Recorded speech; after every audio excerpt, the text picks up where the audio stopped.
Dane and Dennis walking down the street. Dane and Dennis, the kind I'd like to meet. Dane and Dennis, they used to wear these tight old thongs. They didn't like them, so they're gone. Dane and Dennis walking down the street. Dane and Dennis, the kind you'd like to meet. Dane and Dennis, these two who look at them, they're definitely growers, not showers.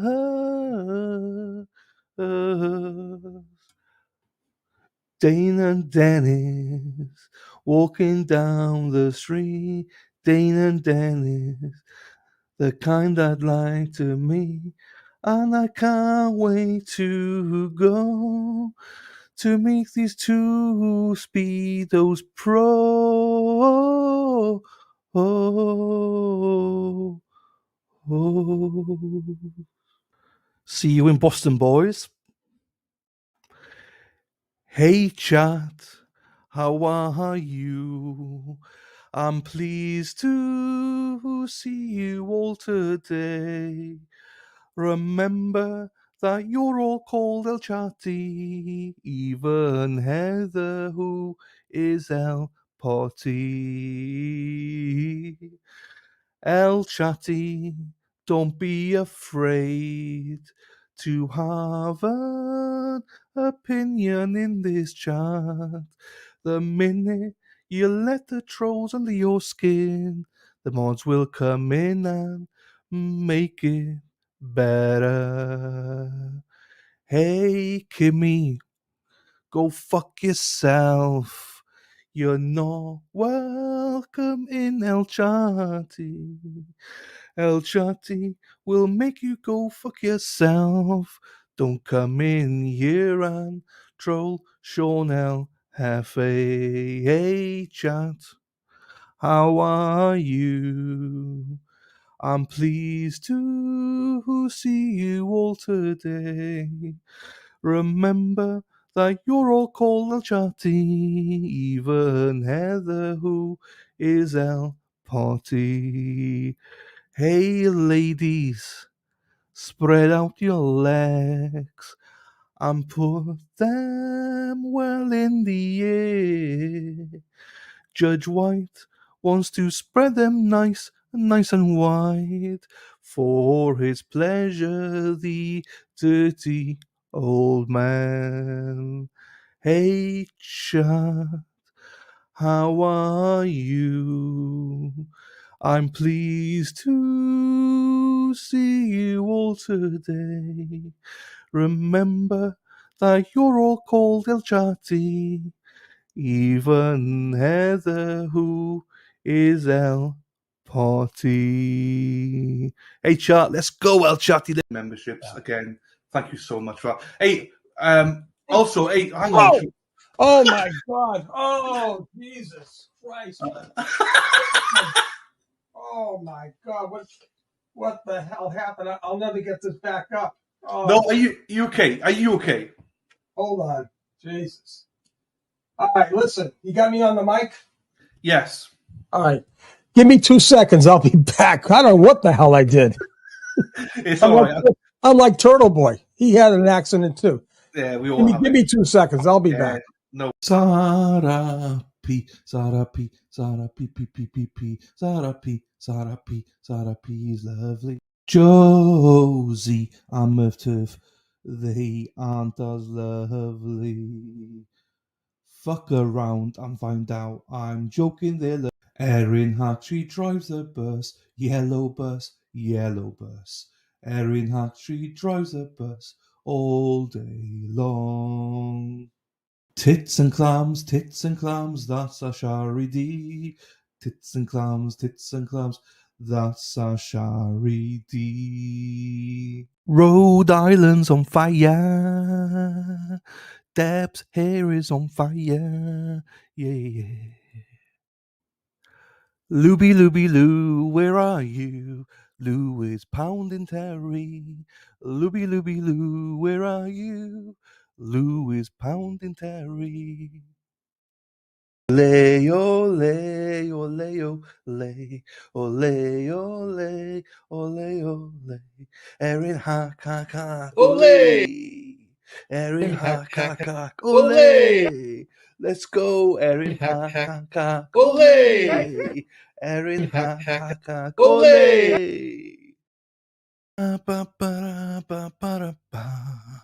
Press the like, press the like, press the like, please. Press the like and subscribe. It would mean the world to me if you liked and subscribe. Like and subscribe, everyone. Let's fucking go. Fuck, I'm muted. I was muted. Anyway, hello everybody. How are we, beautiful people? Robin G, she's first. She's first with the come today. Here you go, Robin. She's not here at the minute, but Robin, how are you, my darling? Hope you're well. Disney Queen, no worries at all. She's busy this morning. Say hello to my nieces for me. Catch up this afternoon. Happy days. There you go. The big man himself, the King of Canton. The King of Canton's in the house, Dennis Sweeney. The Queen of Canton, Brenda Sweeney. Hope you're both doing well, Dennis. As always, my friends. Kelly, how are you? She is beautiful, Kelly. Good morning, all. Happy Friday. Hope everyone has a wonderful weekend. Thank you, Kelly, my darling. Hope you're doing well as well today on this fine, fine day. Ruka, here she is, Chicago land. How are you doing, my darling? Love logging in the waiting room and getting my morning routine going. We love having you here, Ruka, as always. Toots, how are you? How are you, my darling? Get your popcorn and snacks for this try. I know. I watched yesterday. It's a good one. I know it doesn't last that long, but it's a good one. This full attacks an elderly person. Yes, he does. Hello, Laura. How are you doing, my darling? Hope you're well. Dana, how you doing, Speedo man? Dana's a Speedo man. Dana's a Speedo man. Dana's a Speedo man. Dana loves Speedo. He loves his Speedo. Dana's a Speedo man. Dana. There you go, Dana. Deb, how are you doing? Rhode Island's on fire. Deb's hair is on fire. Hello to you. Morning, Laura. How are you? Hope you're well there in Phoenix, Arizona. There she is. Everyone's here. Look at that. Hippie chick's in the house. It's all set now. Hippie chick is here. Half day today, hippie chick, by the pool. Any chance? Ruka's there. Love it. Hey, I love Ruka because she said me and Dana were a four. And she's like, no, I prefer fours as long as they got personalities. I mean, Dana got personalities, so it's fine. Now, hey, ladies and gentlemen, not only do we have the celebrity Dana Speedoman Leonard in the house, we've got the legend himself in the house, Peter Murphy. Peter, how are you, sir? Hope you're well. Lovely as always to see you, Peter. You are the man. You are the main man, Peter. I love it. Sean's coming back on in a few weeks, so hopefully we get you back on as well to have a quick chat and stuff like that. But thank you for being here, Peter. Appreciate you and love you very much so, Peter. Here we go, everyone. Who else is here? Gary's here. Hope you're well, my friend. Hope your grandfather's doing okay, buddy. There you go. You're here, first to come. There she is, Robin. How you doing, my darling? You're right. Hope you're well. John, hello, John. I've seen you for a while. How are you doing, Mr. Miller? Hope you're well. Sally, keep scrolling. How are you? Hola. How are you doing, my darling? Hope you're well. Jessica, my beautiful Jessica's here. Logan and Carter, they still make me smile about that video. Still make me smile. Do you know what? I wasn't sure if it's their video or not, but I got copyrighted. Not what to get. I got a warning, not a proper warning, but like YouTube was like, your video is no longer. It can be reviewed with people over the age of 18. I don't know why. I thought maybe because I played Logan Carter, but it doesn't matter. It doesn't matter. It's all good. Hope you're well, my darling. Nice to see you as always, Jessica. Welcome everyone. Hello. Good morning, Lady Di. Oh, sorry, Sarah P. I didn't recognize you there. Good morning, Sarah P. Hope you're well, my darling. Hope everybody's well. The family's well, ready for the weekend. Hope the hubby's well. And there we go. Lady Di, good morning to you, my darling. Hope you're well as well. Lovely to see you, my darling. We got a full day today. I didn't think we were going to have a full day today, but we got a pretty full day today. We need a closet tour sometime. Always looking sharp. I'm not looking sharp. Thank you, my darling. Do you know what? My closet is right next to me. As in, I just dump all my clothes. I got like 100 NFL jerseys and just a few of these because I put a weight on. I'm trying to lose weight now. I'm going to do intermittent fasting next week. I'm putting too much weight on, so I've got to put new tops on. This is 3XL. It feels too big on me. I don't think I'm a 3XL. It's too big. But, when you got man boobs and they've got a belly, you got to fucking hide it somehow. So, if I was married, I wouldn't. Hey, if I was married, Jessica, it wouldn't matter. But fuck, I got to try and impress you ladies, don't I, every day? So I've got to break out the shirts now and again, to keep you guys hooked in. He just excused my behavior. What did you say? What did you do? I don't know what you did. I missed it. Ruka, did you say anything wrong? I don't know. I trust you. You're fine. Here you go. The merch store as well. Yes, the merch store's there. How is the merch store, people? Is it okay? Is it too expensive? What is it? So just remember the merch store. I put all the taxes, the delivery charges, everything in the price. So take a look and let me know if it's too expensive. I'll try and look for cheaper. I can get cheaper stuff. It just means the quality goes down. That's all. I always press the recommended one and go with that, and that's normally the most expensive one. But I can make it cheaper. So let me know, people, what you think. I'm good. Yeah, he's doing fine. Good. Nice to see. Nice to see my I was going to say my darling. Nice to hear, Gary. And much love to your grandfather, Gary. Country roads take me home to the place where I belong. Rebecca, West Virginia. Rebecca, West Virginia. Rebecca, West Virginia. Hello, Christine. I hope the hospital went well yesterday, my darling. Hope you're okay. Sending our love to you if we need to. Hope you recover. If you need to recover, if everything's okay, then I'm glad to hear that, my darling. Hope you're okay though, because you had an hospital appointment yesterday. So let me pin this. Thank you, Sarah. One thing I know is not many people have liked the video yet. Come on, people. There you go. Thank you. If you want to support PayPal, buy me a coffee. Thank you very much. Afternoon. There you go. To be fair, yeah, people see, oh, you've reached your goal. Yeah, I have, but still, every penny helps. Do you know what I mean? For the trip. If anyone's got anything, it's happy days. Fasting is so hard. Good for you. I'm not sure how I'm going to last, Ruka. I think I'm going to do the 16/8 one, if that makes sense. So I'll start eating at like 11 o'clock in the morning and finish eating at like 7 o'clock at night. That's what I was thinking. But then I am thinking, do I bother? I don't know. I just need to exercise more as well. Do you know what I mean? Just a little bit of nosiness as well. Next time I'll put the Larry voice changer on them. No, I don't even know if it's them. I don't even know if it's them, to be fair. I don't. It just happened to be, I've never had that before, age restricted, and it's because I just thought it might be that. It might not be. It might not be at all. I don't know, have an idea. There you go. Twitter, and Facebook. Do you need to pound one? I need to pound Wendy. I fucking need to pound her like massive amounts. I need to pound anything. Do you know what I mean? But definitely to pound Wendy. Wendy's my treadmill, by the way, people. I definitely take a page out of Lou's book when she's pounding Terry. But yeah, I do need to do it. I'm doing a diet too. All I think about is fries and pizza. You don't need a diet though. You got the body all set, Jessica. You just maintain it. You do, but you don't need to. Fucking hell. I swear I didn't. You said I have personality. Ah, yeah, you got personality, and you prefer personality as well. Appreciate that. No worries, my friend.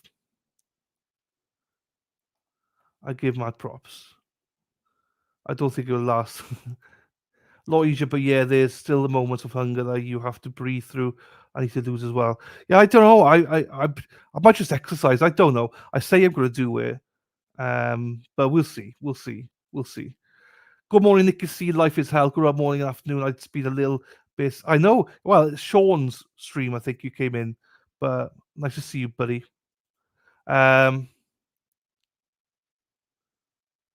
Do they? Oh shit. Okay, let me up it now then. Not that I need to up it, but fuck, let me up it now then if that's the case. I don't even know what. I didn't know that about that. That's why they tell you to up it. Okay, that makes sense because I was like, oh, I don't need to up it. I've reached it. It's fine. Oh, do you know when? Do you think I would know my password, wouldn't you?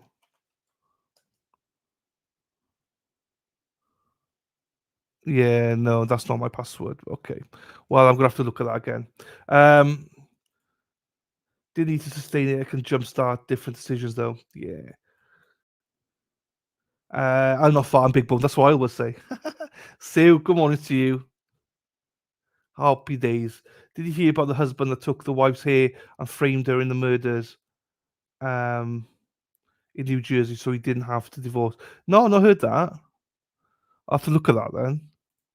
Good morning, Stu. You got that right. Don't give them more money. No, I won't. I'll up it. I'll up it. I'll up it now. KD, hello, my darling. How are you? I don't know how the fuck you do it, though. I don't know what my password is. That's my problem. I don't know what my password is now for GoFundMe. Damn. I might have to do the forgot your password one.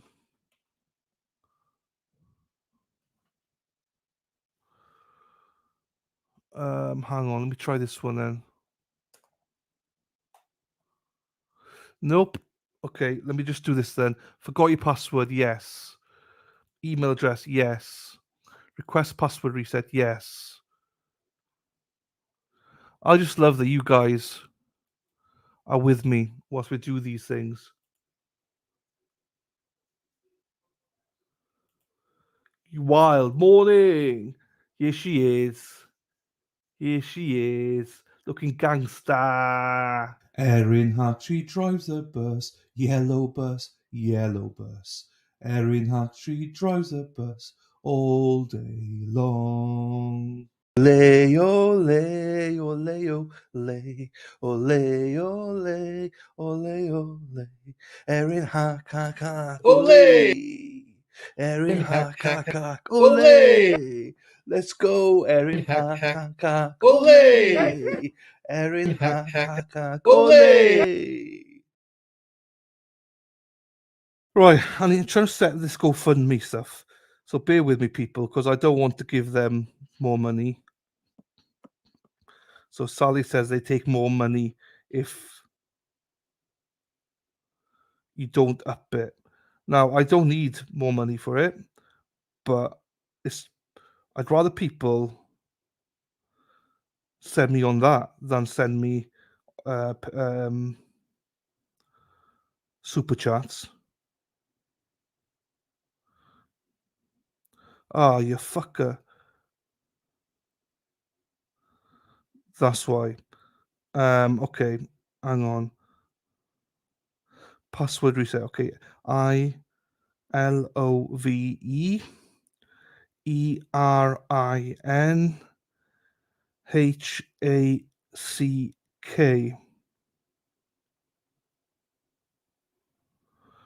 think that's fine. Let's try it again. ILOVERINHACK.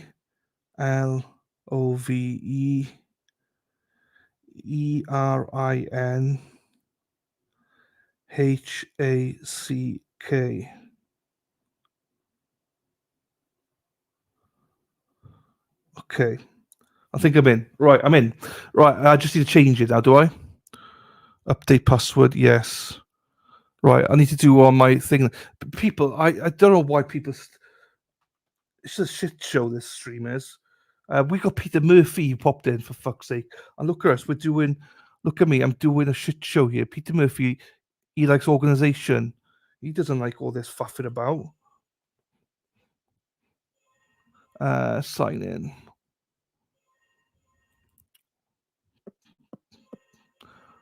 Oh, it did work. Hello to you, Chrissy. How are you doing, my darling? Verification code. Right, hang on. What's my verification code?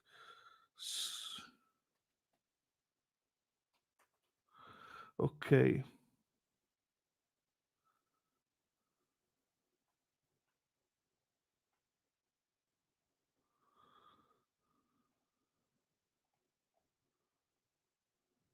Tits and clams. Morning, Ryan. How you doing, Ryan? You okay?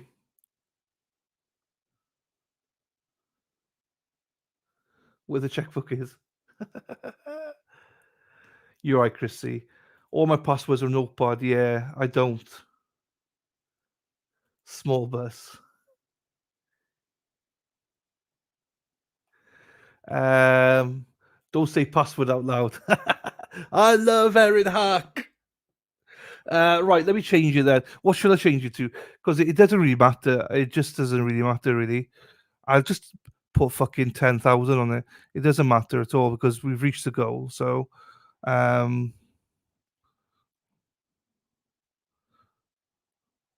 right, if I do that, then there you go. I can edit the goal. There you go. Let's put 10,000. But we all know we don't need that. I'm just doing it to save paying them too much money. There you go. That should be done now. GoFundMe.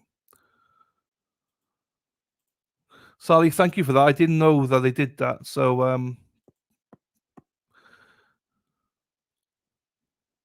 there you go. And that's updated. Happy days. Right. So we got a good day today. Biscuits and gravy. Morning. Morning, Josie. How are you, my darling? This way up. Morning to you. This way up as well. No, I'm joking. I'm joking. I didn't put I love Erin Hack. Don't you worry. I didn't put that one down. I was just teasing. I love a Welsh gangster.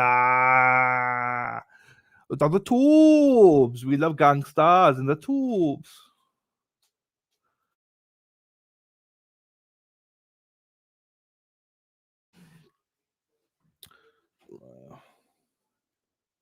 Yeah, I have been hacked on live on stream before. Yeah, I literally was live and I've been hacked at the same time. It was when that frigging Julie Carpenter and that Eric Neal were trying to expose me, were trying to dox me. It was the exact same time, so I presume it was him probably. Bastards. Luckily, Mighty Meat was here to sort me out.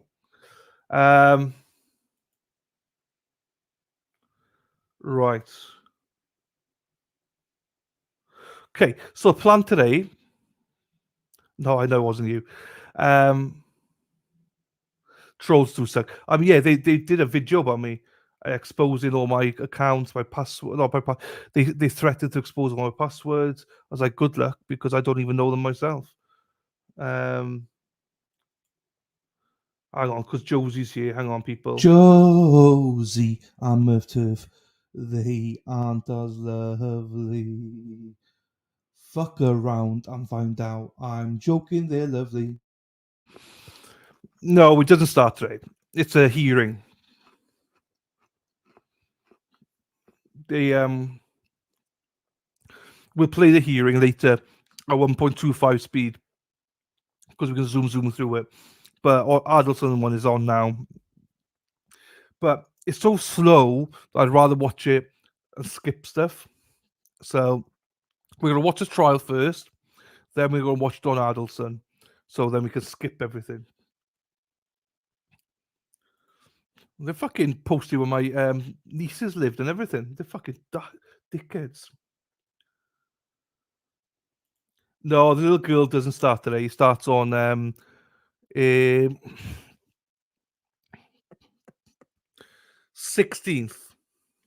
16th.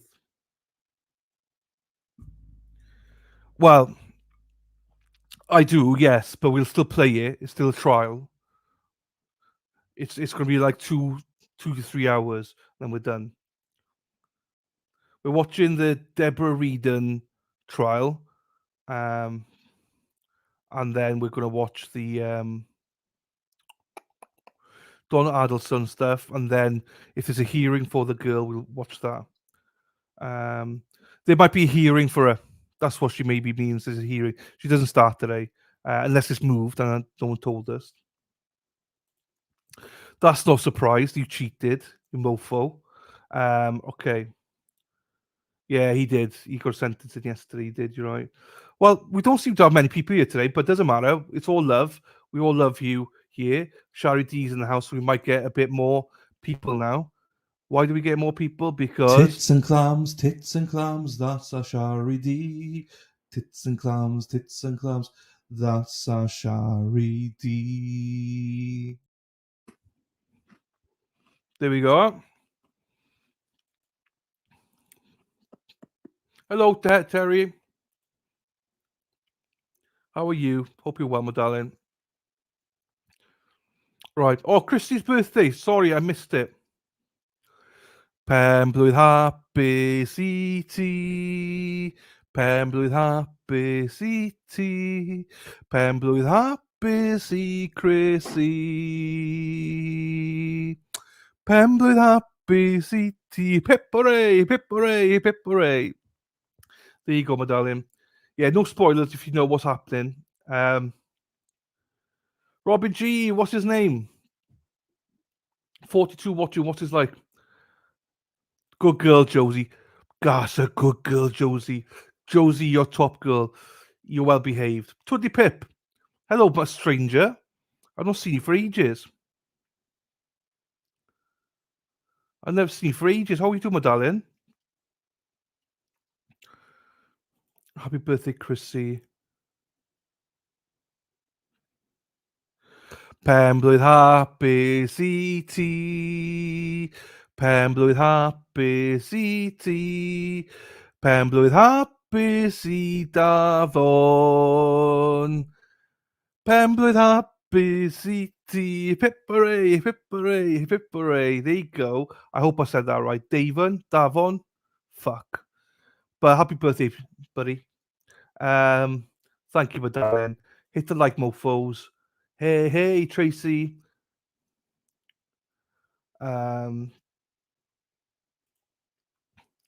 Yeah, I needed rest. That's all good. Okay, that's all good. There you go. Right. So we got this trial. No spoilers, please, from people, because then we will watch Donna Adelson, and then we'll keep an eye on Carly Gregg. Let me just Google Carly Gregg first, in case she's got a tits and clams, that's a charity. Tits and clams, that's a charity. Carly Gregg, what's her name? Carly Gregg. Bum bum bum bum bum bum bum bum bum. Beep beep dee dee dee dee dee dee dee.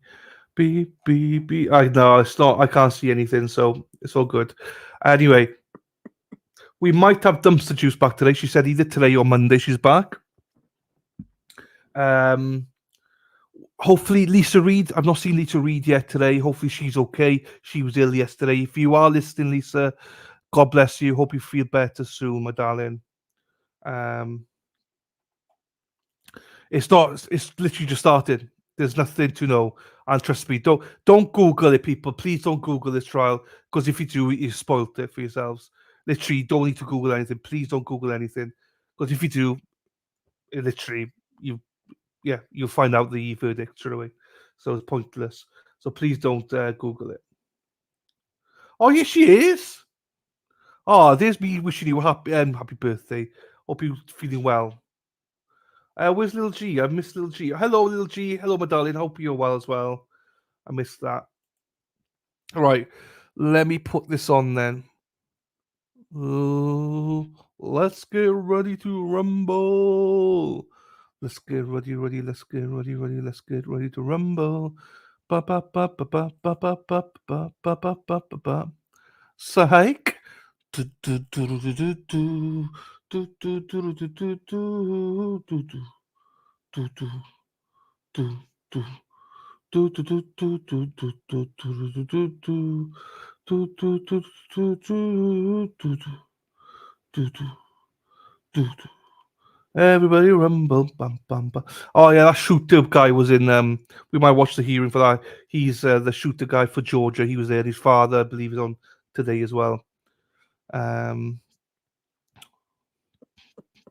Oh, hey Dana as well. I made this for Lauren, right? But she's not here. I thought she might pop in, but this is for Lauren. Congratulations to Lauren Murray. Congratulations, Lauren, for yesterday. Go fuck yourself, Krusty. Go fuck yourself, Krusty. Go fuck yourself, Krusty Panties. We love you, Lauren. Let's fucking go. So if Lauren comes in later, we'll play that. But if not, damn, I made that quickly for Lauren this morning because she's in court yesterday with Krusty Panties. Hello, hang on, Lulu. Hello, my darling. How are you? Looby, Looby, Lou, where are you?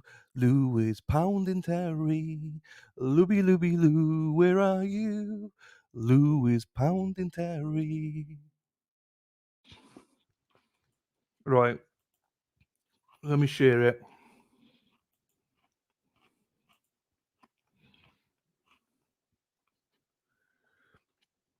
Right. Tracy V's in the house. I love how I called you Luke by mistake and it's stuck and now it's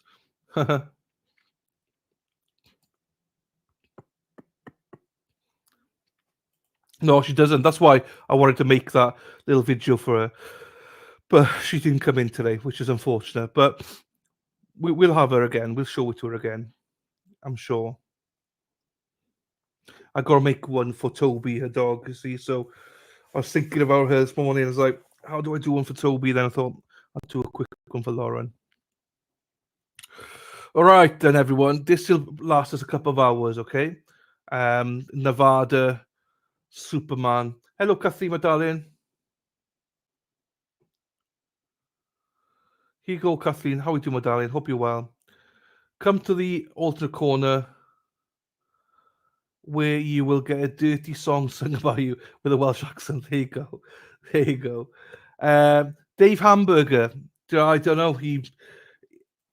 I don't know. He was here one day and then he hasn't been back. So I don't know. He goes into other streams and stuff. So maybe he's with other streamers. I don't know.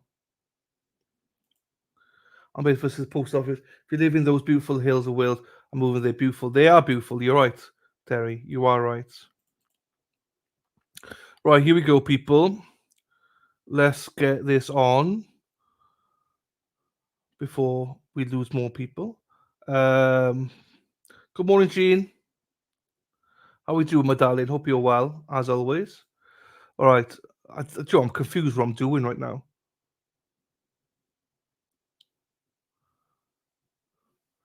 I don't know what I'm doing right now. Oh, that's what I'm trying to do. Right, here we go.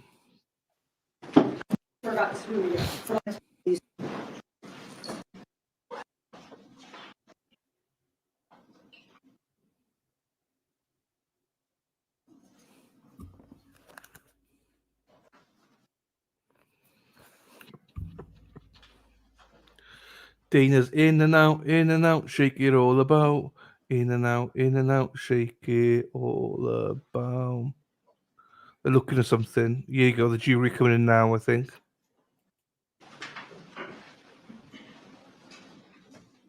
Are you, Kathleen? In, out, shake it all about. Here we are, people. Enjoy the hairdressers, everybody. This fool is fucked. Right, I think we're about to start here. Here you go. So this is the judge that got knocked to the floor. Here we go. What types of matters are you handling on a daily basis? All types that come to the district court, which are basically felonies and gross misdemeanors. Are there various types of hearings associated with criminal cases? There are. Would that include arraignments, guilty pleas, sentencing, revocations, and trials such as this? It would. Can you explain to the jury briefly what a guilty plea hearing is and how it can unfold? A guilty plea hearing is when, obviously, most cases don't go to trial, they negotiate, and it's a negotiation between the defense attorney and the state. Defendant will enter into a guilty plea agreement, and then at the guilty plea hearing, we do a canvass. They review paperwork, sign off on it, and then we also engage them orally to make sure they understand everything they're doing and the rights that they're giving up in exchange for their guilty pleas. Subsequent to a guilty plea hearing, is in the matter set for sentencing? It is. And what is a sentence? A sentencing is when they're going to be sentenced pursuant to negotiation or otherwise, whether they're going to get probation or prison. After we accept the guilty plea, we refer the matter to parole and probation. Parole and probation does what we call pre-sentence investigation report, criminal background, social background, medical background, all the history of the individual for consideration ultimately in passing sentencing. Are there times in which a criminal defendant will appear in front of you out of custody? Yes, And are there other times in which they will appear in custody? yes, As a result of that, are there some sentencing hearings in which people are remanded into custody from out of custody? there are. Are there security measures in place in the courtroom for these out of custody defendants as well as the in custody? Well, there's security in the courtroom. We have marshals and we have corrections officers watching. I don't know per se if there's anything special. No, that answers the question. Are there times in which you will sentence someone to probation? Yes, Other times in which you may send them into custody, correct? yes. When you sentence someone to probation, are they still monitored by the court itself? Not by the court, by parole and probation. And what is parole and probation? Parole and probation is the division responsible for supervising individuals that are on probation. They may have a report, they tell them what to do, help them find jobs, or put them in programming, get evaluations to see what kind of programming is best to serve that individual. Are there times in which defendants who you presided over will get probation, they'll go out into the community, and then they'll essentially mess up on probation? Yes, And would they be brought back in front of you at that point in time? not right away. Sometimes P&P tends to work with them a lot of times to give them multiple chances. But at some point, when they get to a certain level, then parole and probation will put on what we call a violation report, saying that they're violating the probation. Judge, it's time for you to take a look. We think they should go do their time now. And then that goes in front of you, and what's that proceeding called? Revocation hearing? At revocation hearings, do you essentially make a decision if the defendant should remain on probation or be remanded into custody? Yes, I want to bring you back to November 20th of 2023. On that date, do you recall whether or not you took a guilty plea from the defendant in a prior case? I do not specifically. When I say the defendant, do you understand who I'm referring to? I do. Who? Mr. Redden? Do you see Mr. Redden in court? I do. Sitting between his two attorneys over there at the table. Would the record reflect identification of the defendant? Okay, there's three gentlemen and he's. Middle the guy. middle? Yep. Okay, let the record so reflect. So as you sit here today, you don't recall taking a plea from the defendant? I do not. If I were to show you a document that memorializes that plea, would that maybe refresh your recollection? Yeah. May I approach? Yes. Me. Oh, so sorry. I'm so sorry. So I'm showing you court minutes as well as a guilty plea from November 20th of 2023. Are court minutes essentially a record of any court proceeding that happens They are. in the courtroom? Do you recognize your name on there? I do. And do you see journal entry which suggests that you took the defendant's plea? Yes, Okay. And that would be on November 20th of 2023? correct. Do you remember which charges he pled guilty to? Attempt battery, substantial bodily harm. Okay. That I remember. And so on this particular date, when you took the defendant's plea in the prior case, was he released from custody? He was. And was that pursuant to an agreement in the guilty plea? Correct. When he's released from custody, I would presume he goes back out into the community. Is that He right? does. And then you set a proceeding to follow the guilty plea. Correct. The sentencing date. And you talked a little bit about the sentencing date. You mentioned that you received some materials to review in order to prepare for sentencing. Right. And in this particular case, did you receive those materials? I did. And what were those materials? Well, I always have the guilty plea agreement, so I know what the negotiations were, and the pre-sentence investigation report, primarily. Primarily, you said? If sentencing was set in this case on January 3rd of this year, when would you have prepared your calendar and reviewed those materials? Sometime in the week prior, And usually so- closer in time, so I remember. I don't remember because it was a holiday kind of time. It was our first day back. It may have been like the Friday before. And so you know some things in advance about the defendant when you're going in to do a sentencing. Oh, yeah, Do you remember reviewing a PSI in this case? I do. Can you explain just briefly for the jury, when you're reviewing a PSI, what are the types of things you're looking for in order to determine the appropriate sentence? Generally, the first thing, partly because it comes first in the PSI, is the age. Because depending on whether, if it's somebody older who's never been in trouble before versus somebody super young, a lot harder to send an 18-year-old to prison, to be honest. And just kind of, so age is what I look at first. Continue. And then I kind of peruse, is it somebody, do they have a lot of AKAs? That kind of gives you a little heads up. A look at the family background to kind of see what we're dealing with. This is somebody who's had problems growing up. Has there been foster care kinds of situation? What's the family situation? A lot of times we'll have, dad's in prison, mom took off, raised by grandma, all those things that you're kind of mitigating maybe on some level the behavior or trying to understand what you need to address and where you need to go. Obviously, one of the big things is the criminal history. I always jot down how many felonies, how many gross misdemeanors, how many misdemeanors, and then looking specifically at those, what types are they? Is this somebody who's got a drug issue that needs to be addressed? Are we looking at stolen identity of another, possession of credit cards and stuff, which more often than not also indicates a drug problem and where these crimes are focused. And then kind of in a separate category is violence. And sex offenders, I suppose, another one that are a little bit different. Is prior violence an important factor for you when deciding whether to put someone back out on the streets or put them into custody? Hugely. And in this particular case, did you note prior violence in Mr. Redden's history when reviewing his case? I did. As you sit here today, do you have a recollection of any specifics? I know that when I did the BSI, he was about 30 years old, and his first criminal conviction was in 2012, battery domestic violence. So literally, he hit 18 and it's domestic violence on his record. And throughout the remainder, until I saw him again, he averaged one battery domestic violence conviction a year, always. He had 3 felony convictions. He had an attempt. Gene, some people do, yes. Some people don't. So we're not telling anybody what's happening. Just going to keep the stream going. So yeah, just keep it going as normal because we're going to play it anyway. So yeah. Hello, Tizia. How are you, Tizia? Hello, Lauren. Laura. How are you doing, my darling?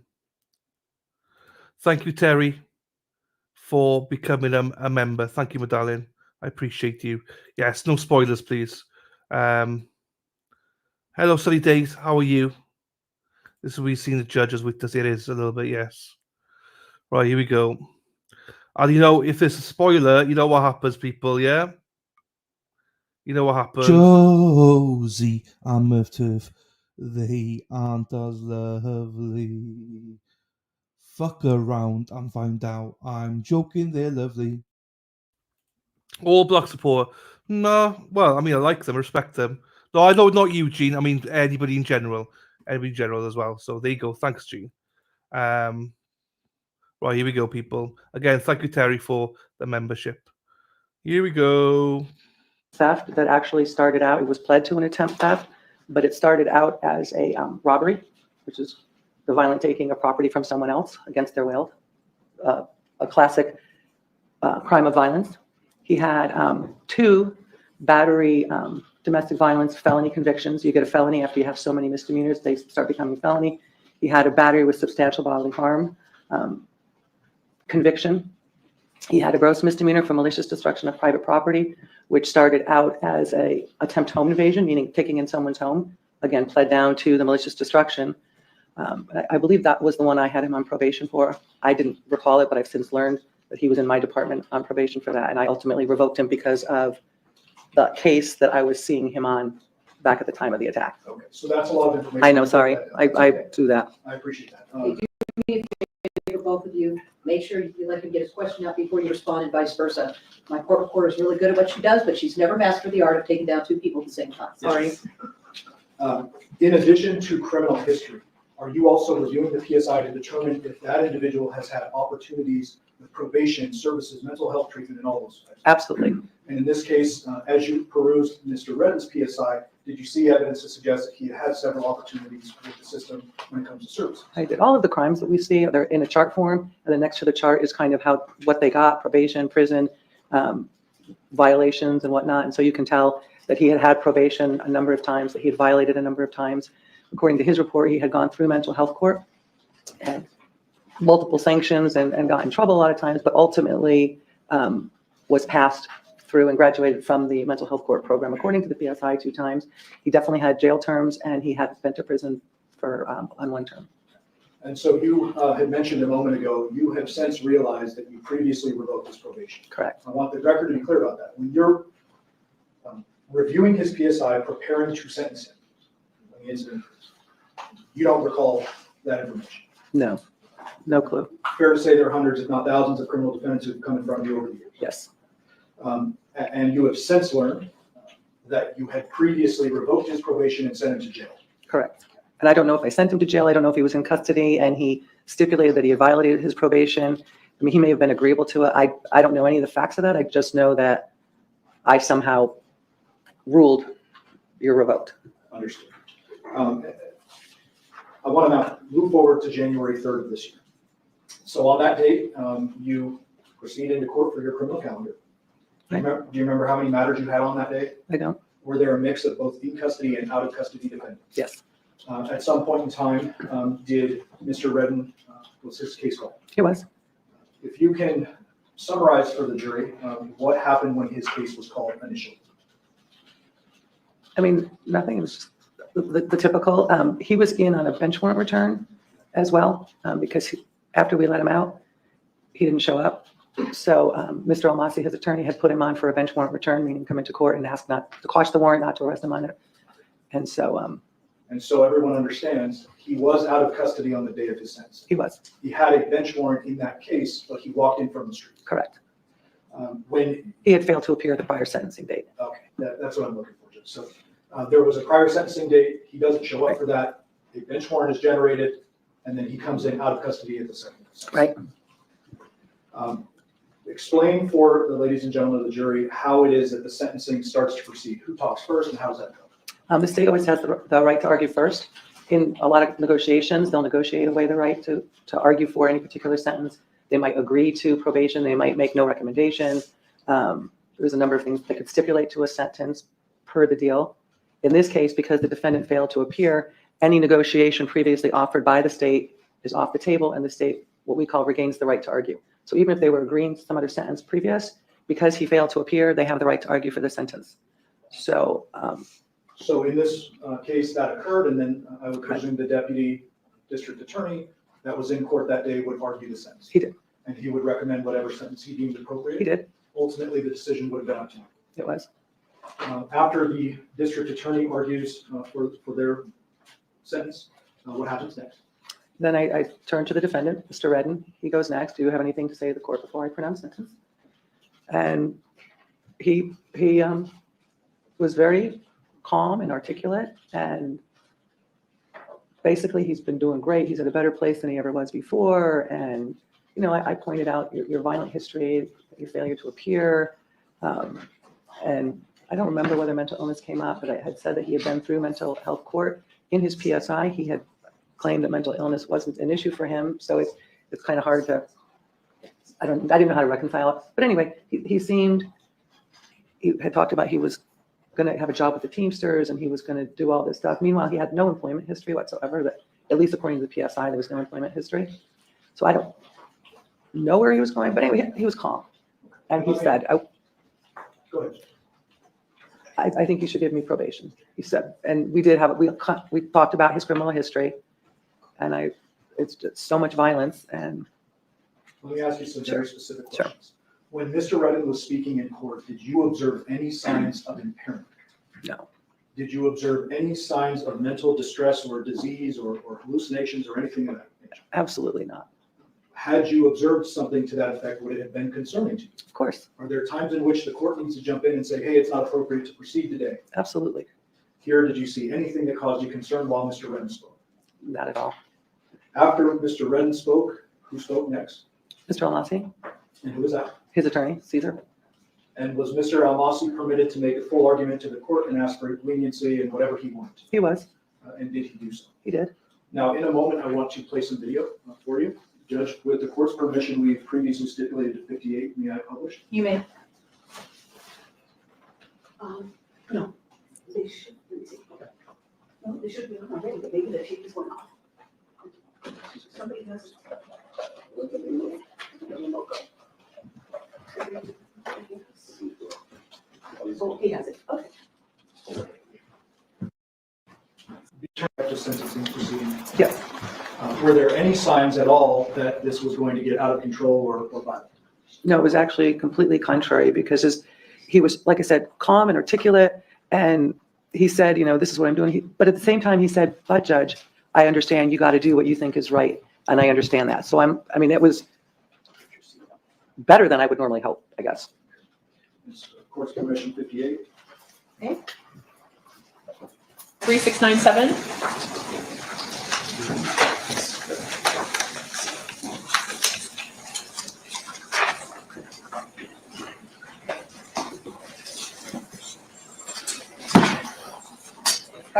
This is time set for entry of judgment, imposition of sentence, or any legal cause or reason why judgment should not be pronounced against you at this time. No, Judge. Agree to be.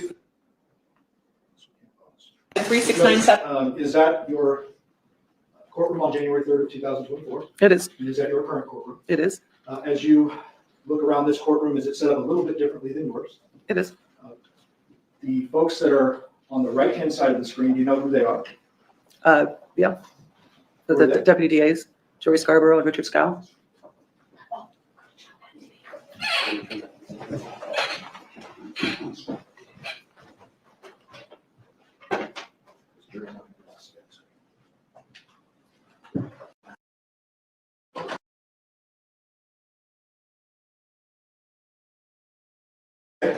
The district attorneys, Richard Scow and Joey Scarborough, And on the left, Cesar Almasi. is that the gentleman in the blue suit? It is. Who's that taller guy standing in the center of the room? Shane Brandon, my marshal. And is Shane Brandon, similar to Marshall Black, responsible for courtroom security? He is. Counsel, can I have you approach for a moment?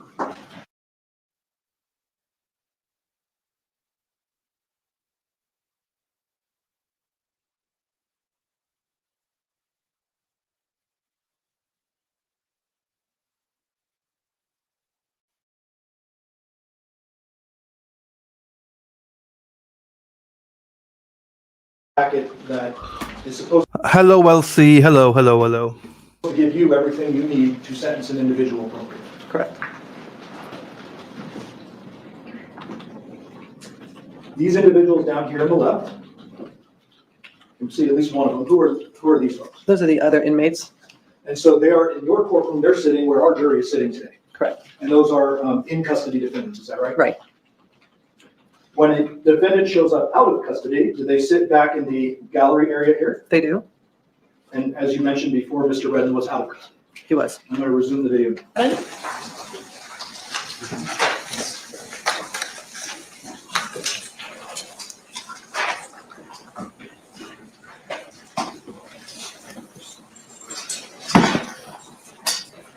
This is time set for entry of judgment, imposition of sentence, or any legal cause or reason why judgment should not be pronounced against you at this time. No, Judge. By virtue of pleading guilty, I hereby judge you guilty of attempt battery, substantial bodily harm.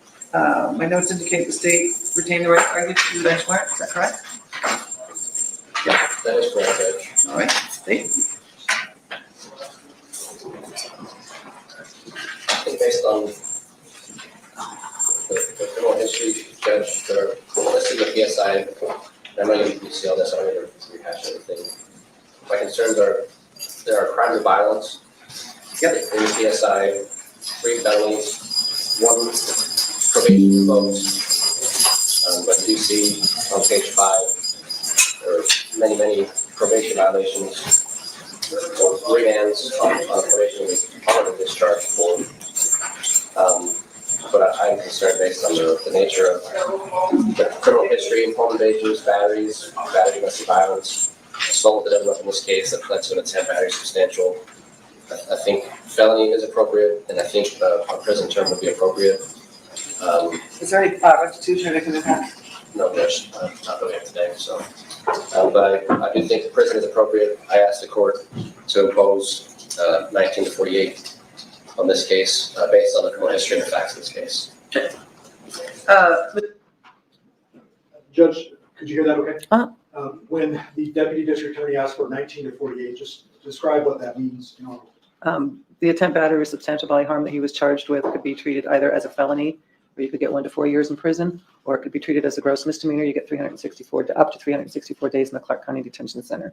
He was asking that it be treated as a felony, the 1 to 4, and he was asking for the maximum sentence under that felony, 19 to 48. It's 19 months to 48 months. Here in Nevada, you get a max and a minimum sentence. So you get the 48 months or the 4 years. The minimum is supposed to be a truth in sentencing to let you know how much you have to serve before you are eligible for parole. And that would be the 19 to 48. The minimum can't exceed 40% of the maximum. So truly the maximum minimum and the maximum in this case was 19 to 48 months. Mr. Redden, is there anything you want to say on your own behalf before I pronounce something? So basically, I would like to tell the courts and everyone here, like, based on my criminal history, like, I feel that, like, I shouldn't be, like, sent to prison for a second time. Have you looked at your criminal history? Huh? Have you looked at your criminal history? I actually just, I looked at it and When you lived it? I just looked at it, yeah. Yeah. And, you know. 3 felonies, gross, 9 misdemeanors, multiple DVs. Got a lot going on, sir. Yeah, I just figured, like. Battery on a protected person, robberies, attempt home invasion. Go ahead, I didn't mean to interrupt you.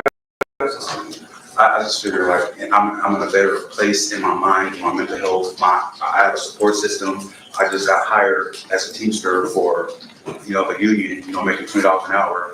And like the reason behind every single domestic violence, I've been dealing with mental health, and I didn't know that I was dealing with mental health. And they put me in mental health court, and I still didn't know that I had a mental health problem. Until it was August 2022 when I realized I had a problem with this. And like having a dictionary and like understanding myself, getting to know myself a little better, and applying it to my personality, and having an epiphany at that moment in those instances, and just like trying to learn from my mistakes, you know?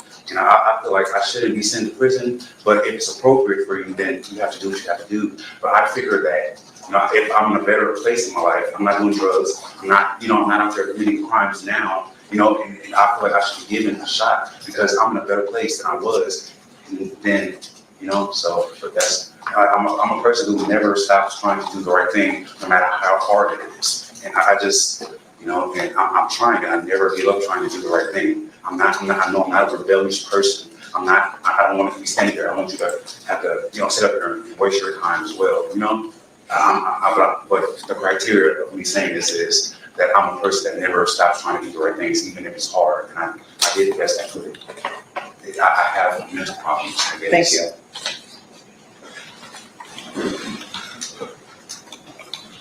Joe Massey. Judge, as contained in the pre-sentence investigation report, my client was diagnosed with schizophrenia and bipolar disorder. And speaking with him, it certainly seems that he's following the pattern this court has seen so many times of self-medication. We've had 2 goes at mental health court, Joe Massey. He did. He does have 2 honorable discharge from probation. So he can do probation. He can be successful when supervised. It is true that he did get this honorable discharge. He was revoked on a gross misdemeanor that he was supervised for just very recently. But he is in a different position now. His foster mother, who is present as a show support, her name is Karen Springer, has provided him a place to live, which is listed on the PSI. His current address is 8 Rose Circle, Apartment A in North Las Vegas. And she very graciously has allowed him to stay there rent-free until he gets on his feet. Now, he is now part of Union 631 with the Teamsters and is hoping to work his way through that program so he can maintain work. He's also reached out to Up until this point, Your Honor, you have suggested a couple times that you're not buying the argument for probation. Is that fair? Fair. Did you just now observe Mr. Redden move his body position a bit? Yes. Did you notice that back then? No. Shannon West for any job prospects that are available. You seeing that now? I am. Is it common for a judge and her marshal to have a bit of an unspoken language that goes on when you're sentencing? Yes. You work closely with your marshal? Very. And those cues that you've given in court, do they have a bit of a purpose? They do. What is that? So he can get ready for a remand. And a remand means put cuffs on. Taking somebody out of custody and putting him in custody. I'm going to resume the video. Finally, Judge, it's not just his mental health that he's been contending with, but he also has a history of IEP in his education. And at 30 years old, he does not have a high school degree. And so we spoke about that as well. And I think it's high time that he did that. I think the court can trust that he is going to perform well on probation. I think he's worth this risk. The court wants the 1948 as suggested by the VA. I would have no issue with that, to suspend it rather than just send him to prison for any length of time. I think it makes more sense given the circumstances and his ability to do probation successfully that he give this opportunity. I appreciate that, but I think it's time that he gets a taste of something else because I just can't have history. In accordance with the laws of the state of Adelson. All right, before we let that play, Judge, I want you to do your best to walk us through what happens next from your end.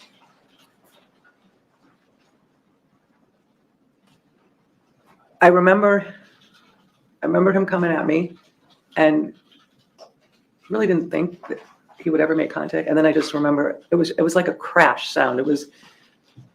I just remember smashing into the wall. I went down, my glasses went up, I smashed into the wall. He was on me, and then I was being pulled down. I was being hit, and I don't know where and by what. I had closed my eyes. I was trying to protect my face and my head. He had me by the hair, and I was still getting hit in the head.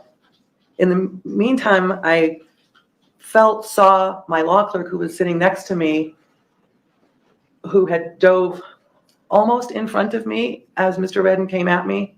And he was on top trying to pry the defendant off me. By this point, I had pulled down. I was kind of laying down like in the back of the bench. I had gone my head from this side to this side.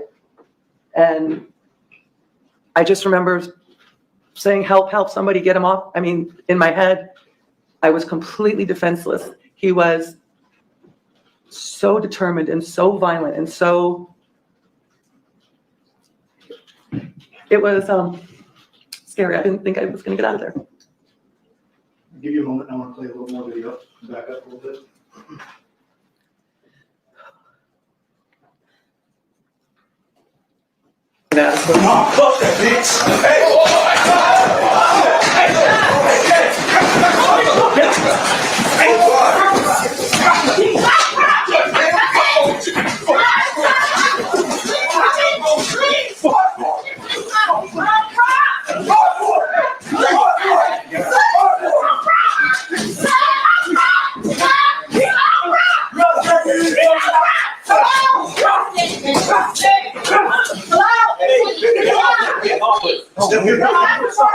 Don't do this. Please, please. Please. Is she okay? Why are you doing that? Hey, radio somebody? Radio somebody. Can you do your best to describe the level of force you used when you were under the bench and we can't see in the video? The level of force he used the entire time was superhuman. I don't know. From the time he came through the air and smashed into me, he knocked me literally almost through the wall, out of my chair. He knocked me so hard, he knocked me out of my shoes. You know, when you see a car accident and people get hit so hard by a car, their shoes come off. I mean, that's how hard he hit me. And when I was down there, it didn't get less. We saw there a couple of individuals jump in, one of them being your law clerk. Yes. While, if you remember, if you know, while your law clerk was trying to save you, was Mr. Redden stopped? He was not. Can you describe that? What was going on physically and how? Only by feel. Because Do your best. I was down in the ground and I could just feel someone going at me who was Mr. Redden, because that's where he was. And I could feel someone trying to pull him off and leave her alone.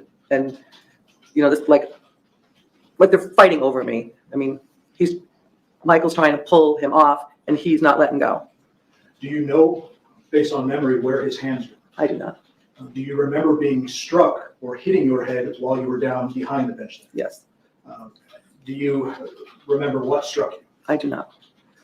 Do you remember what side of your head it was? Left at that point. Did Mr. Redden continue to attack you while Mr. Lasso was holding you? He did. At some point, Mr. Lasso and the others are successful in getting him physically off you. So 3 of them. 3 or 4 of them it took to get him off me. where did you go or what did you do once they were able to? As soon as I was clear enough, I literally rolled under my bench in fetal position. I would presume that this was extremely traumatic for you, but I have to ask, do you know if you went unconscious during the attack? I don't know. What is the next thing you remember after rolling into the fetal position under the bench? I remember thinking, why is it taking so long? I mean, there was chaos in the courtroom, there was screaming, the alarms were going off, and there was still a struggle. Again, I couldn't see it. Partly my eyes were closed and partly it was out of my sight. And so I was just laying there and waiting. And then the next thing I remember is Jory coming up, is she okay? And Michael came up earlier, Michael Adelson, my law clerk, and kind of stood by me, kind of, are you okay? And also, at least the feeling I got was that he was the buffer in case they lost control of the defendant again, because he was still very close. While the attack was actually going on, what was going through your head? I'm not going to get out of here. And it's a weird thing, because I know that there's video and there's a part of me going, I'll be dead. But I have 3 kids. They're going to watch. And that's what they're going to see. That's what was making me so mad. Not what he was doing to me, but what he would do to my family.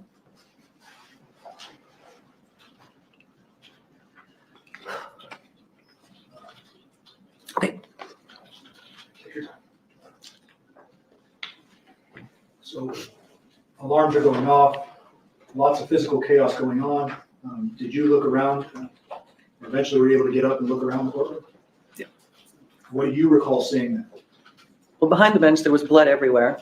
Where did that come from, if you know? Shane, my marshal, Did you look at Shane? I did. What did you see? His forehead was literally sliced open and the skin had been just flapping as he was trying to protect me, even though he was hurt, but he was getting blood all over the bench. There was clumps of my hair on the floor. The calendar papers were all covered in blood. Eventually is what I'll call the scene, is it all secured and Mr. Redden taken away? Yes. I'm gonna resume the video here for a moment. Can we turn that down just a little bit?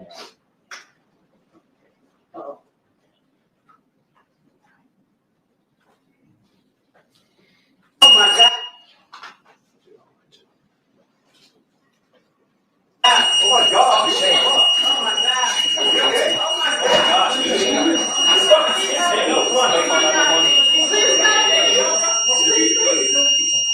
Hey, where's Mary Kate?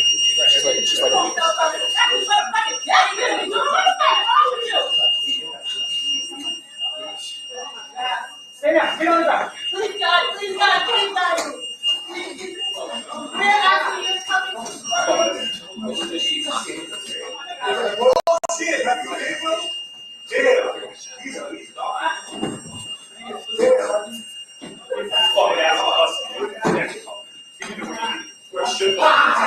Yeah, go ahead.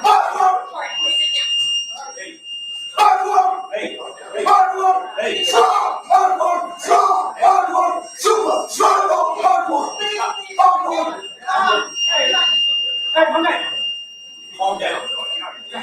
Hey, you come here, I'll take care of it. That's my guy. Come around.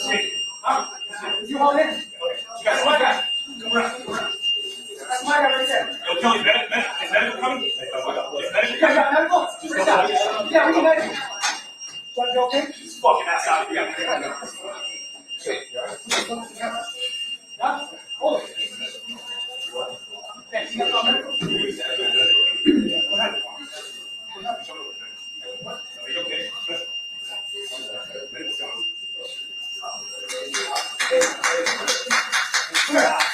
Come here. He's laughing. Come here. Hey,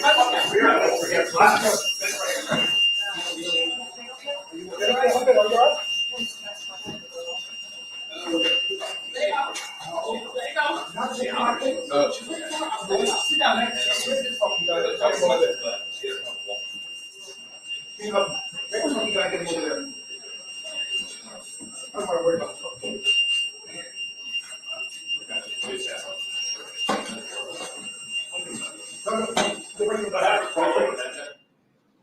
Judge, did you see yourself finally getting up there? I did. I believe previously you said you don't know if you went unconscious or not. Correct. Do you remember getting up and trying to walk where there's no exit? I remember because I've seen the video. I mean, You have no independent recollection of trying to get out of the courtroom by going over to the other side of the bench? No.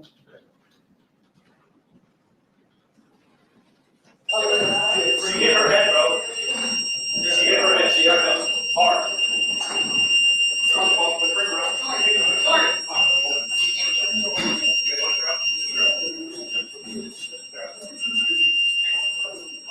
What are you looking for? Shoe.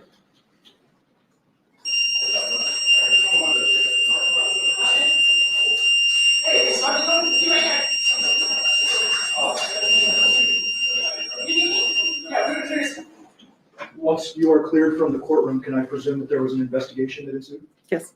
Las Vegas Metropolitan Police Department detectives come down and document the scene. I don't know who documented the scene. By then we were in the back. AMR came and medical was clearing everybody and taking Shane out and stuff. Eventually, you give a recorded statement like any witness to a crime or victim of a crime. I did. And can you describe for the ladies and gentlemen of the jury the injuries you sustained, if any? Obviously, I hit my head. I did. My family didn't want me driving, so my daughter drove me home, and then they insisted that I go to the hospital and get a scan to make sure I woke up in the morning because it looked pretty scary. The scan was okay, but obviously I had a headache for a few days. The spots where he pulled out my hair, you know how when you get your hair pulled out, it's sore for a while. That was sore for a few days. My arm, my back, everything was stiff, like, you know, you get jostled around. The next day, the worst part for me, the next day was my neck. I don't know what it was. I don't know. All I know is I literally, during the day, was holding my head up like with two hands because my neck was so sore and so tired. It just hurt. My tailbone, that hurt for weeks. If you ever bruise your tailbone, that just doesn't go away right away. And I was walking older than my age for a while. I didn't get back on the treadmill for 2 or 3 weeks. And when I say back on the treadmill, I walk on it. It's nothing. But I couldn't even walk on the treadmill for a couple of weeks. And then Looby Looby Loo, where are you? Lou is pounding Terry. Looby Looby Loo, where are you? Lou is pounding Terry. it was several months before I could lay on my left arm. I couldn't sleep on it. What type of injury did you have on your left arm? That's what took, I think, the bulk of the initial hit. Again, I don't know what it was that hit me there, but I still have, it's been how long now, and there's a round, it's not horribly disfiguring, but it's a definite, you can still see a round, raised, bruised, fleshy, something not like the rest of it, marking where he made contact with me that day. But it took me months before I could sleep on my left side again. In the days following the attack, were you photographed, and did you also, you and your family members, take photos of your injuries as they progressed? We did.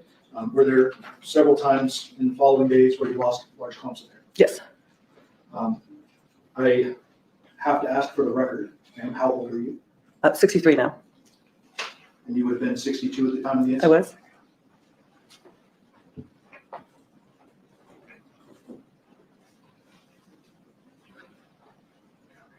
All right, thank you very much. I'll pass it over to Judge. Okay, Cross. Good afternoon, Your Honor. Good afternoon, Mr. Arnold. Your Honor, isn't it true that you didn't have any bruises as a result of this attack? No. And I'm sorry, I didn't catch that. What was your answer? No. And isn't it true, Your Honor, that you didn't suffer any bleeding as a result of this attack? That's true. And isn't it true that you had no broken bones as a result of this attack? That's also true. And in regards to your neck, you didn't have any bruising on your neck. Isn't that true? True. Isn't it true that you didn't know how many times, if any, that Mr. Redden hit you with a fist? True. In fact, you don't know for sure if Mr. Redden hit you with a fist or if you were kneed or anything like that. True. After the obvious initial. Correct. And let's make that clear for the record. So when you say after the obvious initial, I'm not talking about the leap, but when you're actually on the floor, you don't know if you were being struck by Mr. Redden with his feet, his fists, or anything like that. Correct. Just that I'm being hit. Just that you were being hit. And were you covered up? Was your face covered up at the time? I'm going to assume so. I mean, Prior to him jumping over the bench, you didn't see him with anything in his hand? No. And you didn't see during the attack him having anything in his hand? No. You know, you're asking it in the negative, the last two questions, Mr. Arnold, and I'm afraid that it'll come across in the transcript as a double negative. Could you re-ask those questions? I just want to make sure you're getting the meaning that you want. Yes, Your Honor. So isn't it true that you didn't see anything in his hand? Yes, And isn't it true that during the attack, when you're on the floor, you didn't see anything in his hand that he was attacking you with? also true.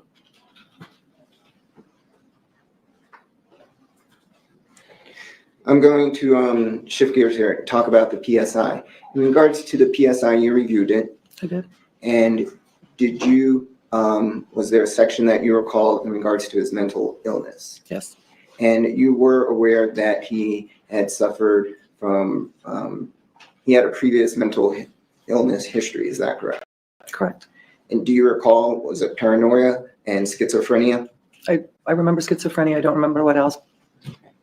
Did you have any concerns going into the actual sentencing hearing about his competency? No. Did you make any inquiries to Mr. Amalsi, his defense attorney, in regards to his competency prior to proceeding with sentencing? I did not. If I recall, the mental health history was fairly long ago about his diagnosis of schizophrenia and that he had gotten some treatment and that he was not on medication.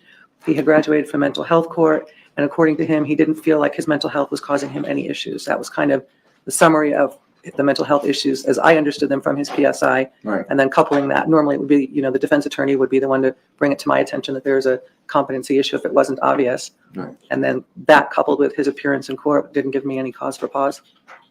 Did you note, or was it brought to your attention through your review of the PSI that on your case, prior to it proceeding to district court, that he was found to be incompetent?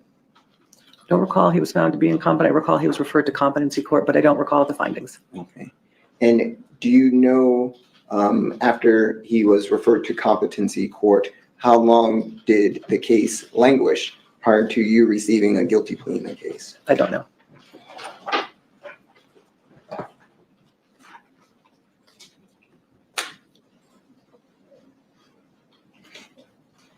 And again, you weren't aware or made aware by anyone that he was supposed to be on medication at the time I of was the not. sentencing. I was not.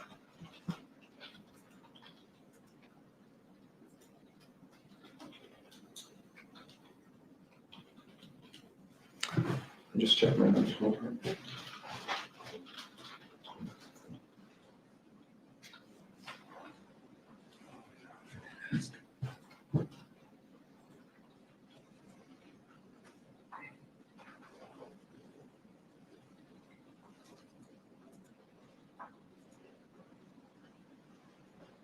Was he saying anything to you that you recall when he was on top of you?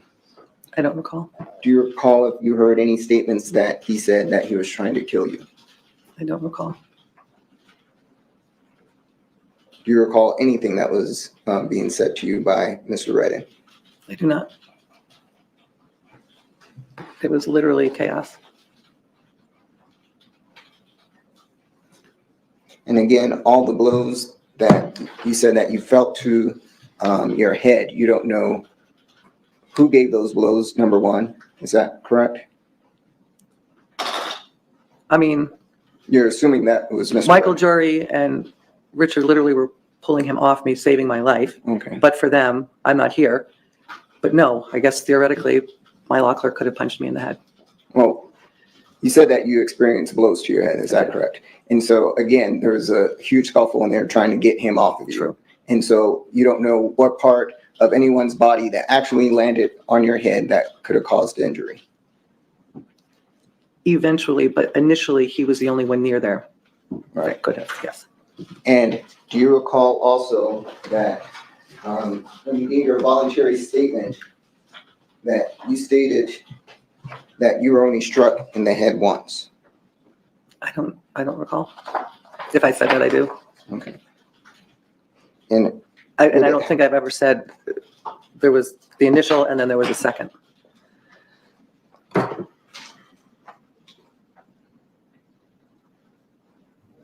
Okay, I'm going to approach Ms. Pierce. May I approach to refresh your recollection? Sure. Did it again, I'm so sorry. That's okay. Just where I have it highlighted. Wait, have started me? Yeah, just read in between that. You want me to read it to you? No, no, Let me just read it myself. read it and refresh your recollection. You know the drill. Then I'll ask questions. Can I keep that? Yeah. There you go. Okay. And so based upon your review of the voluntary statement, do you recall how you were hit? Same thing. I don't know if it was head or elbow, head, hand. Yes, Okay. I don't know. And you I don't was know, hit, but I don't know with what. right, and you don't know how many times you were I hit? don't. Okay. That's all the questions I have. Redirect. I'll be brief, Judge. You gave a voluntary statement to police that was recorded, right? Yes, Subsequent to that, you testified at a prior court proceeding. yes, And throughout that, you've been consistent that you don't remember how many times you were hit. yes. In fact, as you sit here today, you can't tell the jury if you were knocked out or No, not. Mr. Well, Arnold, I think you might have a double negative as well. Could you re-ask that question? do you know if you were knocked out? no. I mean, May I approach? Yes. There was a question or a line of questioning about whether you sustained bruising. Do you remember that line of questioning? yes, Showing you now, 27, 28, 29, 30, 31, 32, and 33. Are those documentation of your bruising yes. after the incident?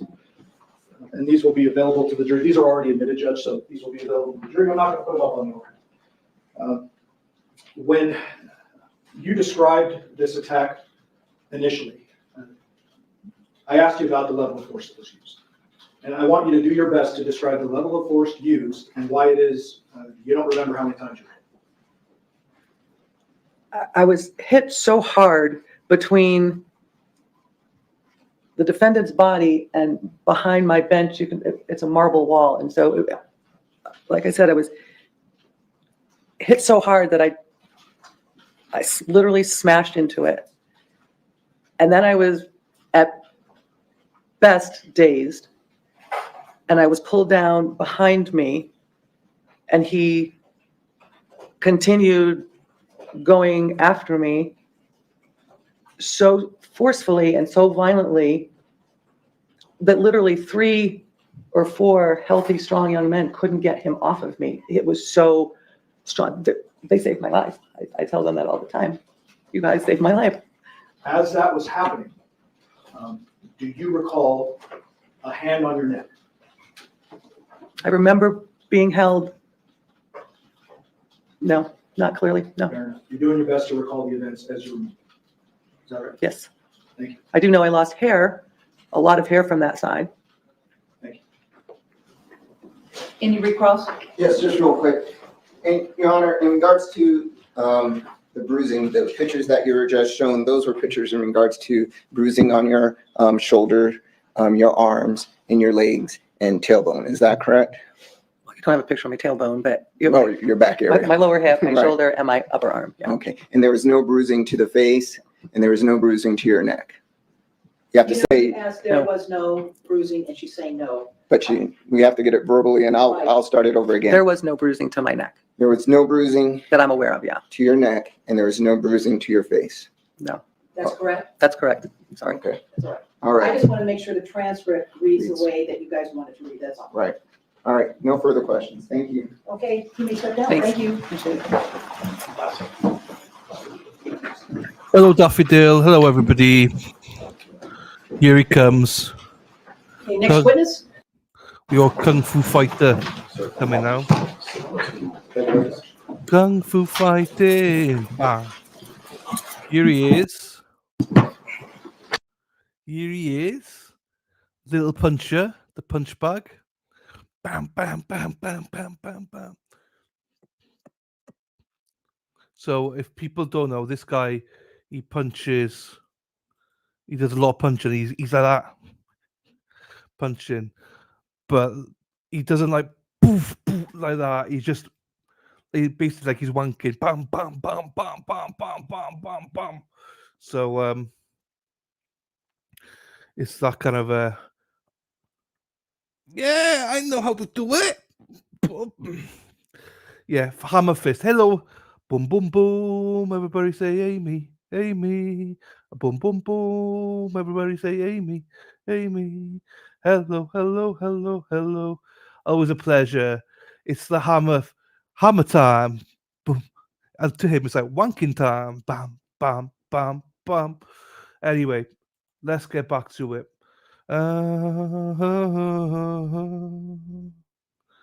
Oh, now I can't find the settings. There it is. You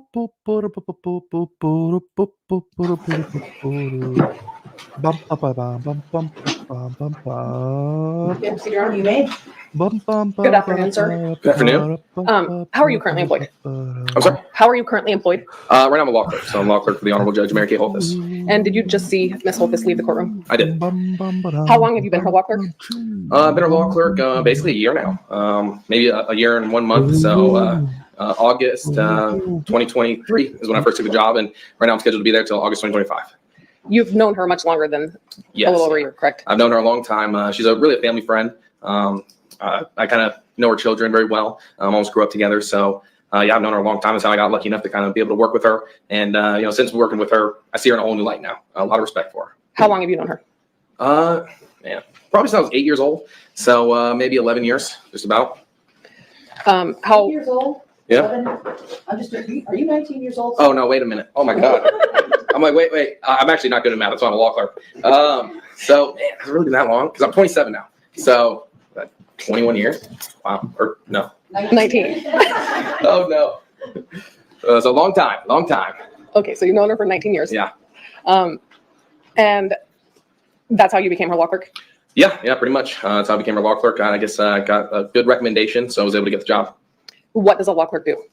Law clerk basically kind of just does whatever the judge needs. I mean, I do a lot of briefing for her. I'm almost the middleman in between the judge and anyone else, like attorneys. So anyone that wants to contact the judge, anyone wants to speak with her, anyone that files a motion, anything like that, I'm the middleman in between. So I'm looking at all the motions. I'm speaking to all the attorneys. I'm kind of coordinating everything. I brief all the motions for the judge, kind of give her a heads up. And sometimes it's as simple as, just giving her a cup of coffee.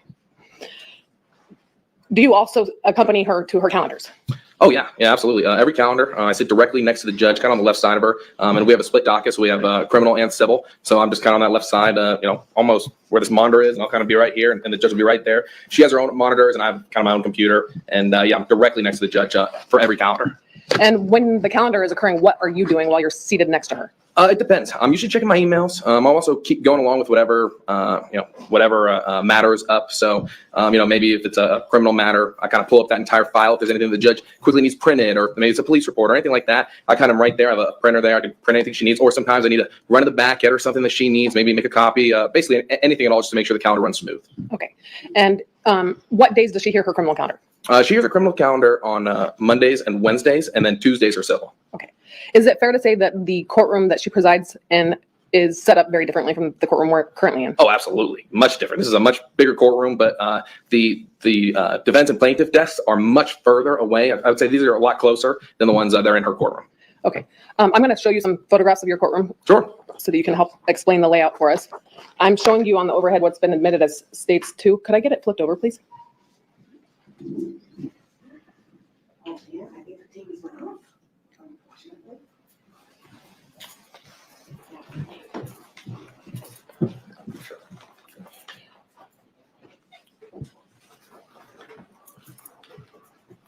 There we go.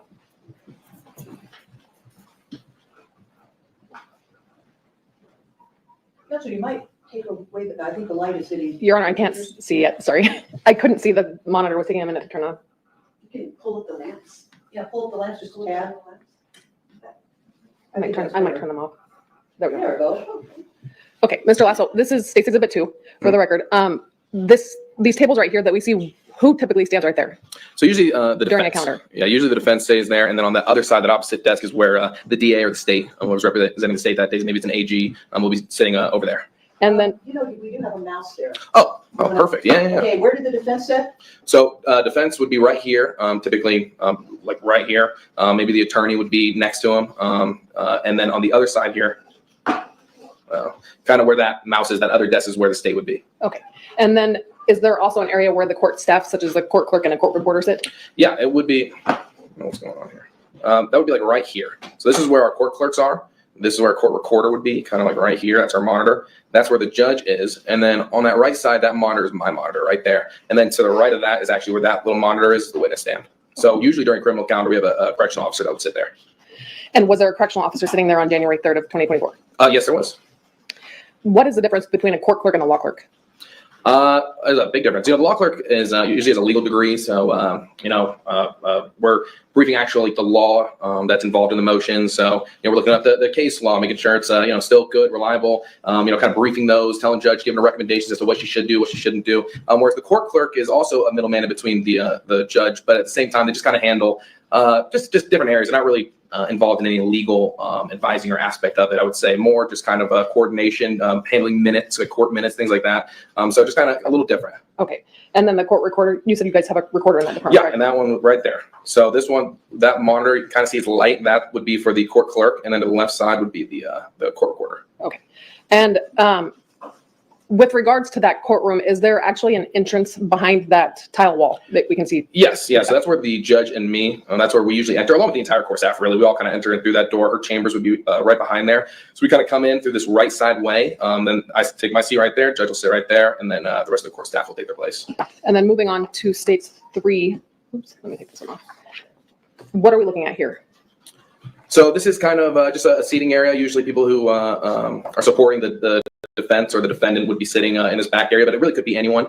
So that desk right here is the defense desk, kind of just the opposite angle. Or I'm sorry, the state's desk. I'm sorry. So this would be usually anyone that on behalf of the state sits right here. And this would be, like I said, where the DA or the state would be. And then that opposite side is where the defense is. So this would be where any defendant would be their attorney. Usually it's a PD. And then, like I said, this is usually where family members will sit, supporters, friends, anything like that. And do you see another exit in this photograph? Oh, yes, absolutely. Yeah, it would be right here in this photograph. This is an exit also to that chamber hallway where there's a lot of different chambers and offices, things like that. So staff and sometimes attorneys might use that? Oh, absolutely. There's a copier machine. So sometimes when I have to run and go make copies, I'll kind of run to that backside. And occasionally I'll come through that door, but usually not. But right behind there's like a big copy machine and jury rooms for deliberation. But generally speaking, the public would not use that? No. And then showing you... I think you got another double negative there. Does the public use those doors? Not that specific one, no. And the one behind the judge, no, never. Okay. Showing you states 4 on the overhead. Mhm. Is this, does this appear to be a photograph taken from the area where the juror box was in the previous photograph? Absolutely. Yeah, this is that angle, kind of where that door would be. And, so this is where like the jury would sit. This is where like occasionally witnesses will come up and maybe a victim statement would be given or attorneys will go out there and make an argument. This is where the state would be. And that was kind of where that previous photo was taken, would be back here for friends and family. And then this door is kind of where a holding cell is. And then also where defendants during our criminal calendars, that's where they will walk those defendants through that door. And then to the right side is where a recorder would sit. And then this is the court clerk here. Okay, and when you say defendants, do you mean in custody defendants? Yes, absolutely. Okay. And then showing you states 5. What is this? So this is kind of the angle from the recorder and our court clerk. So this was kind of that long desk here, and this is facing the jury box. So kind of where that last picture was taken would be right here, and then this is that door that leads to the copier. So then you can kind of go through there, but typically there wouldn't be public that'd be going through there. Occasionally attorneys do, but yeah, this is just kind of that opposite angle. And then to the right side here would be like the defense table where usually PDs sit or defendants that are out of custody. Showing you state 6. What are we looking at here? This is the view from the court clerk's angle here. So this is where the judge would sit. This is my monitor right here. Literally right where that picture is being taken, it would be exactly like the angle from the court clerk. And then this right here would be the witness stand. It's kind of like right here. Then we have a TV there, and that's that same door, obviously the jury box. And then when we have criminal calendars, instead of a jury there would be the in-custody defendants would all be kind of taking up that area. Okay. If you could look right here for me, where my finger is. Yeah. Is that a essentially like a wall between where the judge sits and the court clerk. Yes, it's a full wall. There's no kind of opening that you can go through there. Kind of the only access point to that chair that you're saying where the judge would sit is through that right side. So you have to go through that right side. It's kind of like maybe 2 steps that you go around and yeah, right there. There's kind of 2 steps you would go around. And that's the only way to get over there. Unless you were to hop over this little wall there, you can't really get to that side of there's no access to it essentially. Okay, so this would be the door that you'd walk through to get to the Yeah, it kind area of where you swings would around. Yeah. Okay. Right, hang on a minute. Let me just show you this. Dana made this, so I've got to put this up. Share screen. Dana made this picture. Dana, you fucking. So that Dana thinks that if I grow my hair, that'll be me. Jeepers, I'm not sure. Oh,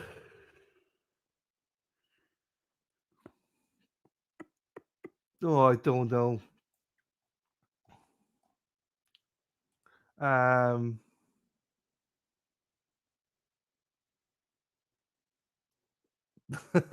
Dana, thank you, Dana.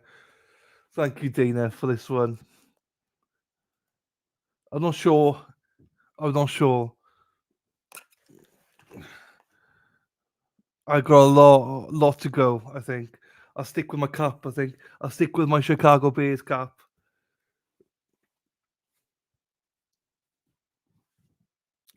I'll go gangster. Right, hang on. Right. I'll take that down. Thank you, Dana, very much for that, Dana. Thank you, my friend. They have to buy hair products. Do you know what? I've not used hair products. The only thing I use is this for my beard, for the Lamango. Apart from that, I've not used gel. Oh my god. 10 years, 10 plus years. Wax and stuff like that. I don't think I've used it for 10 plus years. I don't know. I just, fuck. Thinking about it. All right, let me zoom back and get the other one. It's a shame that Lauren's not here today because I did this for her. Congratulations to Lauren Murray. Congratulations, Lauren, for yesterday. Go fuck yourself, Krusty. Go fuck yourself, Krusty. Go fuck yourself, Krusty Panties. We love you, Lauren. Let's fucking go. Hi, Evil Queen. Hello to you. I'm really in love now. With me or with this guy?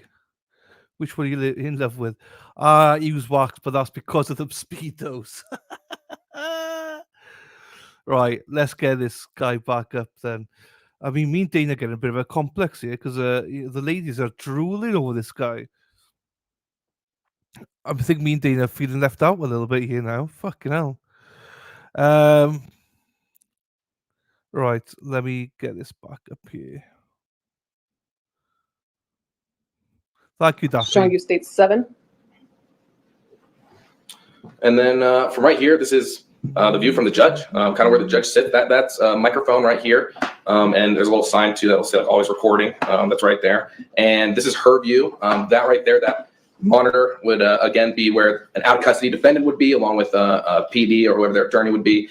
This side would be usually typically filled up on criminal days with defendants. The in custody ones, and then on the right side would be where the DA or the state representative would be. And kind of like the equipment where I'm standing, there's an Elmo there. Absolutely, yeah, just like that. And attorneys will walk up, they'll give arguments, and that main door right there is the access point for the public or attorneys that are going into the courtroom that day. Anyone that's essentially not a courtroom staff member is typically walking through that main door there.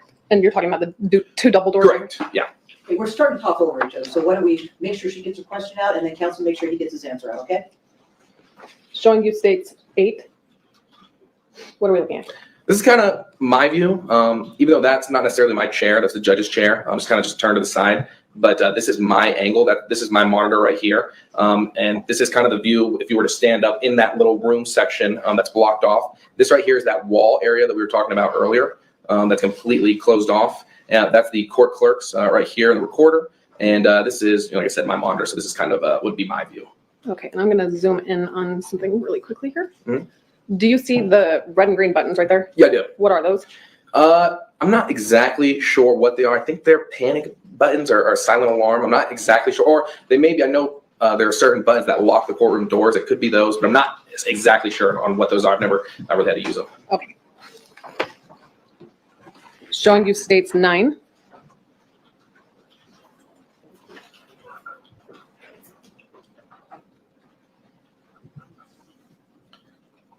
What is this? So this is kind of the angle that you would see if you were, like, let's say, a defendant walking through that door that in custodies, almost where that holding cell is. So once you walk out, if you were to just look left, this is the angle you would see. This is that door that I was talking about earlier that leads to like chambers and offices and things like that. And then if you see on the right side, if you were to loop around, that is how we would walk up to where we would be sitting, me and the judge. But this is just kind of that angle there. This chair to the bottom side, this is like typically an extern may sit there, but it's usually either an officer or no one sitting there. Thank you. Showing you states 10. What are we looking at in this photograph? Yeah, this would be the witness stand. This is there's a monitor similar to how it is here, where anything that's being shown on the Elmo can be seen by the witness. That would be the judge's chair right here. That's the judge's monitor. That would be my monitor. There's typically 2 chairs up here, so I would have a much smaller chair right there. And this is that door that we would enter through. This is kind of that one access point to wrap around. And this is kind of a granite wall that we have that sits behind the judge. Okay, and I'm sorry, I may have missed it. You may have already answered this question. Right here, is there any way to access the area where the judge sits other than to climb over that wall? No. These doors, those aren't doors. It's like a wall almost. And just like in here, the witness stand is lower than where the judge sits? Yes, yeah, absolutely. In the back hallway that you've referred to, that staff and in particular you and judge would use to get to the courtroom, are there exits to the ground floor? Like, are there stairs back there? Like in that backside to go down? Like in the rear hallway? Yes, yeah, there are. If you were to walk out of that door I was talking about near the copier, you were to just turn around. There is a big door right there where there's a stairwell, and you can go down. I'll often use that stairwell to go down to like a little supply office to get some extra Sharpies or whatever I need or whatever the judge needs. What about elevators? Are there elevators in the rear? Yes, there's elevators. Instead of making a right, if you were to just make a left, there's elevators right there as soon as you were to walk out. And then there's also further down the hall. She drives the bus, yellow bus, yellow bus. Erin Hatchie drives the bus all day long. Another pair of elevators as well. Thank you. Showing you states 11. What are we looking at in this photograph? So this is the angle from the witness stand. That's that monitor that I was saying that's similar to this one here. That's the microphone. That's those doors for the public to go through. And this is just kind of that angle if you were to be sitting at the witness stand. And you indicated that on January 3rd, there was a correctional officer sitting right there? Yes. Showing you states 12. Does this appear to be a photograph of Judge Holthus's bench? Yes, absolutely. That's just right. She'd be sitting right on top of there, and then I'd be on that right side. And there's a bit of a glare in this photograph, but is there a nameplate there too? Yes, and it says Honorable Judge Mary Kay Holthus.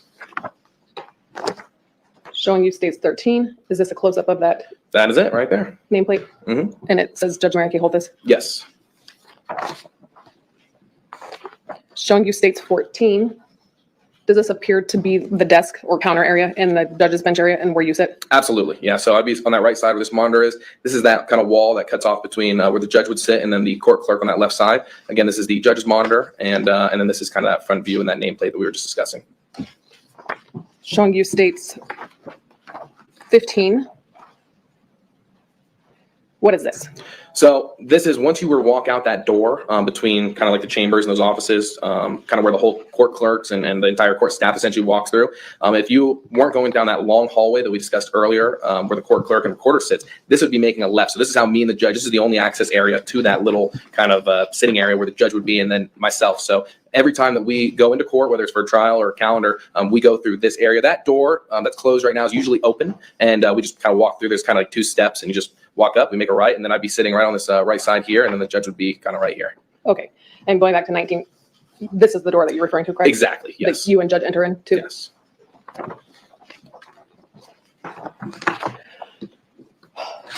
Are there cameras in the courtroom? Yes, sir. Are you familiar with the JEVS system? Yes. Is that one of the recording systems in the courtroom? Yes. Do you know whether or not the system will kind of alternate between various cameras in the courtroom? Absolutely, yeah. Depending on whatever the mic picks up, it'll usually could change from the witness stand to the judge and also whoever's speaking, whether it's an attorney or a defendant or kind of whoever's on that other side where the desks are. So it's activated by noise. Absolutely. And jazz, what does that stand for? That I don't know. I don't know what Jeff stands for exactly. But I know, just kind of the recording system that can catch whatever's going on. And if like we need to look back or like if the court clerks are making their minutes, they'll typically go back and watch the jabs to hear exactly what attorneys were saying or the judge, so that way they can get an accurate depiction of what had happened and occurred during court. And That's, by the way, JAVS is Jefferson Audio Visual System. Just an FYI. thank you. Learn something new every day. Is there also a fixed camera in the courtroom? Do you know? Yeah, I believe there is. And do you know approximately where in the courtroom it's mounted? I believe it's, I don't exactly know for sure. So I don't, I'm pretty sure it's kind of right behind us looking at the entire courtroom. But I don't know for certain, but I know there is one that kind of looks down, but I think that will partly be activated by the jabs as well. Dane and Jabs Dennis walking down the street. Dane and Dennis, the kind I'd like to meet. Dane and Dennis, they used to wear these tight old thongs. They didn't like them, so they're gone. Dane and Dennis walking down the street. Dane and Dennis, the kind you'd like to meet. Dane and Dennis, these two who look at them, they're definitely growers, not showers.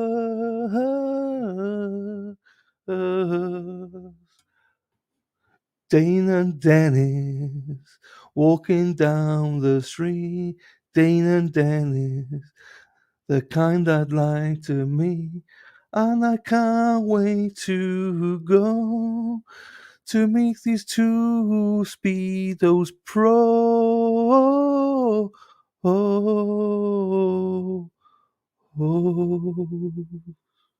See you in Boston, boys. Congratulations to Lauren Murray. Congratulations, Lauren, for yesterday. Go fuck yourself, Krusty. Go fuck yourself, Krusty. Go fuck yourself, Krusty Panties. We love you, Lauren. Let's fucking go. Is running during the course of the criminal calendar. Oh, yes, absolutely.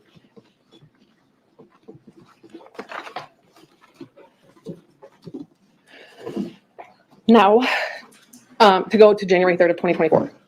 On that date, you were not originally supposed to be working, correct? Correct. Were you supposed to have the day off? I don't know if I was supposed to have the day off, but that morning I woke up and I was actually studying for the bar at that time. The bar was taking place in February. So this was January 3rd. It was kind of our first, it was right after New Year's. So it was our first criminal calendar of the year and actually our only criminal calendar that week. So, and it was on Wednesday. So my boss had texted me, one of the core staffs and said, hey, why don't you take the day off? It's not that long of a calendar. Why don't you study? It's coming up here pretty soon. It's a pretty stressful exam. So, you can go ahead and just take the day to study. And for whatever reason, I just really wanted to be there. I wanted to, it was our only criminal calendar that week. And it was just something that, I felt like I just should be at. So I told her thank you, but instead I decided to go into work that day. And on that date, did you sit next to the judge like you would during any other calendar? Absolutely. Were you multitasking like you indicated you typically do? Yeah. I prepped files that day, kind of start off as any other. And during calendar, I remember just going through emails, check in to see if there's any updates. Sometimes attorneys will email you right during calendar. So just kind of checking to making sure everything was running smoothly. During a typical criminal calendar, I know you indicated that there was at least one correctional officer seated in the witness stand in the courtroom. Yes. Are there typically more than one correctional officer? There usually is. Sometimes there's only one. We always have our marshal there as well. But especially if it's like a lot of defendants that are in custody coming in, there will be maybe 2 correctional officers, occasionally 3, but usually, like I said, you'll have the one. You'll always have the marshal there as well. Are there times when the correctional officers who are present in the courtroom might remove some of the in custody defendants and take them back to the Clark County Detention Center? Absolutely, yeah. Especially if there's a lot of defendants in a particular day, or maybe if there's like some sort of intermission or a break, whatever ones that we've kind of gotten through the in custodies, they'll go ahead and kind of uncuff whoever together or whoever hasn't gone, and then they'll go and walk those individuals through that door that we were talking about, and then on to CCDC. But there will always be at least one correctional officer in the courtroom if there are in custody defendants, Yes. correct? Oh yeah. And you indicated that there's also a court marshal that's in the courtroom during criminal calendars? Always, yeah. And is that Marshal Shane Brandon in your courtroom? Yes, it is. And typically, how is he dressed? In full uniform. He's got, a vest on, and he looks almost like a police officer. It's like a brown tan shirt that he has, and he's in a vest. He's got a full belt. He's got a gun on him. He's got a badge, everything like that. With regards to the correctional officers that are in the courtroom, are they typically dressed in uniform? Oh, yes. Yeah, almost identical to the marshal. And readily identifiable as law enforcement officers? Yes, absolutely. Are they typically armed Yes. with a firearm? Yes. On January 3rd of 2024, do you recall a defendant being on your calendar that day by the name of Deobra Redden? Yes, I do. Do you see that individual in the courtroom today? Yes, I do. Could you please point to him and identify an article of clothing that he's wearing today? Sure. That's him right there, wearing, looks like, I can't really see the color of the tie, almost like a purple tie, blue shirt, standing up right there. May the record reflect that he's identified the defendant here. Let the record so reflect. Now, with regards to Mr. Redden on January 3rd of 2024, were you aware of whether or not he'd ever been in your department prior to that date? Yes. Was he or was he not? He was, yeah. And do you recall what he had been in your department for previously? Exactly, I'm not sure. I believe, I don't want the record to be wrong here.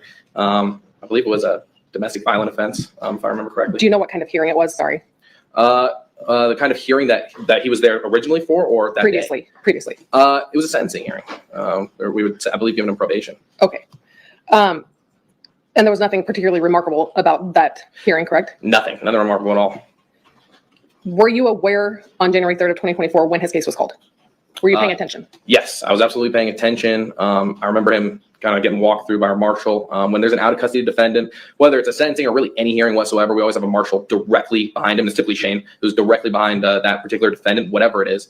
And I remember him coming to the courtroom, and I remember him kind of talking for a long time, the judge giving him an opportunity to address the court. I remember at that point, there was really nothing unusual. He seemed really polite and courteous, and there was no kind of nothing unique about the situation. So I kind of had lost interest a little bit. I was, doing my emails. It wasn't really, anything unique about the situation. And I kind of, like I said, I kind of just started answering emails. Prior to Mr. Redden addressing the court on his own behalf, do you recall whether or not anyone from the state made an argument on behalf of the state? I think I can't. Were you paying attention at that point? Yeah, I don't necessarily recall. I mean, I think the state may have, but I don't necessarily recall exactly what, kind of right before then, like I said, I was kind of answering emails and stuff, and I didn't think anything of it. Do you recall who the calendar deputy was that day? The calendar deputy? Who was handling the calendar on behalf of the state? On January 3rd. State, there was Jory, I know, was there. I know Richard Scow was there. I think it was Scow at the time, because Jory would kind of pop in from time to time. So I think it was Scow. Okay. And with regards to a calendar deputy, is that the individual that would handle the bulk of the matters on the criminal calendar that day? Exactly, yes, yeah. And occasionally specialty team deputies might pop in and out to handle individual matters? Yes, yeah. Okay. So on that date, Richard Scow was the assigned calendar deputy. Yes. And Jory Scarborough was a specialty team deputy that appeared on January 3rd. At some point after Mr. Redden addressed the court, do you recall something unusual happening? Oh, yeah. So, like I said, I was kind of lost. I didn't lose interest, but I was kind of listening, but I wasn't, paying too much attention. I was just kind of answering emails. And then I could hear, I remember the judge speaking. I remember the judge kind of going and kind of saying what she was going to say. And then I could remember hearing some handcuffs. And then what really caught my attention was I heard, excuse my language, but I heard, fuck that bitch. And when I heard that, I immediately looked up. And when I'd seen Mr. Redden, and I'd seen him kind of hop over the defense desk that we were speaking about earlier. And he kind of put one hand down, and it just kind of pretty easily just hopped right over. And at that moment, I was obviously my full attention was looking at this particular individual. And at that moment in time, I actually thought he was going to go for the door because occasionally when we go to remand defendants into custody, they'll go make a run for it. And there was that particular door that we were speaking about earlier. So I actually was under the impression he was going for the door. Never would I even imagine that he was going to go for the judge. But then I remember looking at him. I was actually saying like, whoa. I was trying to process what was even happening. And it all happened so fast. I mean, like I was saying before, the defense desk is actually a lot further than these desks are here. And he was able to scale that distance in such a short amount of time. I mean, the video doesn't even do it justice as to just how fast that all took place. And then I remember him doing this just incredible leap over the judge's bench bar there. And at that moment in time, I kind of just reacted. I wasn't even thinking, to be honest. It was just all reaction and reflex. I went right. I'll just play this very quickly because someone's bound to come in and tell me about it. So I just thought I'd play this quickly. So, Aidan Carney. Aidan, this is about a minute ago. He says, I interviewed a deliberating juror in the Karen Reid case for an hour this morning. It was fascinating. The juror was a really nice person and has given me full permission to report on our conversation, which I will be doing. I will say this: the juror was a not guilty vote on manslaughter, who switched to guilty after stronger personalities in the room were persistent about it. But the juror then switched back to not guilty. This juror says the vote went from 6-6 to 9-3 and then back to 8-4.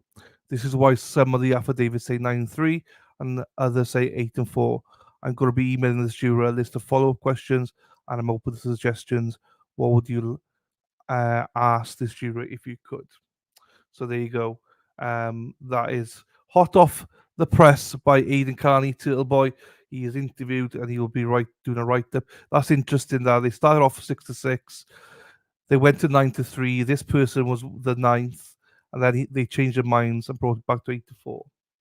So it'd be interesting to hear from them how they flipped each way. Do you know what I mean? Why did they go from not guilty to guilty, and why did they come back as well? So there you go. So that's the update for you people. I wanted to play it now. Obviously, if this was a real live trial, I wouldn't do this, but it's not, so I can do it. And I know that people are going to come in and say, or maybe come in and say, have you seen Aidan's post? Have you seen Aidan's post? We've done it now. So there you go. Watch out for his next write-up. What's that coming over the hill? Is that a monster? Is that a monster? Boom, boom.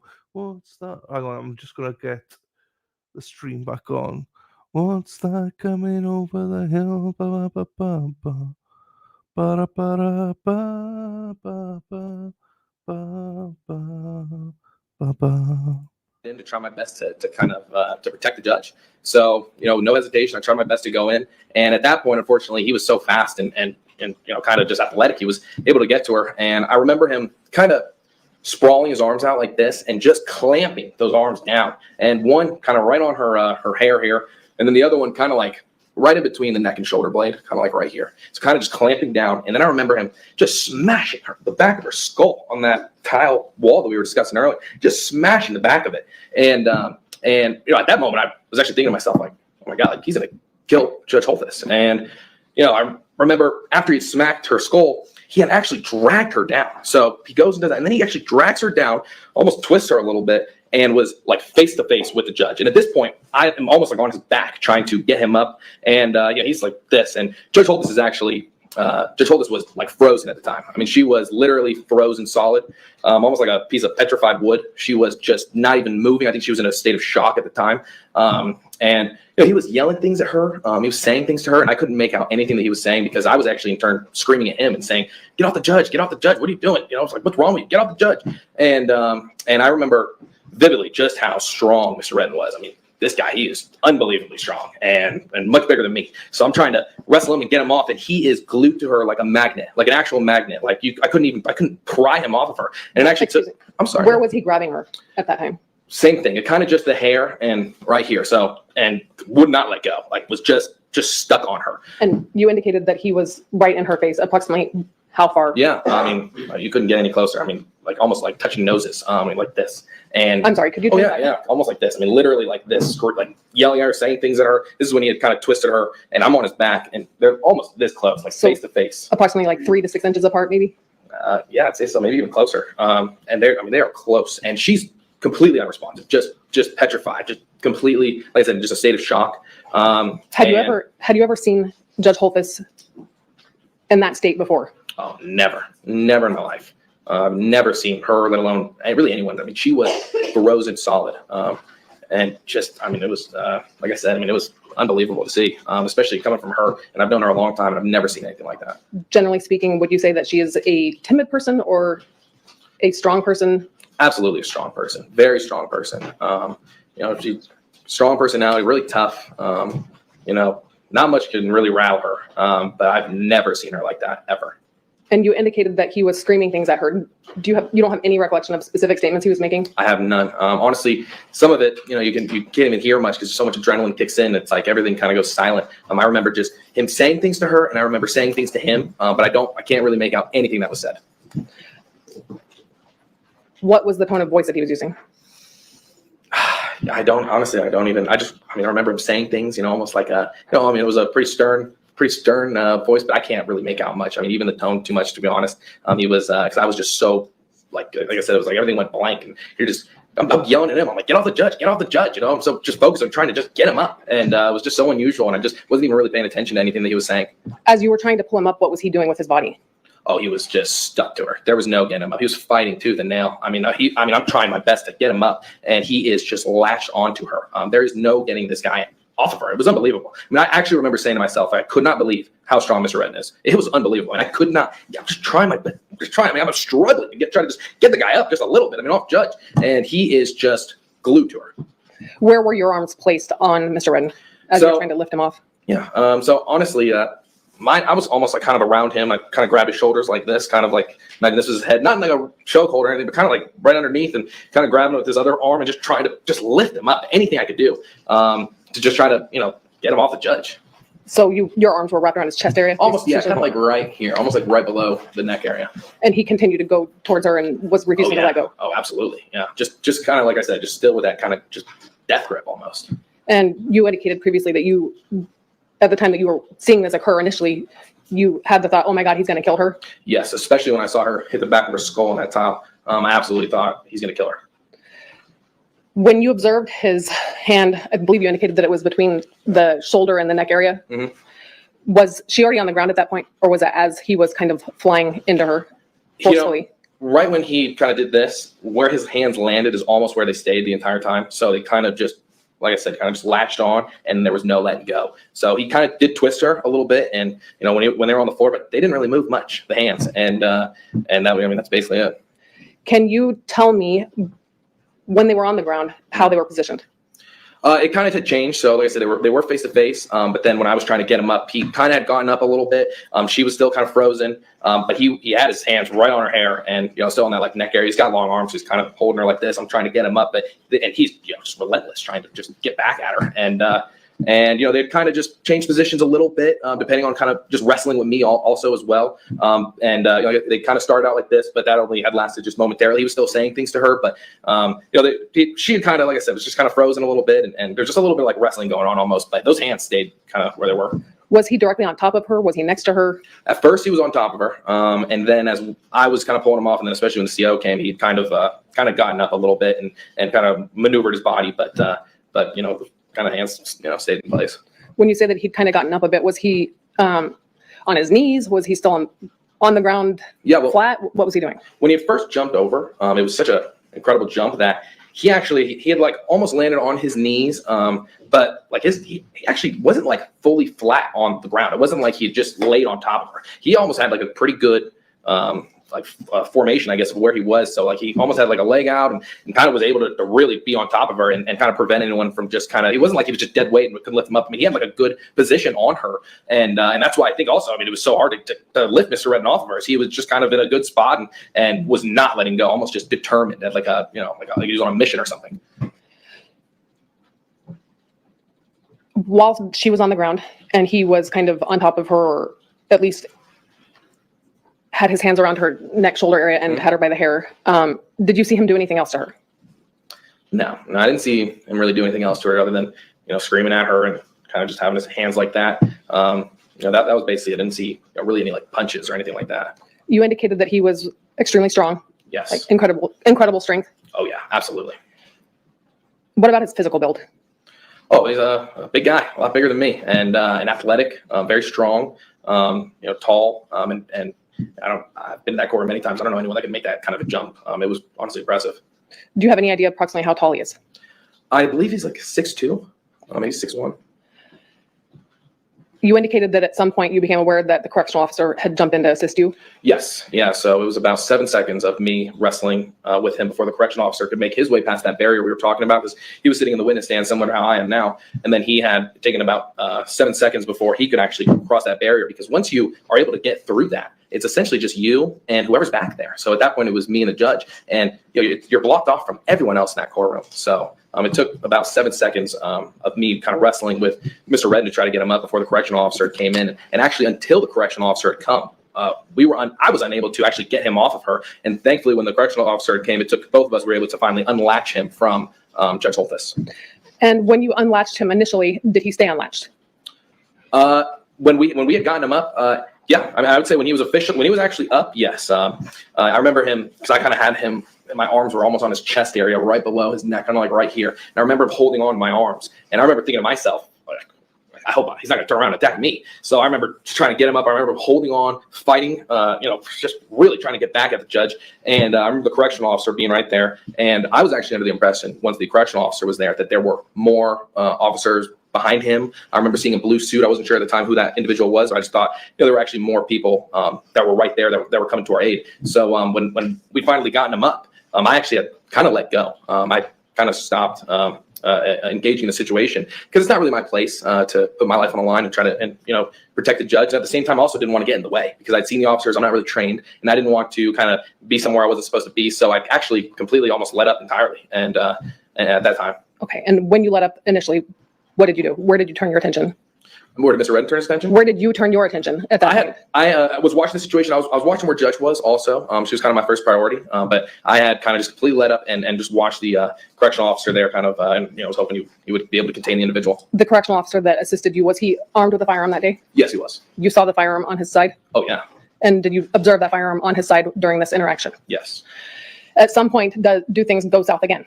Yes, they do. So I'd kind of let up, like I said earlier, and the correctional officer, who is much smaller than Mr. Redden, the correctional officer, and I remember too, I had a blue suit at the time that was right here, so I was under the impression that was another officer, and I'd let up, and then I remember Mr. Redden just going at the correctional officer and just winding back his arm and just landing blows, like really big blows, just boom, boom.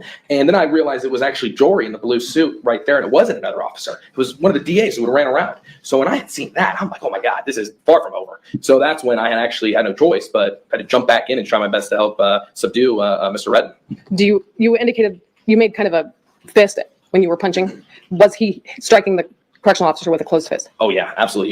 He was complete. I mean, like I said, real big windups, just huge blows. And I actually remember saying to myself, like, oh God, I hope he doesn't, grab the gun and maybe start shooting at someone in the courtroom. I mean, I don't know what's going to happen. I know the correctional officer's got a loaded gun right there, and now the correctional officer's in distress, and it's just me and a DA here. I wasn't sure what was going to happen, to be honest. And what actions did you take to assist at that point?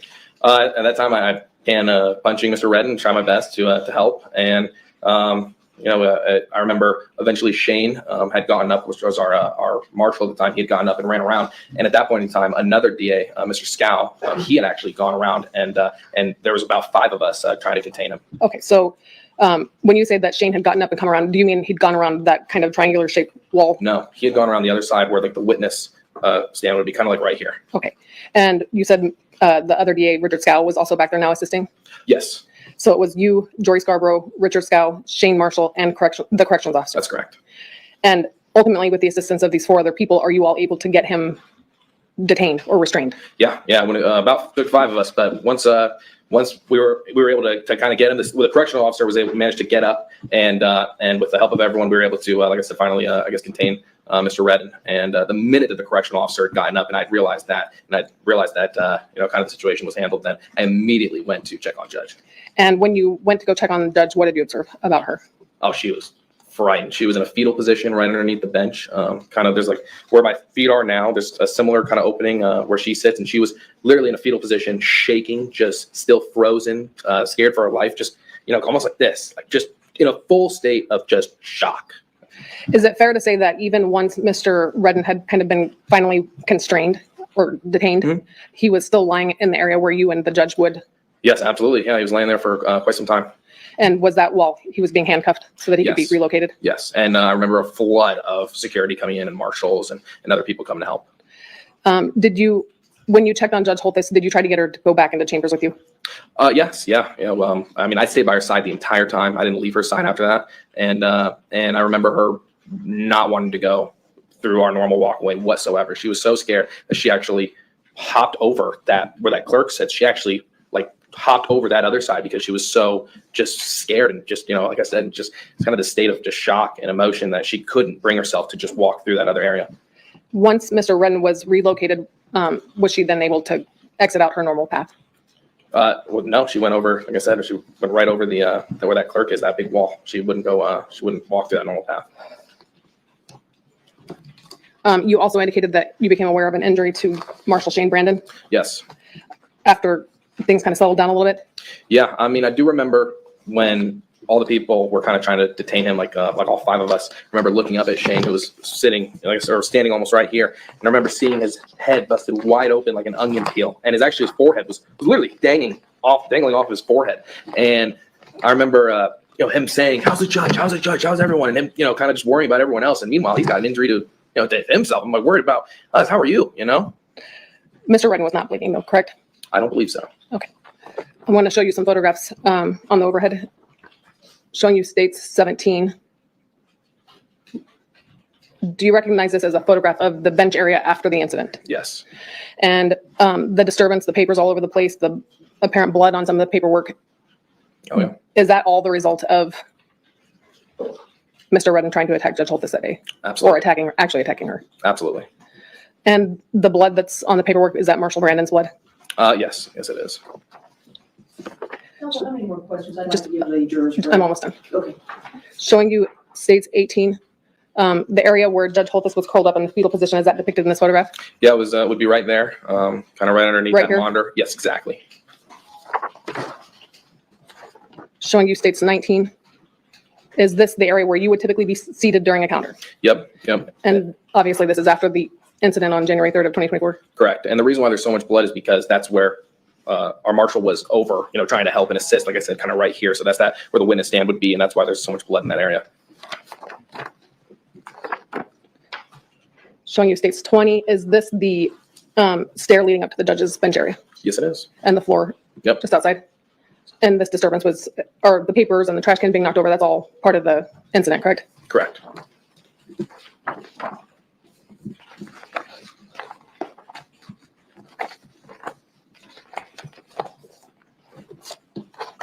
Course indulgence.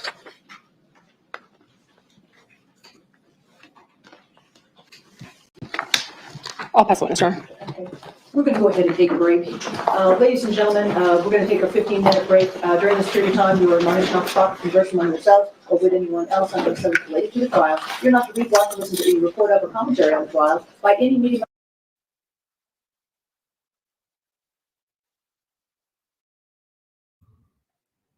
Right. Ladies, let's get it on. Hang on. How do I do this? No.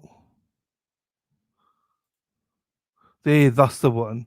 I always forget which one it is. We'll hide Dean and Dennis. We get the beauties in there. We'll get Brenda and Tracy in. Right, there's not much left in this one, so they just come back from break and we'll play it. I'll just like to stop there for a second to give everyone a little bit of a break, just to get through it. I'm not sure where you all stand. I think most people here believe he's guilty of it. Well, not everybody I know, but most, I think. All right. Let's play a couple of songs and then we'll get back to it. Zara P, Zara P, Zara P, P, P, P, P, Zara P, Zara P, Zara P is lovely. Josie and Murph, they aren't as lovely. Fuck around and find out I'm joking, they're lovely. Erin Hattree drives the bus, yellow bus, yellow bus. Erin Hattree drives the bus all day long. Tits and clams, that's a Shari D. Tits and clams, that's a Shari D. It's a little bit bushy inside of this place. We men, we are an absolute disgrace. We need to trim it, we need to trim it, we need to trim it now.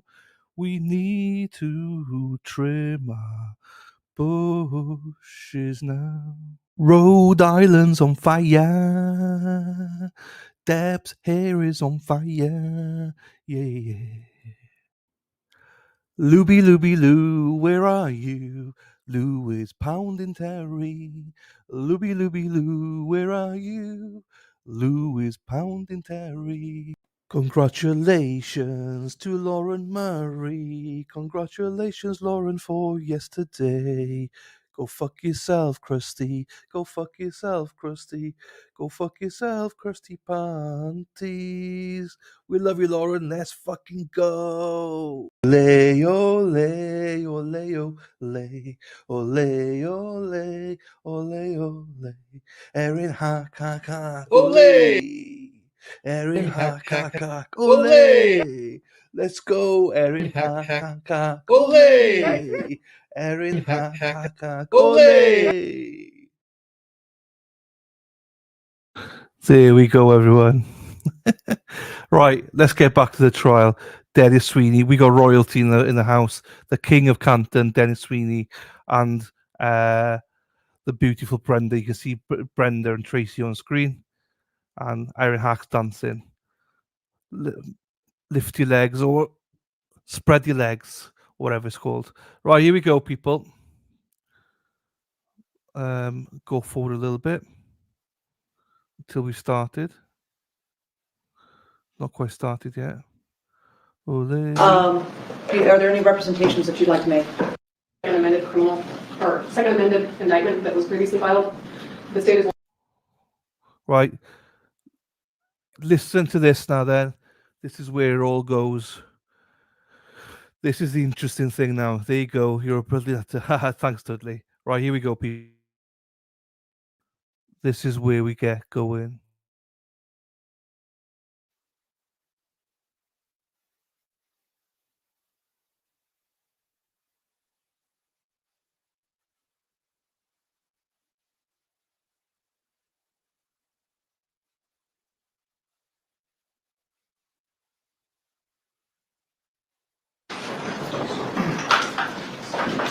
You all may be seated. Okay, are we ready to proceed? Yes, Your Honor. Okay. Are there any representations that you'd like to make? Your Honor, it is my understanding that Mr. Redden is going to plead guilty but mentally ill to all of the charges in the second amended criminal, or second amended indictment that was previously filed. The state is willing to stipulate to allow him to withdraw his prior pleas of guilty so that he can enter pleas of guilty but mentally ill to counts 2 through 7. And he's also pleading guilty but mentally ill to count 1. And that's our understanding, Your Honor. He's prepared to go forward with the plea. Okay. All right. But in terms of the negotiation, there are no negotiations. Each side will argue for a lawful sentence under the statute. Okay. All right. Mr. Redden? Yes. I'm going to be asking your lawyer to state in open court the substance of the plea agreement. In other words, the primary, the most important terms of the negotiations or agreement between you and the state. Actually, this is a guilty plea memorandum. Okay. I want you to listen carefully, as after your lawyer's done speaking, I'm going to ask you if you heard him and if you agree that this is what the parties have agreed to enter into. All right? Okay. Okay. Mr. Arnold? Your Honor, he's agreed to plead guilty, but mentally ill to count 1, attempted murder, victim 60 years of age or older. Count 2, battery on a protected person, resulting in substantial bodily harm, victim over 60 years of age or older. Count 3, intimidating a public officer. Count 4, battery on an officer resulting in substantial bodily harm. Count 5, performance of act or neglect of duty in willful or wanton disregard of safety of persons or property resulting in substantial bodily harm or death. Count 6, battery by prisoner. Count 7, unlawful act related to human excrement or bodily fluid. Okay. So he's taken a plea, basically. Well, it's not a plea. Sorry, it's not a plea because with pleas there's normally a sentencing guideline, but they've not agreed on that. So what they agreed on, he will testify to guilty for all those, but under insanity. There's no plea deal in terms of the number of years in prison and stuff like that. So they now need to So basically, what's going to happen in another date is I'll go through it all now.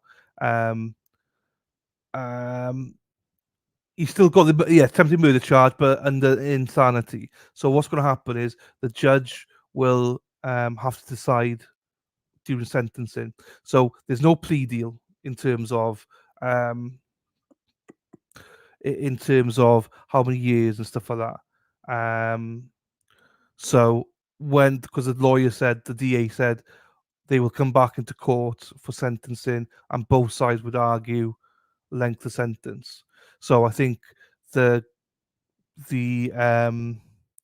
obviously the state are going to argue for full amount, and the defense are going to argue for him to be rehomed into a mental institution, I imagine.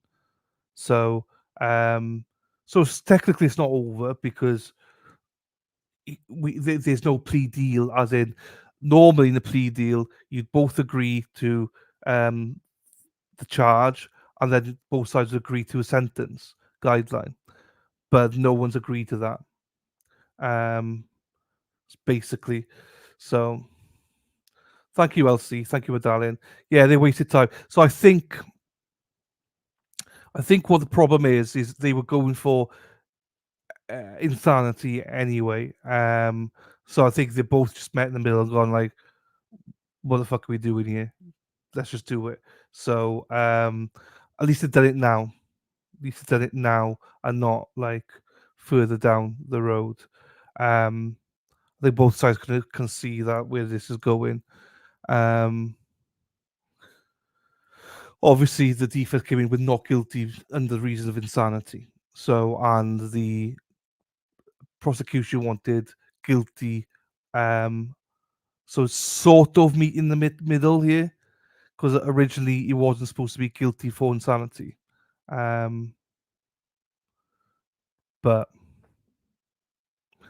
so sort of compromise, but it doesn't really mean much because the judge could still give him the whole maximum.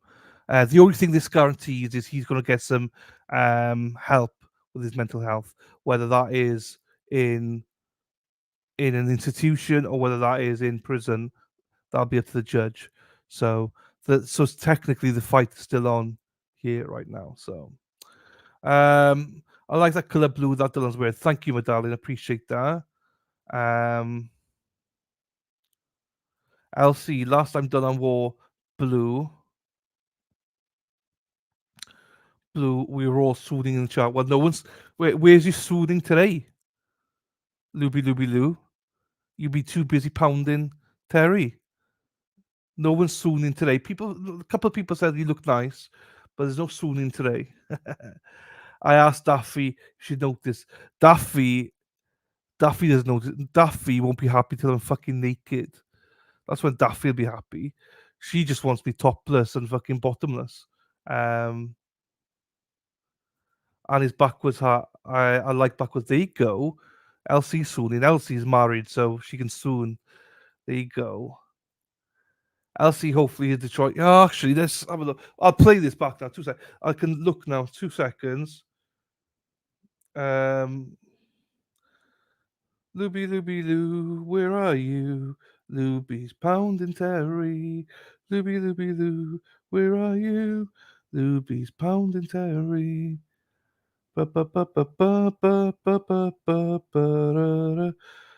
Where's the Detroit fitted hat? There you go. It says in transit, so hang on. It says we're working on it. It's on the road. It says either today between 5th and the 9th. Basically, so we'll see. Scooby Dooby Doo. What's that? I don't see what that is. What's that symbol? I can't see the symbol. I don't know what that is, Erin Hack. He needs to stay in jail, be medicated. Well, it depends whether it's going to be in jail or whether it's going to be in mental health, in mental institution. There you go. He didn't quite take a plea. They've agreed on that. Sort of agreed to meet in the middle of the road on the actual accusation, but there's no plea in terms of, he might still get the same or similar level as he would anyway. So, but I think he's better off this way. He will get help now at least, because if they found him guilty without the insane element, then he's got no chance of getting help. But he's got more chance now of getting help for his condition. So I think it helps him. But he's probably still going to get 20 years. But we'll see what happens. You're a golfer. There you go. I can't. I try and golf. I hit one good shot a year. Morning, Katie. How are you doing, my darling? Nice to see you there in Oregon. Our pretty Oregon girl here. I haven't seen Russ's mum for ages, or hamburgers. Only Katie we see now from Oregon. There you go. How are you feeling, Lisa? By the way, feeling better, my darling? I'm still playing it. He just basically agreed to plead guilty for under insanity. So, but there's no arrangement for how long, so that'll be a separate one. Right, let's get back to this then. Hang on. And this is what I will do. Once I canvass Mr. Redden, I will go ahead and allow him to withdraw his guilty plea with respect to the counts 2 through 7. Did I get the numbers right? Yes. Okay. All right. Mr. Redden, Yes. did you hear your lawyer just state the substance of the guilty plea memorandum? Yes. Okay. Did he accurately state the terms that you had agreed in order to resolve the criminal charges lodged against you? Yes. Do you read, write, and understand the English language? I do. Okay. Did you receive a copy of the guilty plea memorandum? I did. Did you review the second amended indictment? Yes, I did. Okay. Did you receive a copy of that as well? Yes. Okay. Do you need me to read the second amended indictment now and before we take your plea? No. Okay. Before accepting your guilty plea, there's a number of questions I'm going to have to ask you in order to assure me you are entering a valid plea. If you do not understand any of my questions, will you please let me know so that I can rephrase them? I will. If at any time you wish to take a break in the proceedings so that you can discuss matters in private with your lawyer, will you let me know so that I can give you an opportunity to do so? Yes. How old are you, sir? I'm 31. Where were you born? Las Vegas, Nevada. What is the extent of your education? 12. Did you graduate from high school? No. Would it be fair to say you dropped out in the 12th grade? Yes. Okay. You finished the 11th grade? Yes. Are you taking any medications or suffering from any medical, physical, or mental health conditions that would interfere with your ability to understand these proceedings and the terms of the guilty plea memorandum? I am on mental health meds, but as long as I'm on that, I don't believe that it will affect any of my. Okay. Well, I know that you've got to be on some medication, sir. I think we've been discussing that here today. But I want to know, are you taking any medications or suffering from any medical, physical, or mental health conditions that would interfere with your ability to understand what is going on here today or the terms of the guilty plea memorandum? Oh, no. You fully understand? Yes. Have you had an ample opportunity to discuss your case with your lawyer, Mr. Arnold? Yes. Are you satisfied to have him as your lawyer and the advice that he has given to you? Yes. Do you understand you are entitled to have an attorney represent you at every stage of the proceeding lodged against you? Yes. Do you understand you're entitled to a trial by jury, at which in order to convict you, all of the jurors would have to agree that you are guilty? Yes. Do you understand at trial you would be presumed to be innocent, and the state would have to overcome that presumption and prove you guilty beyond a reasonable doubt? Yes. Do you understand that to do this, the witnesses for the state would have to come to court and testify in your presence, and your lawyer could cross-examine those witnesses? Yes. Do you also understand that your lawyer could object to evidence offered by the state at the trial and could call witnesses and present evidence on your behalf? Yes. Do you understand at trial, while you have the right to testify if you chose to do so, you also would have the right not to testify, and if you decided not to testify at your trial, the state would not be able to use the fact you did not testify in any way to prove its case? Yes. Do you understand that by entering your guilty pleas, you are giving up these rights and other rights listed in the guilty plea memorandum? Yes. Are you aware of the penalties for committing the crimes which are listed in count 1 through count 7? Yes. I'd like to review all of them with you. This will take a little bit of time, but I want to make sure you understand, okay? Do you understand, as a consequence of entering a plea of guilty but mentally ill, you have the burden of establishing your mental illness by a preponderance of the evidence? Oh, yes. Do you understand that except as otherwise provided by specific statute, as a defendant who has entered such a plea, you would be subject to the same criminal, civil, and administrative penalties and procedures as a defendant who regularly just pleads guilty? Wait, Sure. Do you understand, except as provided by specific statute, As a defendant who has entered a plea of guilty but mentally ill, you are subject to the same criminal, civil, and administrative penalties and procedures as a defendant who pleads guilty. Yes. Okay, do you understand that if the court finds by a preponderance of the evidence you are not mentally ill at the time of sentencing, that the court may impose any sentence that the court is authorized to impose upon a defendant who pleads or is found guilty of the same offense, or that you are mentally ill at the time of if you are mentally ill at the time of sentencing, the court shall impose any sentence the court is authorized to impose upon a defendant who pleads or is found guilty of the same offense, and include in that sentence an order that you, during the period of your confinement or probation, be given or obtain such treatment as is medically indicated for your mental illness. Do you understand that? Yes. That's all set forth on page 2 of the guilty plea memorandum. Mhm. Okay, do you understand that as a consequence of your plea of guilty but mentally ill, the court must sentence you as follows? First, with respect to count 1, the court must sentence you to imprisonment in the Nevada Department of Corrections for a minimum term of not less than 2 years and a maximum term of not more than 20 years, plus a consecutive sentence of 1 year to 20 years for the age enhancement. Do you understand that? Yes. Do you understand the minimum term of imprisonment may not exceed 40% of the maximum term of imprisonment? Yes. Do you also understand that you also may be fined? Yes. Okay. Do you understand that you are eligible for probation for the offense to which you are pleading guilty? Yes, I understand. Do you also understand, except as provided by statute, the question of whether you will receive probation is in the discretion of the sentencing judge? Yes. With respect to count 2, do you understand that the court must sentence you to imprisonment in the Nevada Department of Corrections for a minimum term of not less than 2 years and a maximum term of not more than 10 years, plus a consecutive sentence of 2 years, minimum 2 years to 10 years for the age enhancement? Yes. Do you, again, as with count 1, do you understand that the minimum term of imprisonment may not exceed 40% of the maximum term of imprisonment? Yes. Do you also understand in that situation you may also be fined for that? Yes. And as like count 1, do you also understand you are eligible for probation for the offense to which you are pleading guilty, meaning count 2? Yes. With respect to count 3, do you understand that the court must sentence you to imprisonment in the Nevada Department of Corrections for a minimum term of not less than 1 year and a maximum term of not more than 5 years? Yes. Do you also understand that you could be fined up to $10,000? Yes. And as with respect to counts 1 and 2, the minimum term of imprisonment may not exceed 40% of the maximum term of imprisonment. Yes. And I might save a little bit of time, but the minimum term of imprisonment may not exceed 40% of the maximum term of imprisonment would also apply to counts 4, 5, and 6, and 7. Do you understand that? Yes. Okay. And you also understand that you are eligible for probation with Yes. respect to those other counts, Yes. as well as count 3. Yes. Your Honor, I think count 7 is actually non-probationable. Okay. Okay. I will get to count 7.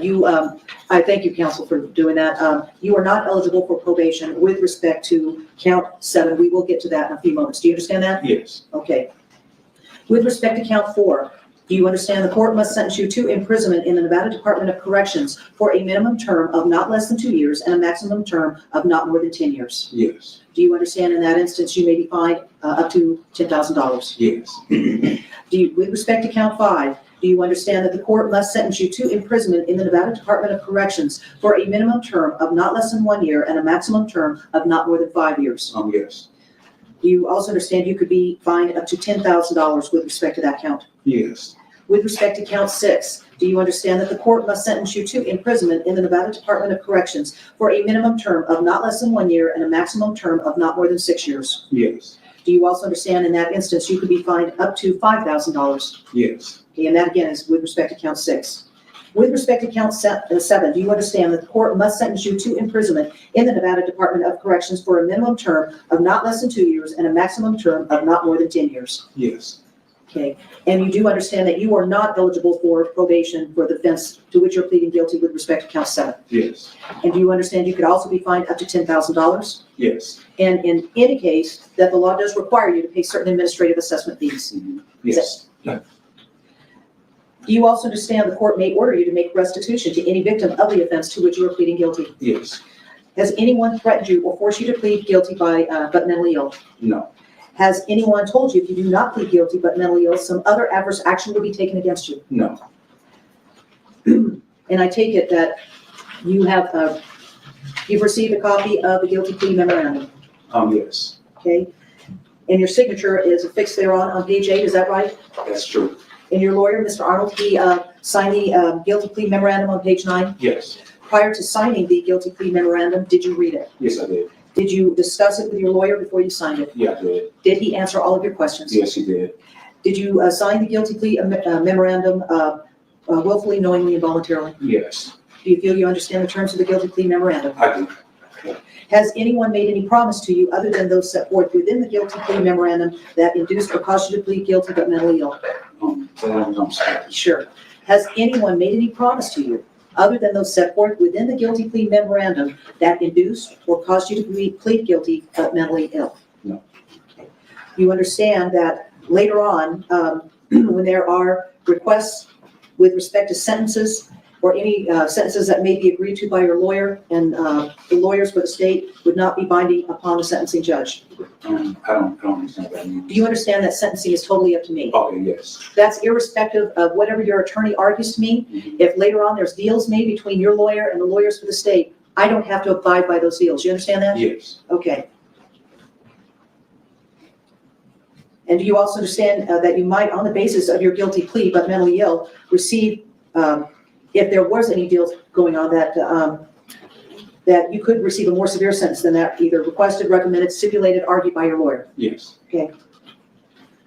Do you have any questions as to what you're alleged to have done within the second amended indictment? No. Do I need to review all that with him? Okay, he's never been him as to count 1, Your Honor. I think the parties can agree to incorporate the factual basis from his previous plea as to counts 2 through 7, but he's never been him as to count 1. Okay, let me go through that. I don't have that right in front of me, so let me pull it up.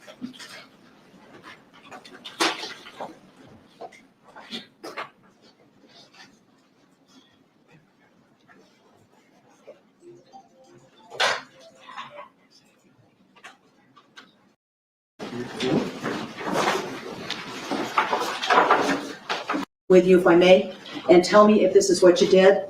And again, you're pleading guilty, but mentally ill. I appreciate that, so I may not add all of that. Okay, tell me if this is what you did with respect to count 1, attempt murder, victim 60 years of age or older, that you willfully, unlawfully, and feloniously, and with malice aforethought, attempt to kill Judge Mary Kay Holthus, who is 60 years of age or older, to wit, during your rendition of sentence, and once you knew she was about to sentence you to prison, did leap over defense counsel's table into the well of the courtroom, and thereafter rushing towards the judicial bench and jumping over it Superman style directly into Judge Mary Kay Holthus's judicial space, landing directly on top of her and immediately attacking Judge Mary Kay Holthus by grabbing her, pulling her hair, placing your hands around her throat, and or hitting her on the head by manner and means unknown. Did you do that, sir?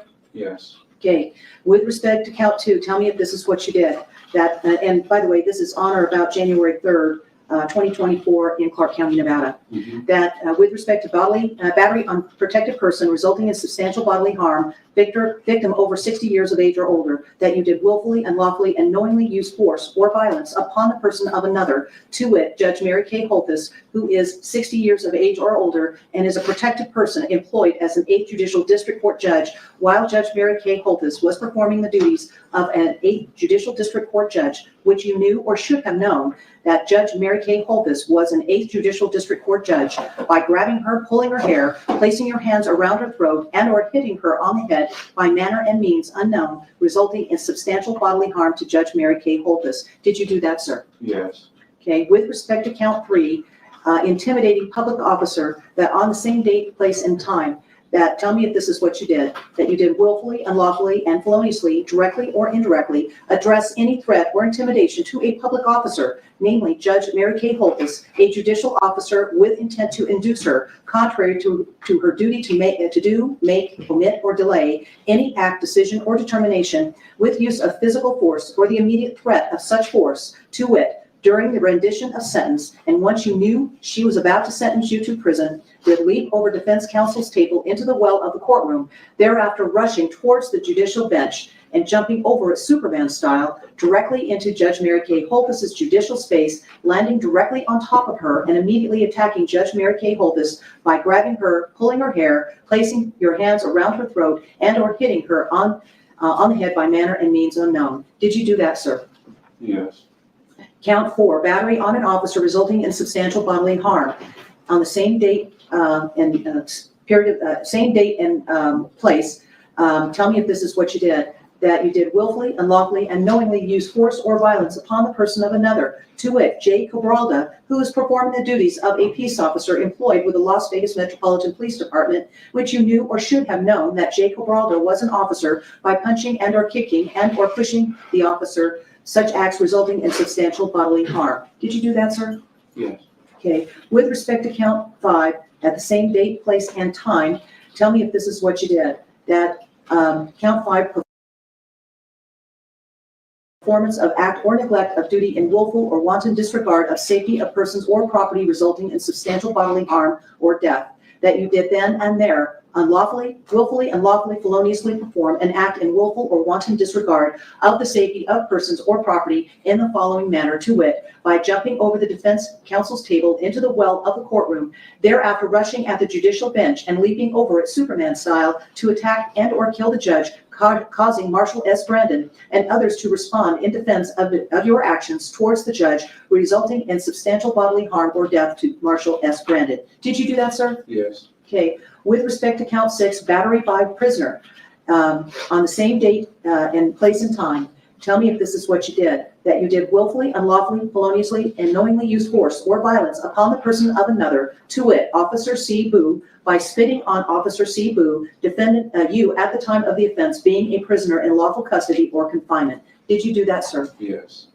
With respect to count 7, on the same date and place, and the act being unlawful act relating to human excrement or bodily fluid, tell me if this is what you did. That you did then and there willfully, unlawfully, feloniously, and intentionally use, propel, discharge, or spread any human excrement or bodily fluid consisting of saliva with the intent to have the excrement or bodily fluid come into physical contact with any portion of the body of another person, or under circumstances in which the excrement or bodily fluid was reasonably likely to have come into contact with any portion of the body of another person, to wit, Officer C. Boo, whether or not such contact actually occurred while you were a prisoner in lawful confinement, you committing the offense in the following manner, to wit, by spitting saliva on Officer Boo. Did you do that, sir? Yes. Okay. And for that reason, you are pleading guilty to committing the crimes by pleading guilty but mentally ill to committing the crimes of count 1, attempt murder, victim 60 years of age or older, a category B felony in violation of NRS 200.010, NRS 200.030, NRS 193.153, and NRS 193.167. Count 2, battery on a protected person resulting in substantial bodily harm, victim over 60 years of age or older, a category B felony in violation of NRS 200.481. Count 3, intimidating public officer, a category C felony in violation of NRS 199.300. Count 4, battery on an officer resulting in substantial bodily harm, a category B felony in violation of NRS 200.481. Count 5, is that what I'm on? Count 5, performance of act or neglect of duty in willful or wanton disregard of safety of persons or property resulting in substantial bodily harm or death, a category C felony in violation of NRS 202.595. Count 6, battery by prisoner, a category B felony in violation of NRS 200.481 2F, and count 7, unlawful act relating to human excrement or bodily fluid, category B felony in violation of NRS 212.189. Is that right, sir? Yes. Okay.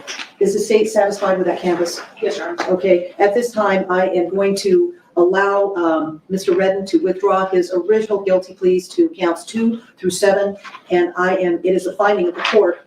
The defendant is wholly competent and capable of entering an informed plea with respect to the 7 counts, and that your plea of guilty but mentally ill is a knowing involuntary plea supported by an independent basis in fact, containing the essential elements of the offense charged, and for that reason, this court accepts your guilty pleas.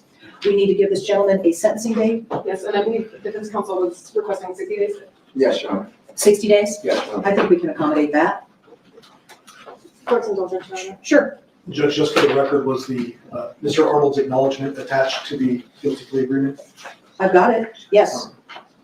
Certificate of counsel? Yes. It's there. Thank you. Okay, and go ahead. November the 7th, would you like a special time, Your Honor? Do you want a special time? Yes, please. Usually I have my calendar at 8:30. Do you want to do it after? Or do you want to do it in the afternoon? We can do 10:30 or 11, or we can do it afternoon, whatever. Afternoon would be better. Oh, now this shouldn't be a Wednesday. No. He pleaded guilty with insanity. So instead of doing the guilty, he just went guilty with insanity. So he'll be sentenced in 60 days. On the Thursday. Yeah, because I've gotten where I just don't do so on, there's just no way I can get it done. Right now, we've got 6 criminal sessions on that. I could probably do it at noon if you want to just do it at noon. Whatever Mr. Honors preference is. That's fine now. Okay. We'll just take a later lunch, okay? November the 7th at noon. Thank you, Your Honor. Thank you. Okay, thank you. And Ms. Clerk, I'd like these documents. Okay. On that.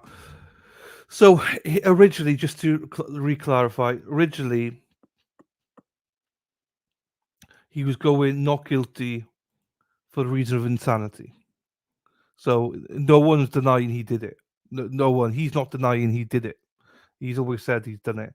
But it was the line of whether he was insane or not. The DA was saying no, he was totally sane to do it, and the defense is saying no, he was insane. So that was, a better option for him to take that deal. So he'll still get prison term, but now it just means that he will probably or should get more help. So it helps him out. It'll reduce his overall time in prison, or should do, and then it'll be the evaluation's been done, everything's been done in the terms of he was not competent to stand trial before, but now they said he sort of is competent on meds and stuff, so he's gonna it's all basically a tick box now for him. So he's going to get the help that he requires or needs, whatever level of help that is. So, so he just needs a few more testings now.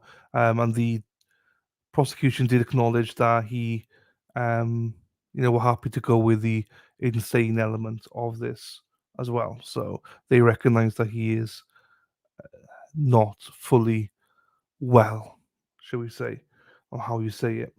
So yeah, I think it's a good win for him. As I say, I think everyone's happy. The prosecution still will want full time in custody. Defense obviously going to fight that. So we'll just see. So right, there's that one. All right, next one. Let's go to Donna Adelson. One psycho to another. I'm not saying she's a psycho. I don't really know anything about this case. So,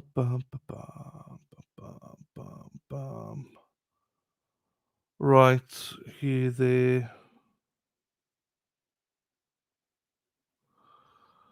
Okay. Trying to find it. I am now. I can't freaking find it. Oh, here we go. I got it. Let me get that up there. Oh, sorry to hear that, Sally. I hope things get better for you, my darling. It's not a great thing, I know. Hope things change and turn around for you, my darling.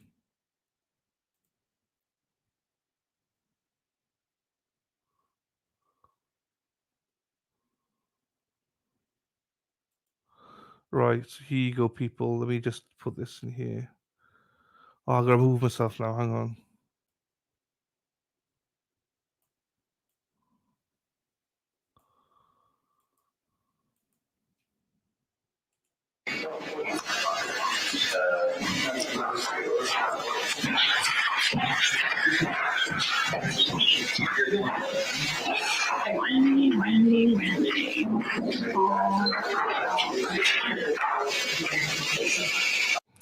Was she saying Randy, Randy, Randy? Hang on.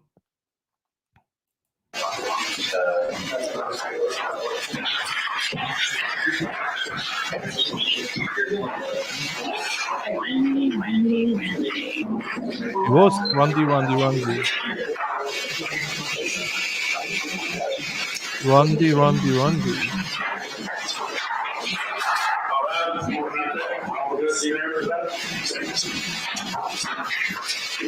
See that? Of course she did. She did. I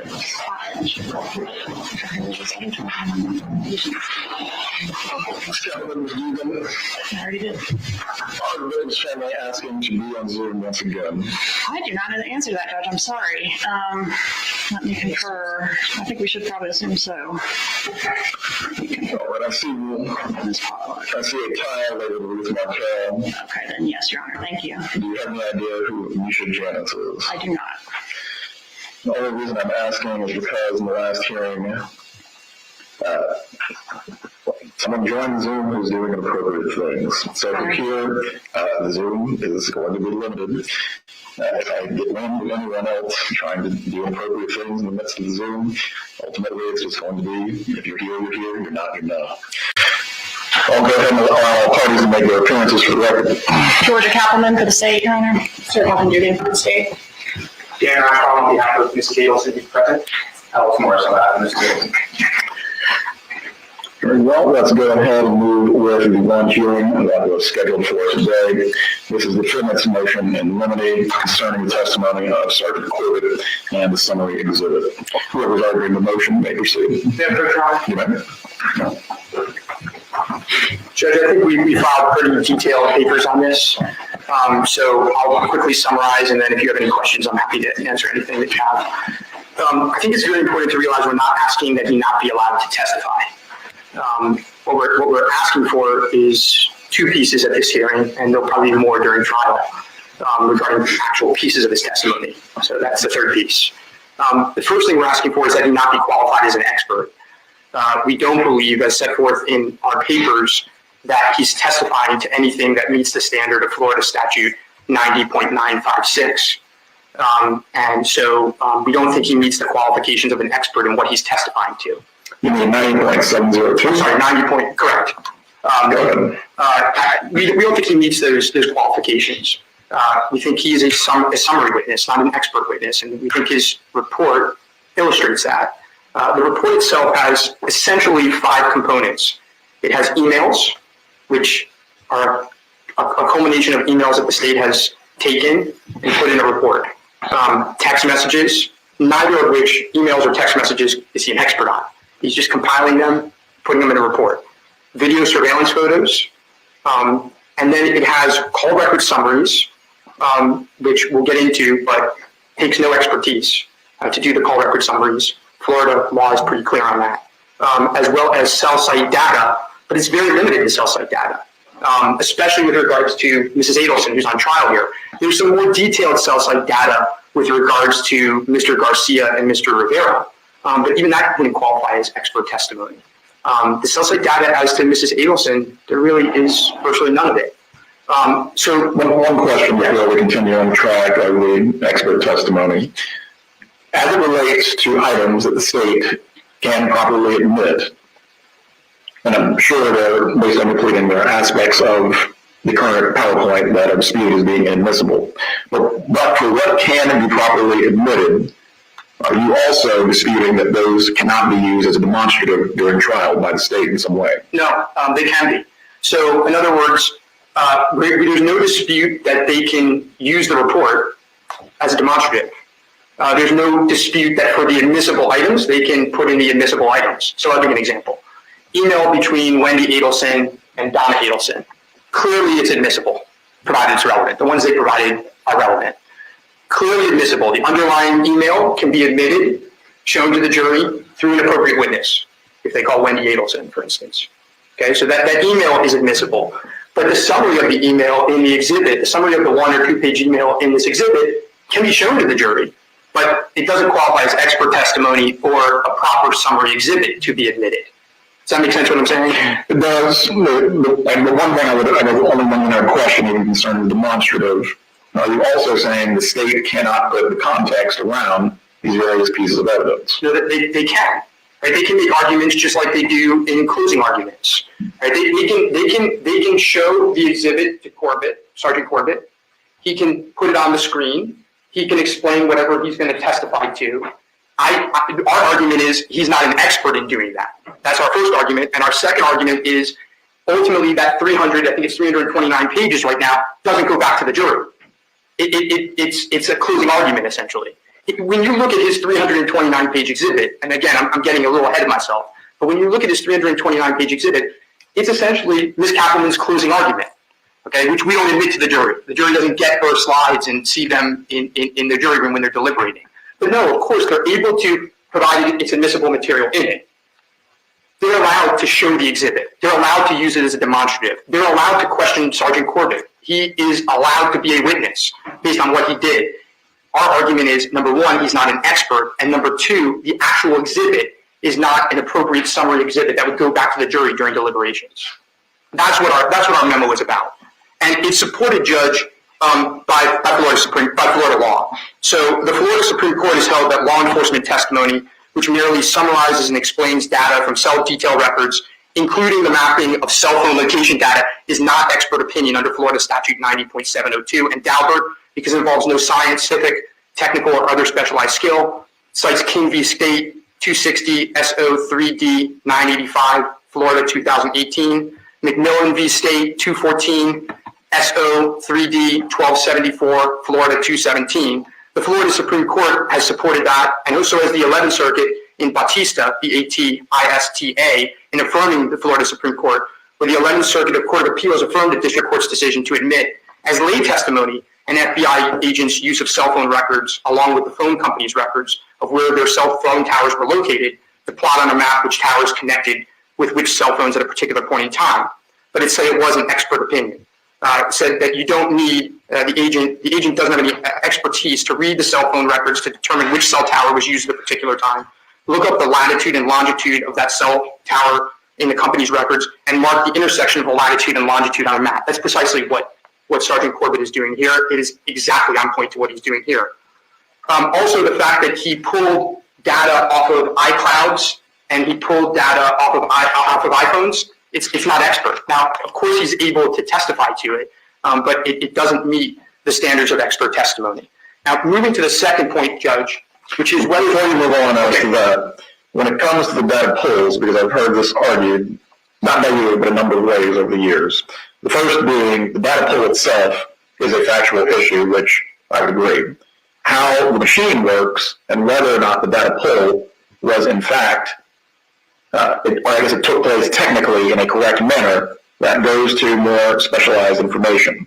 Is there going to be any contesting of any way that the data pull was somehow not technically proper or sufficient? Because if so, at that point, now we are veering into a matter that deals with specialized information, knowledge, or expertise. Just have one moment, please. Go ahead. You've stipulated to that. That's one of the things you stipulated to. All right, so we'll have to figure that out. Okay. Judge, I don't believe it's going to be an issue. But we understand what you're talking about. If it were to become an issue, then obviously the expertise on that particular issue would be obviously subject to his qualifications, which we think he has. Okay, but at this point, we don't anticipate it being an issue. We don't anticipate. There may be questions as to why he pulled it as opposed to someone else pulling it. But as far as whether it was pulled appropriately or not, we're not contesting that. Very well. Okay, so Judge, if I may just move on to the second part of the argument. The second part of the argument is not dependent on the first. So whether he's an expert or not an expert, it really is an independent inquiry, the second part of the argument, which is whether ultimately whatever turns into his exhibit, his demonstrative, goes back to the jury. And again, for purposes of today, unless you want to go into it, I'm not going to be talking about specific pages that we don't believe are admissible. So let's just talk about the thing as a whole, if that's okay with the court. So, Judge, this summary, and I think you had an opportunity to view it. It's not, the first thing to understand is it's not a neutral summary. That's the first thing to understand. The second thing not that alone does not end the inquiry. It's just a fact. Well, to that, and obviously a criminal case is different from a civil case, but all the time, in civilly related matters, parties will have presentations, reports, summaries prepared. The plaintiff, by nature, is adverse to the defendant. anything that they're preparing for the jurors is going to advocate or in some way demonstrate why I should win. As it relates to this summary, the state is prepared this in anticipation of litigation to advocate their position. Why is this inappropriate? That alone, that fact that it's not neutral, is not the determining factor. But it's one that courts would tell you to look at in deciding whether it is a summary that's appropriate to go back to the jury, or whether it is more in line with a closing argument, which would not be appropriate to go back to the jury. So I start with that just because it's just as a basic factual point. I don't think it's determinative of your decision. What is determinative of your decision, though, is when you look at this summary, it's full of items. Again, we're not disputing that the items are admissible. Let me be clear on that. So the summary has, for instance, I think at last count, 30 to 40 emails. Those 30 to 40 emails, provided they survive evidentiary challenges, are admissible. But a summary is done for the purpose of taking voluminous records and synthesizing them in a way that helps the jury. That's what the statute talks about, right? And that's what the case law talks about. That's what Oloyede talks about, which is 933 F3rd 302 310 4th Circuit 2019, where it talks about how we don't send closing arguments back to the jury. That is not admissible under law, because summaries are elevated under Rule 1006 and also Florida Statute 90.956 to the position of evidence. Care must be taken to omit argumentative matter in their preparation, lest the jury believe that such matter is itself evidence of the assertion it makes. So in this document, you see a bunch of items that are not voluminous. They're one page. Rental car agreements. There's no summary needed for that. 2-page emails, 1-page emails. There's no long emails. 1-page text messages. Not necessary. And then you see call records, and you see some call summaries. Again, not voluminous materials. I wish they were, but they were limited in what the call materials were. So, Judge, our argument is that the exhibit itself can be shown. Again, we're not arguing that it can't be shown to the jury. As a demonstrative, but not as admitted evidence. Admitted evidence. The underlying evidence in it that's admissible can be admitted, obviously. Now, within the summary, and I think this may be better taken up at trial or in another day, unless you want to take it up now, within the exhibit, as to any pages that are specifically disputed as inadmissible, it's best to handle this outside the presence of the jury, so that way it's clear what is in and what is out, when all of it is ruled on. Yeah, so I mean, we can do that at your convenience. The state has still been updating it, so things may change, but we already see some pages that are either hearsay or privileged under the joint defense privilege, for instance. We already see, there's not a lot, but we already see some pages that we think are problematic, and we can take that up whenever you want. But our argument today summarizes on his characterization as an expert, and either way on the document actually going back to the jury.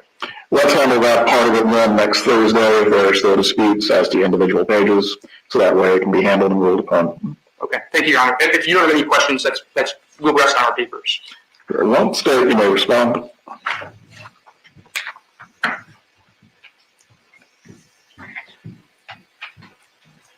Morning, Judge. Good morning. So the defense motion argues that, you don't have to be an expert in order to testify to phone evidence. And they cited the King and Gordon cases in their motion and talked about them this morning. I think it's important to consider that in both of those cases, which were post-conviction motions, where the court said that the defense was actually not ineffective for not getting their own expert or not objecting to the witness testifying for not being an expert. The defense did not object to a non-expert law enforcement officer testifying to the cell phone evidence in that case because it was a strategic decision. The defense knew that they could cross the law enforcement officer more effectively than an expert, and the state could easily get someone more qualified had the defense objected. In Gordon, the court said that the witness from the phone company who testified would have qualified as an expert to testify to that data and been able to testify to the cell site data had there been an objection. In King, in that post-conviction evidentiary hearing, the defense put an expert on the stand who provided expert testimony on GPS and on cell phone location data. The defense expert concluded that the defendant could have been at home, not at the crime scene at the time of the murder. So in that case, there was an expert who testified to the location information from the cell phone records. That does lead me to my first question concerning Sergeant Corbett. What exactly is he going to testify to beyond what the cell phone data history records or cell phone tower records would show? That that, or otherwise you need him to testify through an opinion, that he cannot just testify off the records themselves.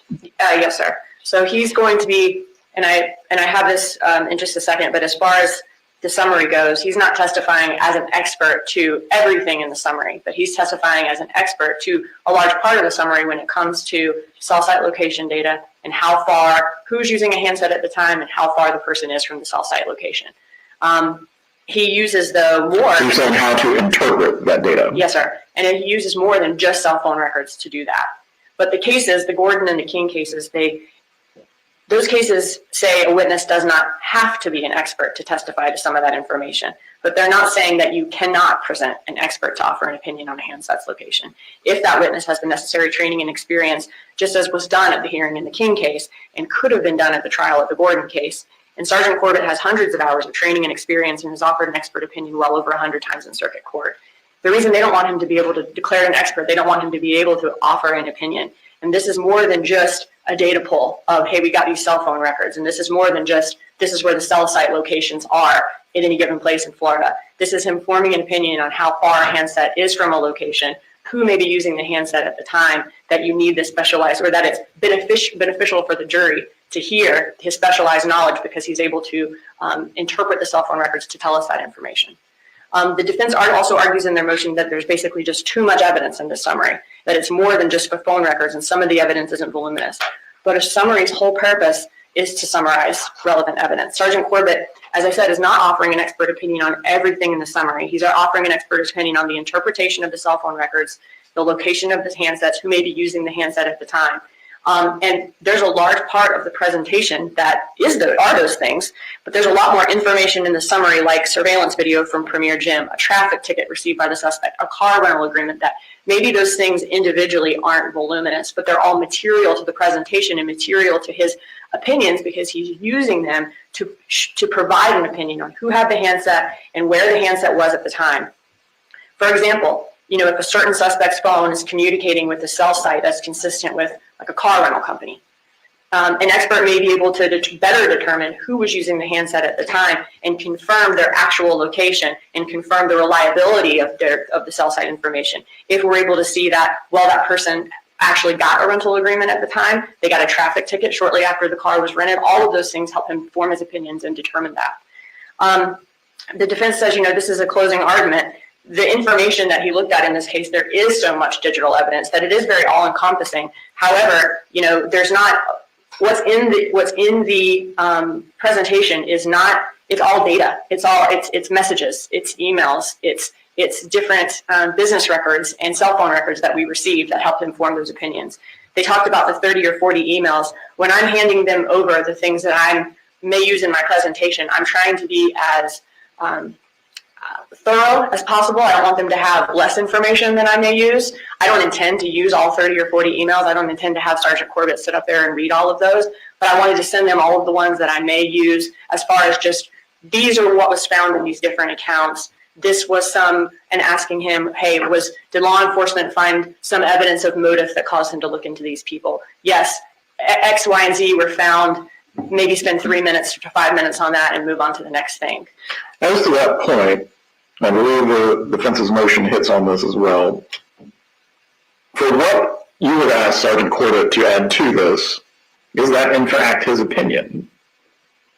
So the defense motion attacks that, the prosecutor is ultimately deciding what's going into the presentation. Maybe that's what you're referring to. Yes. But Sergeant Corbett's job is to pull information from these devices, interpret that data from the cell phone records. He's not investigating or prosecuting the case. In the investigative phase, he has to rely on the investigator to let him know what he's looking for, what this proverbial needle in the haystack is, whether he's wondering it exists. And Sergeant Corbett's been looking through the records to see if there is one, and then if there is one, including it and letting them know. Sergeant Corbett doesn't know exactly what the prosecution wants to present at trial. I talked to him about what the records show. So, if you're new to the chat, then I wanted you to know I'm meet Bill. Bill's a big spender. Bow, bow, bow, bow. Bill. He's called Simlarex. Da, da, da, da, da. Now Bill's got a mouth, but he's got a heart of gold, which we love. The women all love him. Maybe not true, but Bill's part of the crew. Da da da da da. Questions. He looks for answers. He lets me know what the data says. And then I'll say, yeah, can you put that in there? I think that that's important. He's not the one talking to witnesses. I may talk to a witness. They tell me a certain event occurred. Then I go back to Sergeant Corbett and say, hey, is there any evidence of X happening? And he lets me know that. That may corroborate what the witness says. And then we're able to put it in there. And I'm not able to get that information in any other way because he's the person that's looking in these cell phone records and can let us know whether that evidence is corroborated or not and can provide an opinion on whether what the data shows, where that handset was at the time, where that, how far they were from the tower at the time, things that may corroborate witness testimony or appear in the cell phone records that I wouldn't be able to see or know on my own. The defense motion also argues that the summary isn't admissible. The summaries are admissible. That's the whole point in using them. And there's no case law that I know of that says otherwise, that a summary isn't admissible. It has to only be used as a demonstrative. And the defense doesn't cite any either. The defense has specific objections to certain slides because of hearsay or privilege or other things, which I'm ready to discuss at any time the court is. But as far as the summary not being admissible, there's no case law that I know of as to that. And the defense hasn't cited any either. That's all I have. Very well. One question about the document itself. And I think this is where it goes to the heart of the defense's motion about the summary. If you're taking, say, thousands of pages of documents and you reduce them to, let's give an arbitrary number, a 25-page report, you have synthesized the larger to the smaller into something that is digestible for the jury to use in making their decision. That, or at least in putting their position, is not argumentative. Some of these things are more or less a part of the state's summary, at least as it stands right now. It's showing corroboration of other evidence. Is that in fact a summary in the sense that the statute defines a summary? Yes, sir. I mean, this is the things that may corroborate other evidence, though, help this expert form his opinion. As the example I gave with the traffic ticket and the rental agreement, he's able to, from the phone record, say this phone is consistent with this cell site at the time. They may be this far from there, but as far as showing who has the handset at the time, like who's talking on it, and how far they are from it, it's all of those other evidence that helped him form his opinion. Very well, thank you.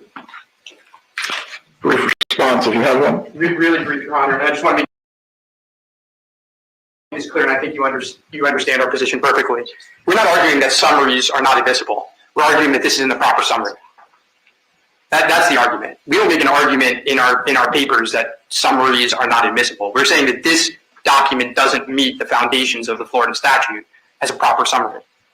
Again, they're taking particular points, but these are not voluminous documents that they're now summarizing. So there's only one voluminous document that they're summarizing in this entire presentation, and that's how they got originally to Harvey Adelson's phone number, where they had data that would go to the ceiling. If they wanted to do a summary exhibit on that piece, it might be allowed. But everything else is not voluminous materials. It's a closing argument. To allow them to put that document to the jury would essentially be the same as saying, you know what, Ms. Kappelman, Ms. Dugan, when you do your closing, the PowerPoint that you do, that should go back to the jury too. Because it's essentially the same thing, Your Honor. There's no difference. That's all I have, Your Honor. Well, concerning this motion, I'm prepared to rule on part of it today as to whether or not Sergeant Corbett can be properly qualified as an expert witness. I will find if Sergeant Corbett is capable of testifying to the interpretation of the records that go beyond just merely where the towers are, what was pinging, and what the phone records show, that would go to scientific or technical expertise in which he is properly able to give an opinion. As to the summary itself, and I do not want to belabor this point, but I do believe I am going to need to hear from Sergeant Corbett specifically as to how he put this together, and his opinion was informed by the information that is in the summary before I can rule on it. Otherwise, I agree with the defense position. This is proper as a demonstrative, but to admit it as evidence, I'm going to need to hear more. We'll have part two then, in which Sergeant Corbett can testify concerning how the summary was created and how his opinions were formed by the evidence that are within the summary. after we have the docket sounding next week. As to another matter in which I am prepared to rule on at this point, concerning the defendant's motion in limine, concerning testimony from Adelson as to the storyline of her book and also changing the names of the children, I will permit the state to use this information for impeachment, depending on what is developed during the examination of Ms. Adelson. As to the other matters concerning her testimony, that has already been ruled upon. Has the state also decided which jailhouse recordings you are intending to use for evidence? Because I did need to review those. Yes, sir. As of right now, we do not have any jailhouse recordings that we intend to introduce that feature Mr. Adelson, which is what the defense is objecting to. So that's why we have not sent any to your honor. May I clarify what you just said about the name changes? You said it could be used for impeachment. May I? She admits that point, or has previously. Would I be permitted to inquire about that area? As it relates to any prior testimony she's given on the subject, you may inquire as to that. Very well. I believe still outstanding. Judge, I'm sorry. Go ahead. I just want to make sure I understand now. So our motion was to prevent them from inquiring as to the name changes. So in other words, our motion was Ms. Kappelman or Ms. Tugin can't ask her the question, did you change the kids' names? That was what our motion was. So I'm not sure how, I'm just not sure the ruling. Can they ask that question? Well, on that particular point, what is being offered for, Ms. Kappelman? For motive, Judge. As it goes to motive, I will permit it for that reason, or also impeachment, depending on what comes out. Motive and bias are equally available for both parties to explore. As to the state's motion in limine, I believe there's also one other outstanding item to be addressed.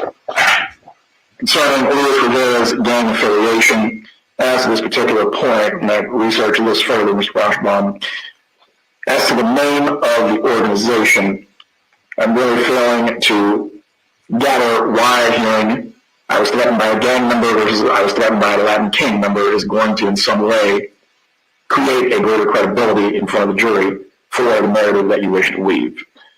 I will permit Ms. Adelson, if she testifies, that she acted in accordance with being threatened by a gang member. The specific name of the gang, I don't believe in any way is going to assist the trier of fact in terms of assessing her story, whether it's credible or not. They will make their determination if they believe this testimony. I believe that was the only other outstanding matter of the state's motion in limine. As to Jeff Lacoste, I have not finished my research yet on that matter. I will rule on it before we start with any selection of the jury. Do the parties have any other matters that we need to address this morning? Yes, sir, just a second. Judge, in contemplation, like a planning when to start evidence, can we all agree that we would not start the presentation of witnesses until Friday, the first Friday? Assuming that we have the jury selected by Thursday. Yes, sir. Well, that would probably be appropriate. Does the defense have a position concerning those? You have one moment. Go ahead. That's fine, Your Honor. Very well. Assuming we have a jury by Thursday afternoon, we would start with the case on Friday. Well, would the parties be able to go to their openings, assuming there's enough time Thursday afternoon? Yes, sir. Mr. Rushbaum? Very well. If we have enough time then, after we have the jury selected and sworn, we would give openings and then launch into the testimony from there with all of the witnesses. Does the state have an idea, at least in terms of days, how long you think the case in chief will last? I think 6 to 7 for our case in chief, Judge. All right. Does the defense have any idea at this point? I would say, it depends, obviously, but I would think 2 days. Very well. Nothing's going to be held fast and firm to this. I'm just asking for an estimate. One other matter to address with the defendant directly before we finish this morning. Ms. Adelson, next week we are going to have your final pretrial. That is typically the hearing in which I inquire of both parties if they are in fact ready to go to trial, if any continuances are necessary, and also information concerning plea offers. As I stated to you at a previous hearing, I do not prod people to take pleas. However, if you wish to consider a plea offer from the state, the time is rapidly coming for you to make that decision as to whether you desire to entertain any plea offer or not. If you want your counsel to provide an offer to the state, also the time is coming very close to a conclusion for them to do that as well. I'm not going to prod you either way, but I want you to be mindful of the fact, once we begin jury selection and the denial is sworn, that means trial has started. From there, basically, because of count one, if you are convicted as charged, my hands will be tied concerning any sentencing on that matter.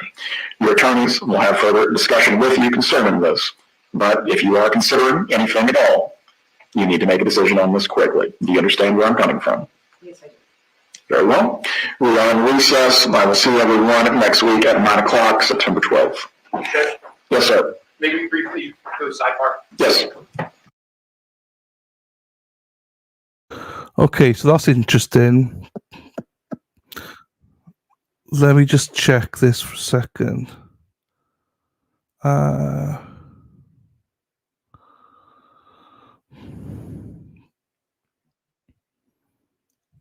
Hang on, I'll read that. So they believe they can fly. They believe they can touch the sky. Every moment and every diamond day. Dee coming out to play. Ba-da-ba. So here we go. So the 17th, Tuesday the 17th of September is when jury selection starts or begins. So they think it's going to be 2-3 days. So potentially the 19th is when the 19th is when opening statements. 20th is that works well because Carly Gregg starts on the 16th, and they believe there'll be a jury probably that afternoon or the 17th. So okay, that's good. That's good. That's good. So 16th. So actually, yeah, okay. No, that's not too bad. So we're gonna have 2 trials on the same time, and also the Laurie Shaver one. So who knows? We might have 3 trials going on at the same time. I've no fucking idea. Hello, Carol Medallion. Not really, Carol. The guy pleaded, sort of pleaded. He agreed to take a guilty due to insanity, which is good for him, I think. Then we just watched Donna Adelson, where the sounds. So what are we going to do, people, if the sound is this bad during trial? What we're going to do with the sound? What we gonna do with the sound? What we gonna do with the sounds? Because they're rubbish. Ella and Emma, hello. Ella and Emma, hello. Ella and Emma, hello, my little nieces. Hello, Ella and Emma. Nice to see you, ladies. I did actually say this morning, before I saw you message this morning, Disney Queen, and I did say to you, even though I knew you weren't here, I did say, pass on my love to my little nieces. Ella, I didn't know their names, Ella and Emma. You have to remind me of that, drill that into me. Ella and Emma, what sweet names they are. They're great names, Ella and Emma. Oh, that's lovely, that is. So junior Disney Queens, the Disney princesses, Ella and Emma. There you go. Hope you had a great day. Okay.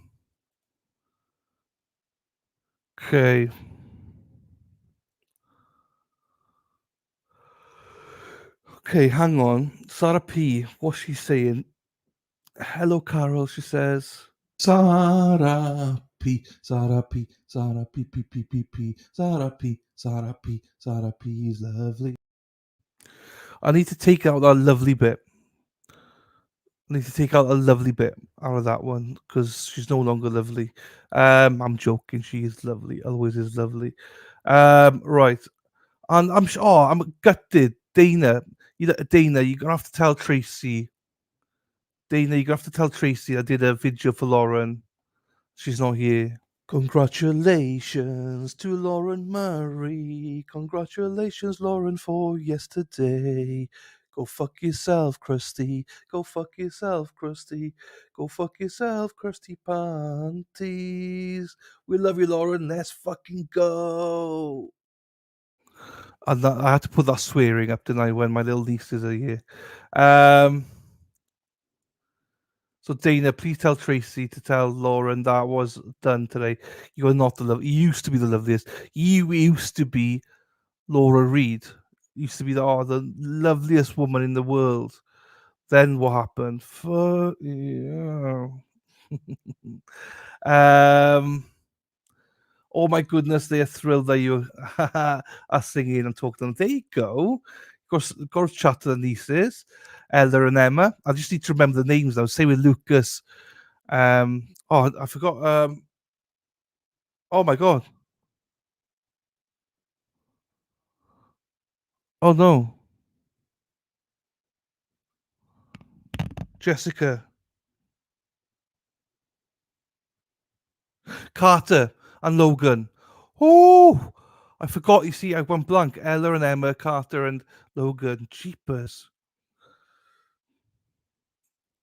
Oh, good luck with the jury selection. Good luck. Oh, did you? Happy days.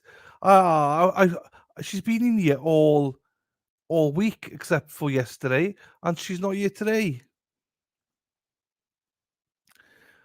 There you go. No, I totally slipped. There's like Logan Carter. I forgot the names. We love you, Jessica. It's all good. Sweat my balls off working. They're big balls. Right. What are we doing next? We are doing the TikTok.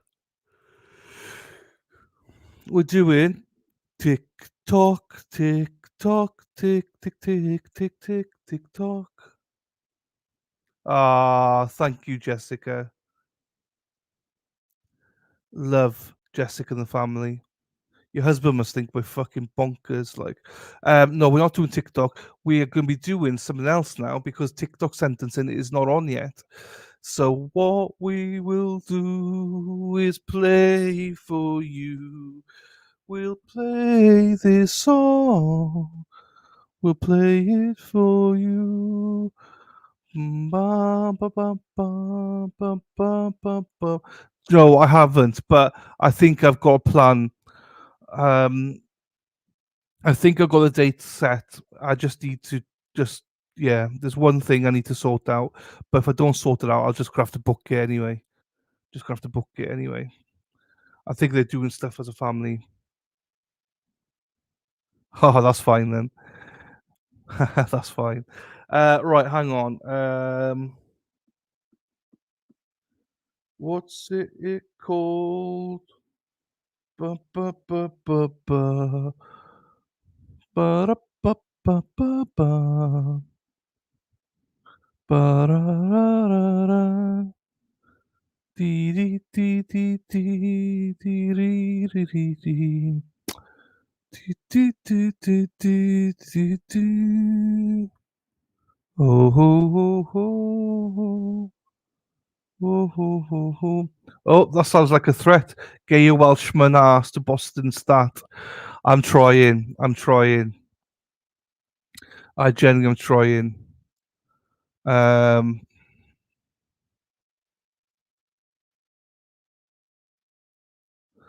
Okay, let's do this. Okay, this is the accused school shooter appearing in court. Oh,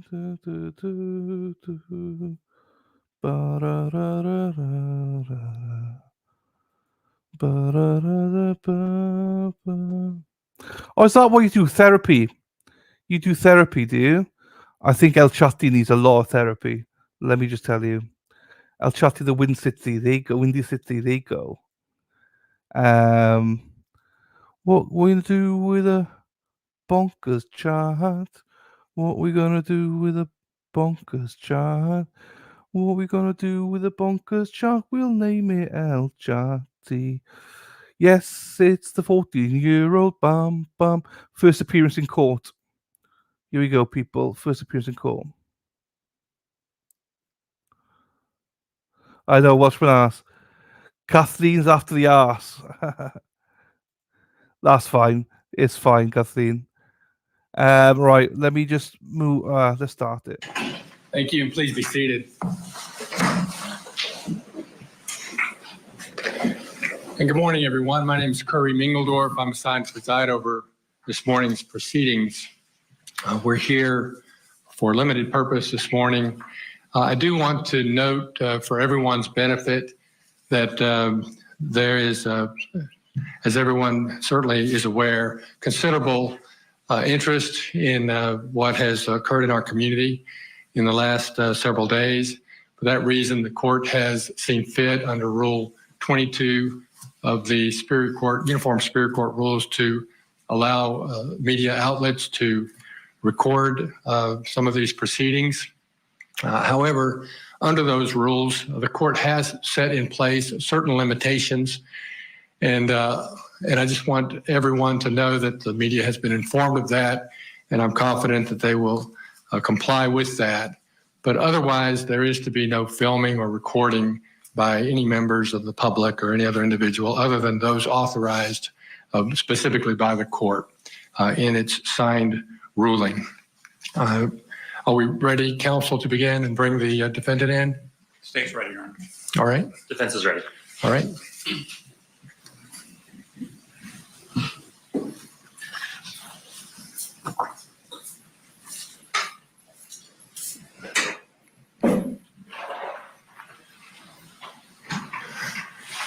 All right, good morning, sir. Are you Mr. Colt Gray? Sir. My name's Curry Mingledorf. I'm assigned to preside over this morning's proceedings. Mr. Gray, I do need to inquire as to whether you're able to read and write the English language. Yes, sir. All right. I also want to inform you, I want to ask you, do you understand that you have the right to be represented by an attorney in these proceedings? Yes, sir.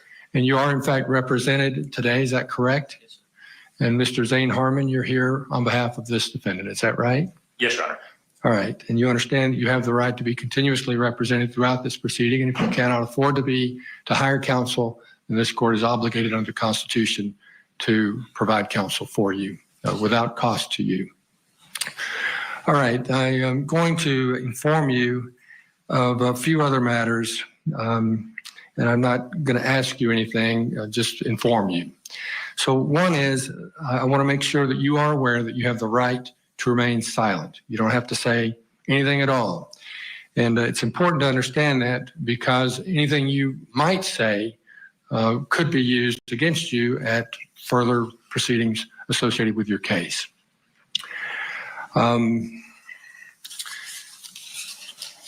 want to inform you of the charges that you currently face. In essence, you are charged with 4 counts of felony murder as outlined in the state warrants that have been issued against you. I want to make you aware that the maximum penalty for felony murder, so for each count, the maximum penalty is that you could be punishable by death, by imprisonment for life, without parole, or by imprisonment for life, with the possibility of parole.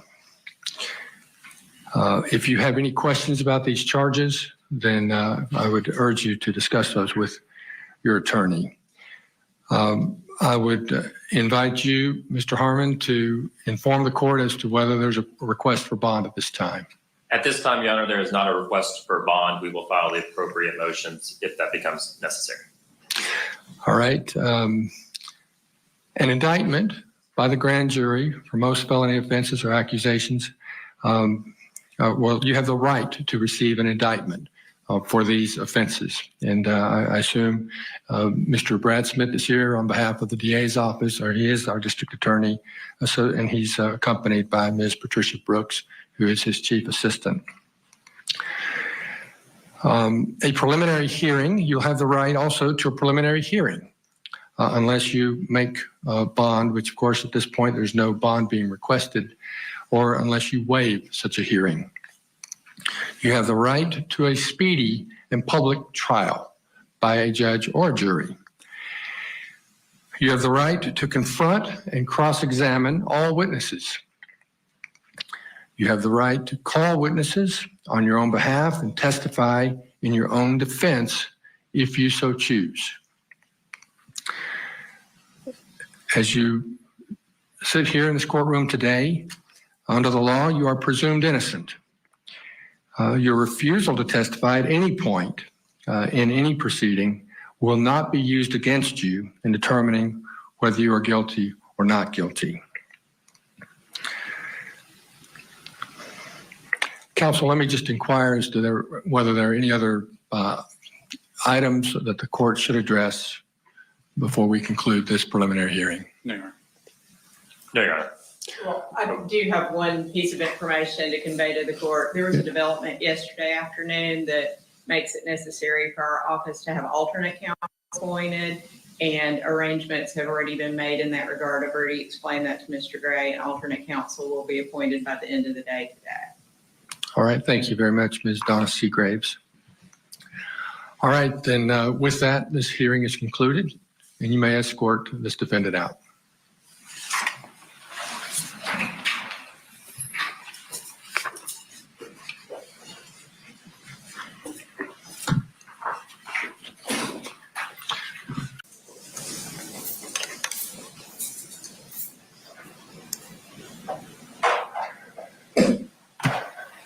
Good morning, sir. Are you Mr. Colin Gray? Am I pronouncing your first name correctly? Mr. Gray, my name is Curry Mingledorf. I'm assigned to preside over this morning's proceeding. This is your first appearance hearing. And at this hearing, I'm first going to ask you just a few questions, and then I'm going to advise you of your rights and also let you know about a preliminary hearing that's been scheduled for you. Why don't you just state your name, please? All right, pull the microphone down, please. There you go. All right, and how old are you, Mr. Gray? 54.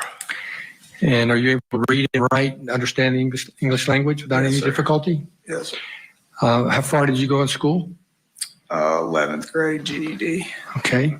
And I note that you have counsel seated with you at the table. You understand that you have the right to be represented by an attorney at all times for this and all future proceedings in your case? Yes, sir.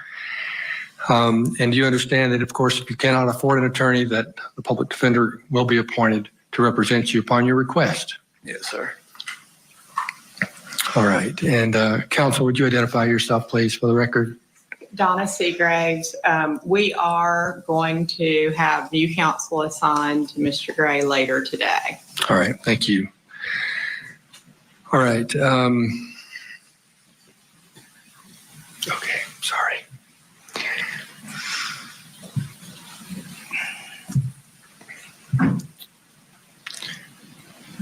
Just need to make sure that the system is working. And all right. So the following aren't questions that I'm going to ask. I'm just informing you of some things. You have the right to remain silent. Late to the party. I didn't even fucking think you'd come in today, Lauren. The one day, yesterday you were here. Congratulations for yesterday. I especially made a song for you, and you're not even fucking here. But I forgive you. I forgive you, Lauren. I forgive you. Congratulations to Lauren Murray. Congratulations, Lauren, for yesterday. Go fuck yourself, Krusty. Go fuck yourself, Krusty. Go fuck yourself, Krusty Panties. We love you, Lauren. Let's fucking go.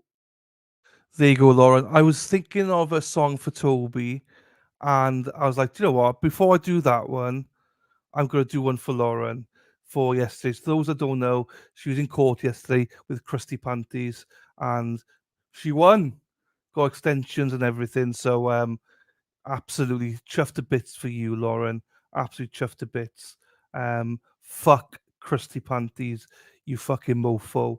Absolutely love it. Love you too, Lauren. Thank you, darling. And thank you, Dana, for prompting her. Happy days. Happy days. I was working on a song for Toby, but yeah. So I'm glad you've seen it, because I was like, oh, she's not here today. What? Where's she gone? Yeah, revocation hearing. There you go. I hope she gets bloody done. She's on Twitter last night going, "Oh, it's a good win or whatever for her." What a mofo. We were chuffed to bits. I actually watched Resist the Silence last night, the lives and stuff. So let's go, Lauren. Chuffed to bits for you, my darling. So there you go. Good for you, Lauren. Everybody's supportive of you. But yeah, I'm absolutely happy days for you, Lauren. I'm going to play that's part of the intros from now on. You're always going to be part of it. Deb, I agree. Christy needs to go to jail. She does. And it was nice to see the support you had out there, Lauren, as well. So great job, Lauren. There you go.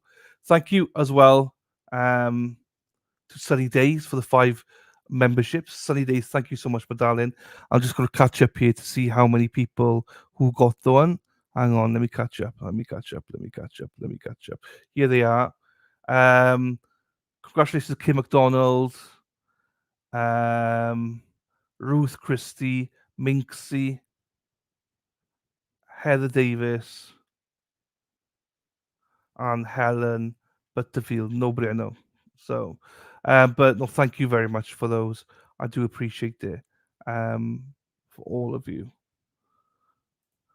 And she's a horrific person. I agree. No, thank you, Lauren.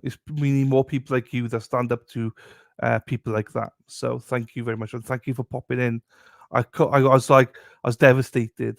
I was like, I didn't think you were gonna pop in. I was like, oh no, Lauren, please pop in for today only. Just pop in, please. And then Dana, the Speedo man, he sorted it out. Where is he gone, Dana? Where's he gone? Dana's the Speedo man. Dana's a Speedo man. Dana loves Speedo. He loves his Speedo. Dana's a Speedo man. Dana. And Dennis as well was keeping me updated yesterday about the court appearance, Lauren. He was there with Brenda and he kept me updated about what's going on. So yeah, I was going to message you and say well done and wish you luck, but I didn't want to disturb you. So I did a song instead for you. So there you go. Right, I know other people want songs. They'll be coming, people. We need a song for the land. We do not need a song for the land. We do not. Right, let's get back to this. Dana's with the pubes and the Speedos. Oh my God, here she is. Fucking Corn Pope. Here she is. This is the first time in weeks. Jeepers. Well, he joined at the right time. Let's get back to this one, see where the father gets here, and then we'll go to the TikTok one then after that. Right. Hang on, here we go. Sorry, I had to do that.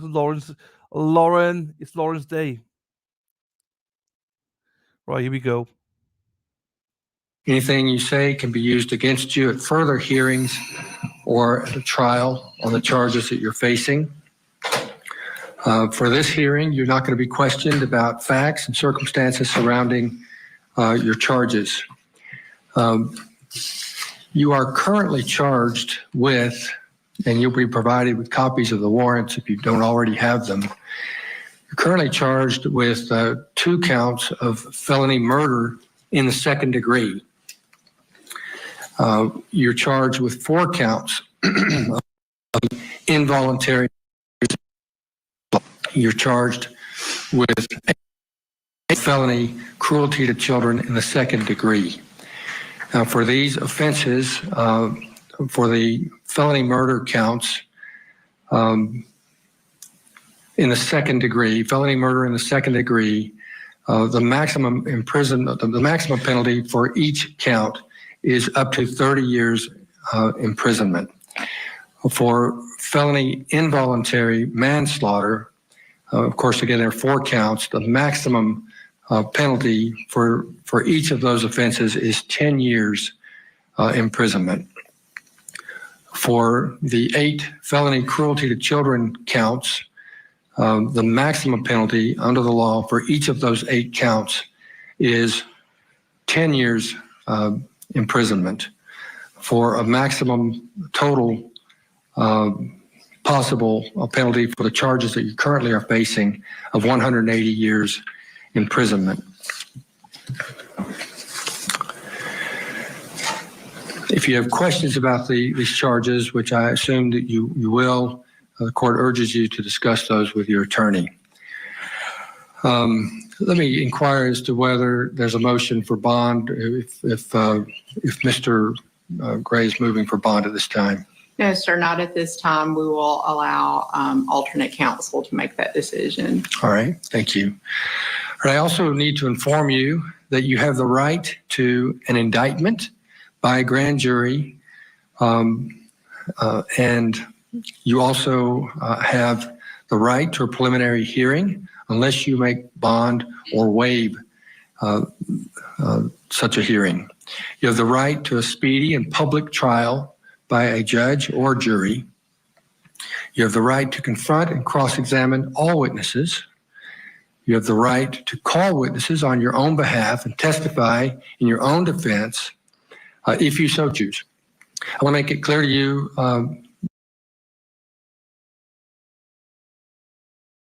Mr. Gray, that you are presumed innocent.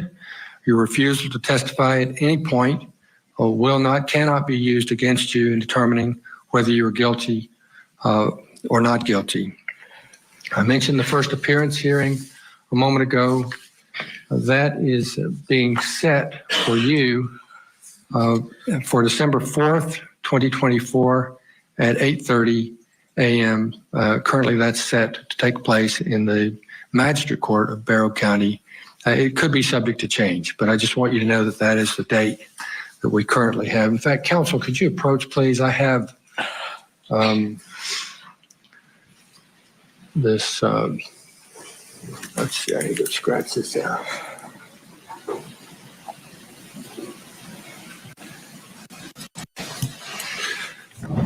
Okay, and the signal is freezing up a little bit there. Something totally out of our control, but we're going to continue watching it. So we've got Colin Gray, 54 years old, the father of the Georgia school shooting suspect, Colt Gray, said by authorities to have known the dangers with his son and yet still provided him with a semi-automatic rifle that they say was used to carry out that massacre in which 4 people were killed, 9 others injured. Here are the 4 deceased victims, 2 students and 2 school teachers. Now, this hearing is what's called an arraignment. This is the first arraignment that any criminal defendant will have after their arrest. So this is a quick appearance where you hear they're advised of their rights. The judge asks them if they can read, write, understand the English language, understand the charges against them. The judge informs them of the charges, what they are, and then asks their position on bond. And in both of these cases, neither one of them has requested a bond. I would say that's a very smart move. We're going to get back into the courtroom in just a moment. Stay with us. So fucking stupid. Both didn't request bond because there's going to be new attorneys. They said that, you idiot. I mean, why is she saying, oh, that's a smart move? But, well, the council said it's because until they get new counsel. Jeepers. I hate that woman. We're seeing even more history incident where he is said. Court TV is a fucking shambles. It's a shit show. I hate them. Let's return to the courtroom now. Yeah, let's return to the courtroom. This document discusses bond and gives the date of the preliminary hearing, and I guess I could sign that, and you can just get a copy of it. And then the warrants are attached to that. So I would like for him to sign it. Please.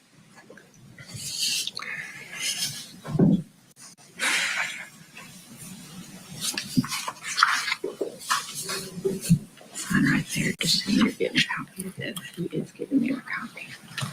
I can give you a copy of all the ones. Do you want me to bring his copy? This coverage is bad.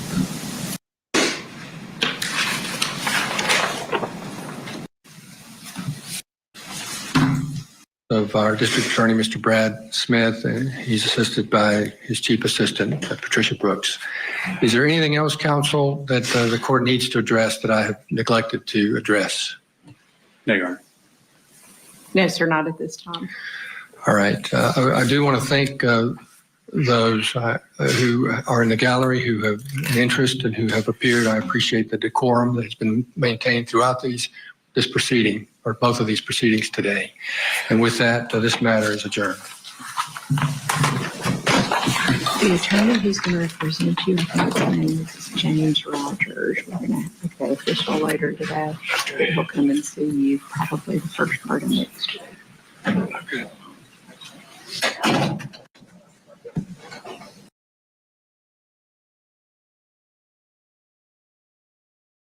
Shit, I was on mute. James Rogers is his new attorney. Start next week. Okay.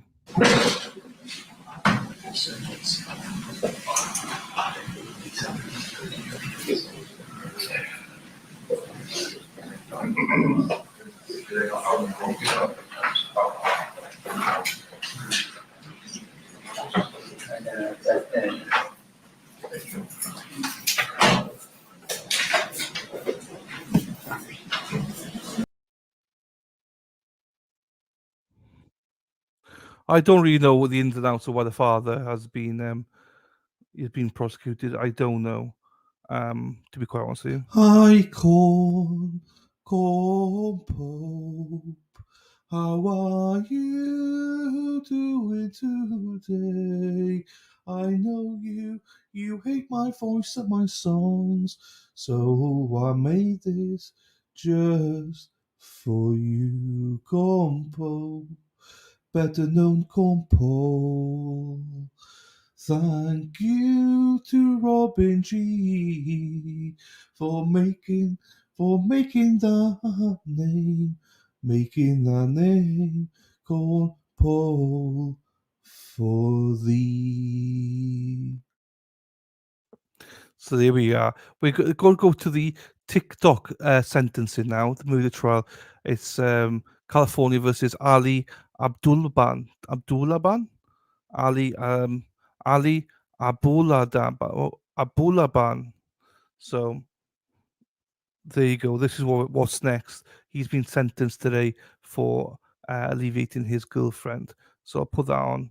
And I will I'm going to grab some food as well. I'm not sure what I'm going to do after this. I might end the stream early because the trial has gone now, and we got a lot on at the minute. Oh no. Although Daffodil's trying to tell you about her carpet problems. What? High notes for Dylan. She loves them. Oh, Daffodil, what are you doing now, Daffodil? I don't know what's going on. Something about carpets. I don't think I want to know, do I? Right.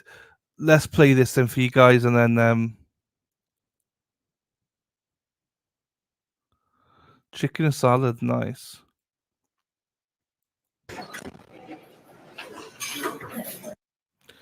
And only because Corn Pope missed it earlier on. Let me play this Corn Pope. It's only 15 seconds. Congratulations to Lauren Murray. Congratulations, Lauren, for yesterday. Go fuck yourself, Krusty. Go fuck yourself, Krusty. Go fuck yourself, Krusty Panties. We love you, Lauren. Let's fucking go. So you can't be grumpy with that, Corn Pope. You should like that one.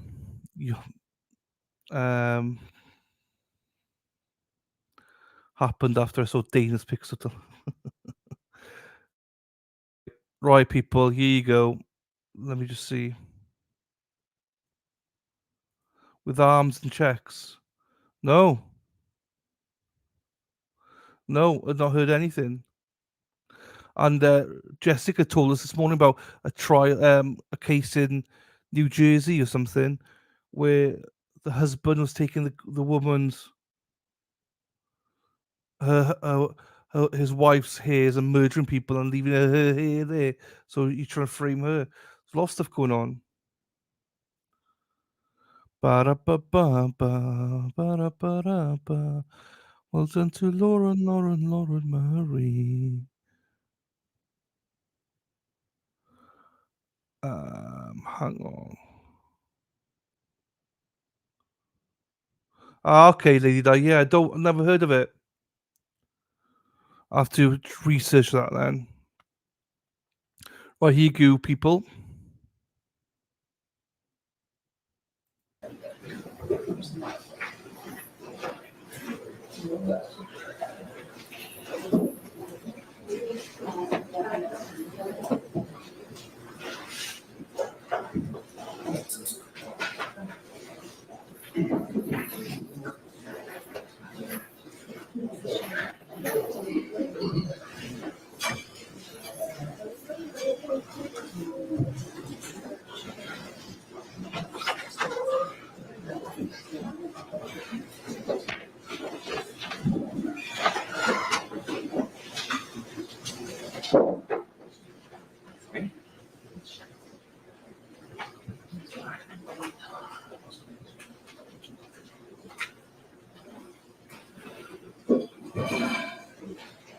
Judge, we're ready to go.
This team and everything. Yeah.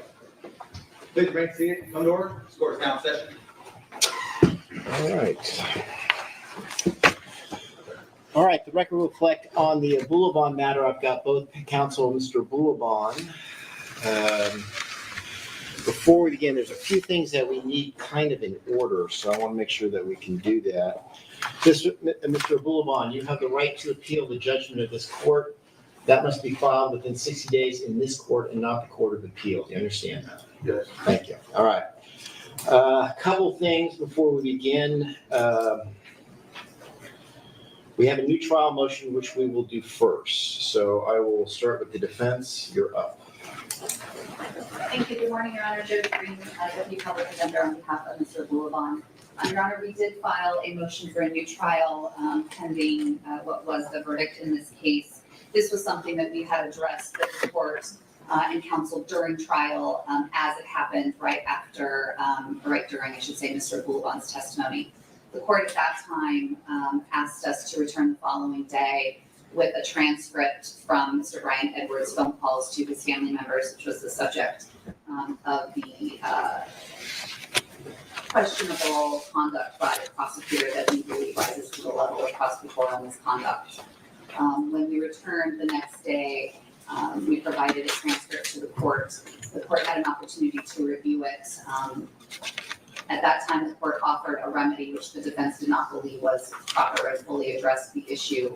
The remedy offered by the court was to instruct the jury that they could disregard, or that they should disregard that line of questioning, as well as the answer provided by Mr. Boulevard. The defense elected instead of that remedy that we felt was not proper and didn't fully address the issue to argue it to the jury. After closing argument, the court instructed counsel that it had reviewed the transcripts again, agreed now with defense that that question should not have been asked by Madam Prosecutor, but since it was post-closing, the court reiterated its earlier argument that it didn't think that it rose to any sort of level of error, in the sense that Mr. Boulevard had been on the stand for 3 days and it came towards the end of his testimony, and ultimately it wouldn't impact given the length of the testimony. The defense disagrees. We filed this motion asking the court to reconsider and to allow a new trial in the matter, given all the arguments laid out specifically in our papers. We would just like to point out that in any criminal case, an elevated standard of conduct applies to the prosecution. They have a duty not to just get a conviction, but actually to make sure that truth and justice are done. In this case, we know that question was posed to Mr. Boulevard that was not going to be substantiated. The prosecution did not have Mr. Brian Edwards as a witness. The prosecution did not have a transcript of these phone calls where the prosecution was alleging that Mr. Boulevard had bragged to inmates about having killed his wife and her friend. This was simply a line of questioning where the prosecution had no ability to prove what they were asking Mr. Boulevard, and instead the jury was left with the impression that as the prosecutor stood up with a giant binder full of questions that she was marking off, the jury is left with the impression that this is yet again another situation where Mr. Boulevard cannot be believed.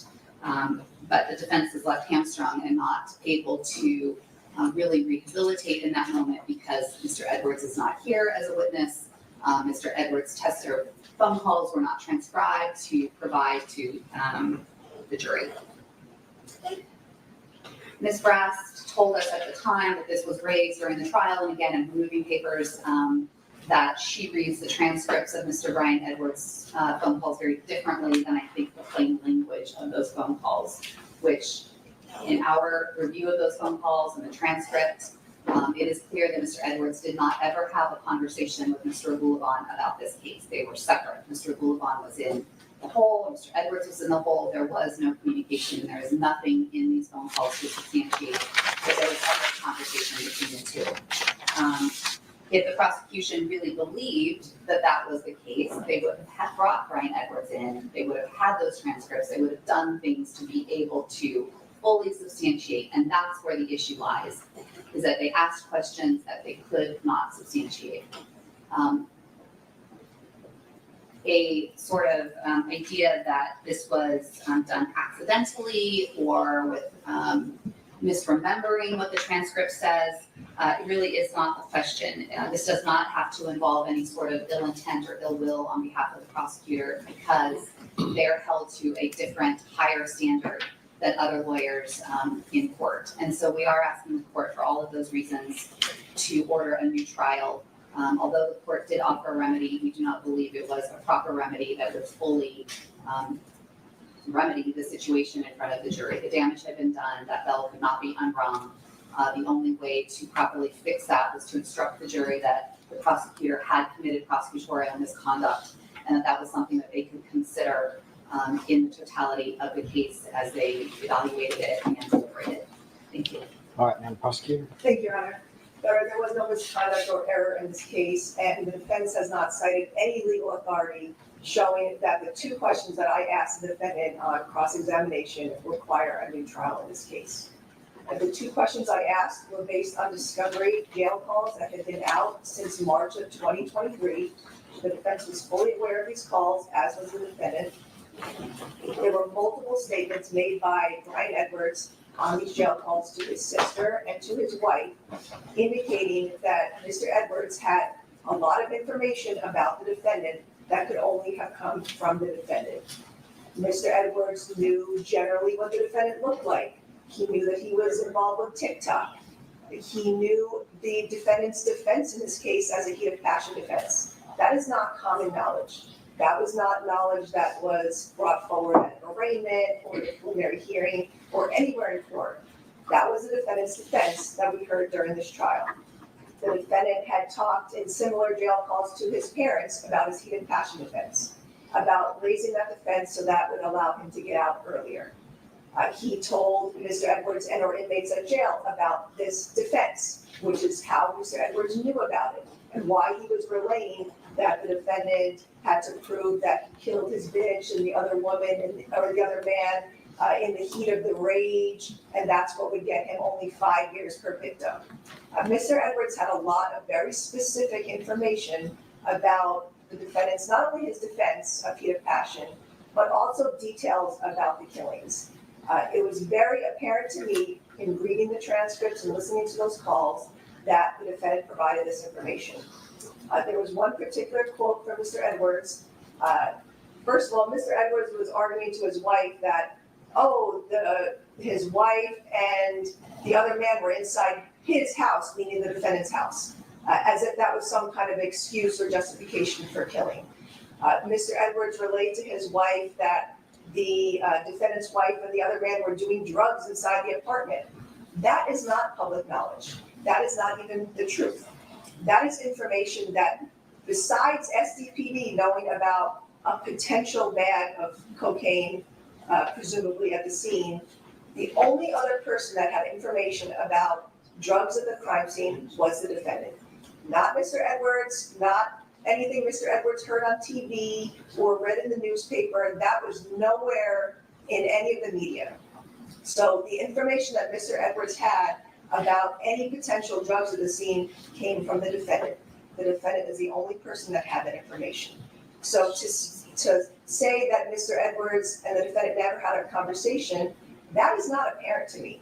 That is still not apparent in those calls. Mr. Edwards never said in either of those jail calls that he had never met the defendant during his whole time in jail. Mr. Edwards never said, I have never spoken to the TikTok killer or the defendant at any point in time in jail. All he said during those calls was that the defendant was in the hole that month. So maybe he didn't have a conversation with the defendant that month, but there is nothing in those calls that indicates that the defendant had never had a conversation with Mr. Edwards. So based on all the information contained in the calls, I certainly had a firm belief that the defendant provided that information. And when the defendant is testifying in a first-degree murder case and has a heat of passion defense and is testifying that he felt either badly about what he did, that he was sorry, or that he didn't mean to do it, he testified that he didn't even realize he shot Anna. When the defendant is making all those statements during his testimony, it is certainly relevant for the prosecutor to ask him questions on cross-examination that go towards his lack of remorse. And the fact that he was bragging to inmates, making statements to inmates about killing Anna and Ray or killing his bitch and the man she was cheating with, the kinds of statements that I heard in those jail calls, it is certainly very relevant for me to ask those questions on cross-examination. Because that shows the defendant did not have remorse for what he did. It wasn't in the heat of the moment. It was planned, and then he's bragging to inmates about it. I limited my inquiry to 2 questions, and then I moved on. I didn't argue it further. I didn't even argue it in closing. Mr. Edwards was in jail for a murder case as well. I'm not going to bring in another suspected murderer to testify in a case where there's overwhelming evidence of the defendant's guilt. The prosecution can elect what witnesses it will call or not, and that's what I did in this case.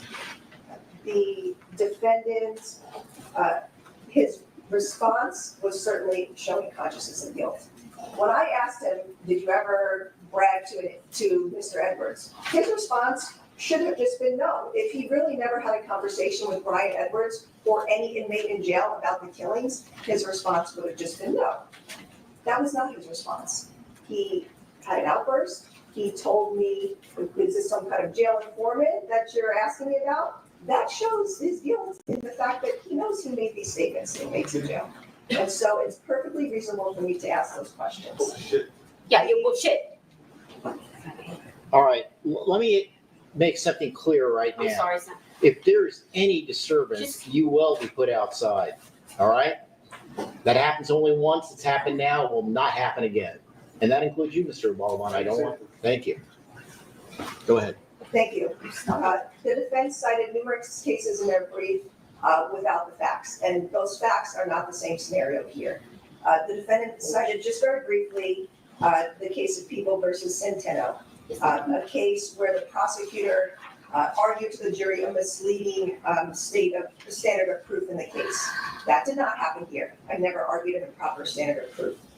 The defense cited People versus Force, a case where the prosecutor made a comment to the defense attorney that, oh, I may charge your client with perjury if he testifies inconsistently. So the defendant in that case did not testify during that trial. That did not happen here. I didn't raise any perjury charges. The defendant was able to testify fully for 3 days, showing his side of the story. So the factual scenarios in those cases cited by the defense in their moving papers are completely different than the factual situation here. The other cases cited were People versus Fasaro and People versus Jasso. Those cases were not overturned. New trials were not granted in those cases. The court may have found misconduct for arguments by the prosecutor. However, it was harmless error and those cases were not overturned. The people in my moving papers, I cited People versus Watkins. That is a case with a very similar factual scenario to this one. In that case, the prosecutor asked the defendant on cross-examination a question about him laughing and carrying on outside the presence of the jury. That question was objected to, it was sustained. However, the court ruled in that case there was no misconduct based on the prosecutor having a good faith belief in asking a question that explores the remorse of a defendant for a killing. That is similar to what happened here. I was asking questions to explore the defendant's remorse and the fact that this was not a heat of passion case, that it was a planned killing. So there was no misconduct in this case. I know the defense brought up that the court also committed error. That was not the case here. If the court doesn't believe that there is misconduct, which there was not here, then the court is not required to instruct the jury that there was misconduct. So the court did not commit error in that sense. The court did offer a remedy to the defense, which was striking the questions and the answers. And the defense chose strategically not to do that because the defense wanted to be able to ask Mr. Boulevard further questions on redirect and to be able to argue things in closing, which is what she did. And so the defense can now not come in here and say that there was not a proper remedy by the court when she chose not to take that. The court also has to find that there would be prejudice to the defendant or that there would be a more favorable outcome if those questions had not been asked. And neither of those exist here. There was no prejudice in asking the defendant 2 questions that he was able to explain on his own, and the jury is left to either believe him or not believe him. That is true of all of the questions asked of him and his testimony in general. There would not have been a more favorable outcome here. This is a case where there was overwhelming evidence of the defendant's guilt, and that was shown through his testimony, through the crime scene, through his admissions, through video evidence, through audio evidence, through evidence in his vehicle, social media. There was an abundant amount of evidence proving the defendant's guilt. And so 1 or 2 questions asked of him on cross-examination that does not prejudice him. He certainly received a fair trial in this case. He was able to fully testify and tell his side of the story, and there would not have been a more favorable outcome. What I also attached to my opposition was a declaration from District Attorney Investigator Elliot Schaefer. That's Schaeffer. And in that declaration, Mr. Schaefer reiterated the comments made by the jury foreperson after the verdicts. And the jury foreperson indicated that the jury looked at all of the evidence in this case, and they based their verdicts on the defendant's actions and all of the evidence, not on his words on the stand. And so it was certainly evident to the jury that there was not a single question and answer that would have swayed them into changing their verdicts. And so I would argue that there was no misconduct either by the prosecutor or by the court, and that the court should deny the motion for a new trial and proceed with sentencing. Thank you. May I just briefly respond? Sure. Thank you. Just to the last point the prosecution made about Mr. Schaefer having overheard something that the jury foreperson said. I wasn't present, but I do know that Fox 5 News was present, and there was a quote, not just something that they overheard, but a direct quote by the jury foreperson, and it was more complete than what Mr. Schaefer reported in his declaration, which was that immediately after the verdict, the foreperson explained that they made their decision based on Mr. Boulevard's actions on the stand when he was testifying, not his words. And so I think what Ms. Frost is missing the point of here is that Mr. Boulevard was put in a position where he had to deny accusations that simply were not true. And when Ms. Brast is standing up with very thorough notes for her cross-examination, and I can't express enough to the court sort of the optics of it, as Ms. Brast has a giant binder that she's checking off question by question by question.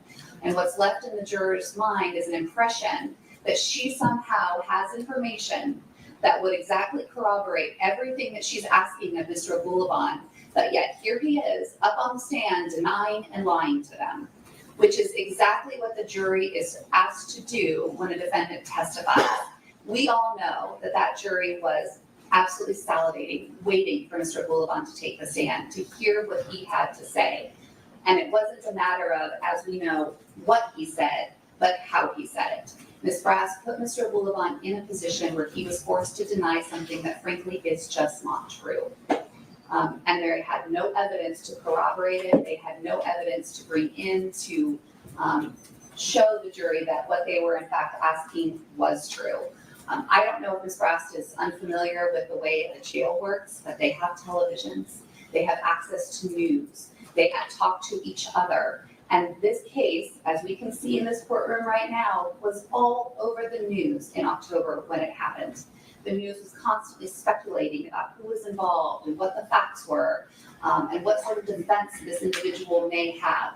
Heated passion is a very common, well-known defense when someone is charged with the murder of their spouse. So just because Mr. Edwards has some sort of knowledge that this might be a heat of passion case and it involves Mr. Boulevard, a TikTok star, when the media is constantly plastering this all over local news that jail inmates have access to, there is still no credible proof that exists in the transcript of these calls that Mr. Brian Edwards had a conversation with Mr. Boulevard. And if the prosecution thought that was true, when they got these jail calls, they most certainly could have sent an investigator to ask Mr. Edwards about that, but they didn't. And they didn't for good reason, because it simply is not true. And what we have here is a situation where Mr. Boulevard was prejudiced. And we can see that from the jury foreperson's quote to Fox 5 News, that it was not a decision based on his words, but his actions on the stand.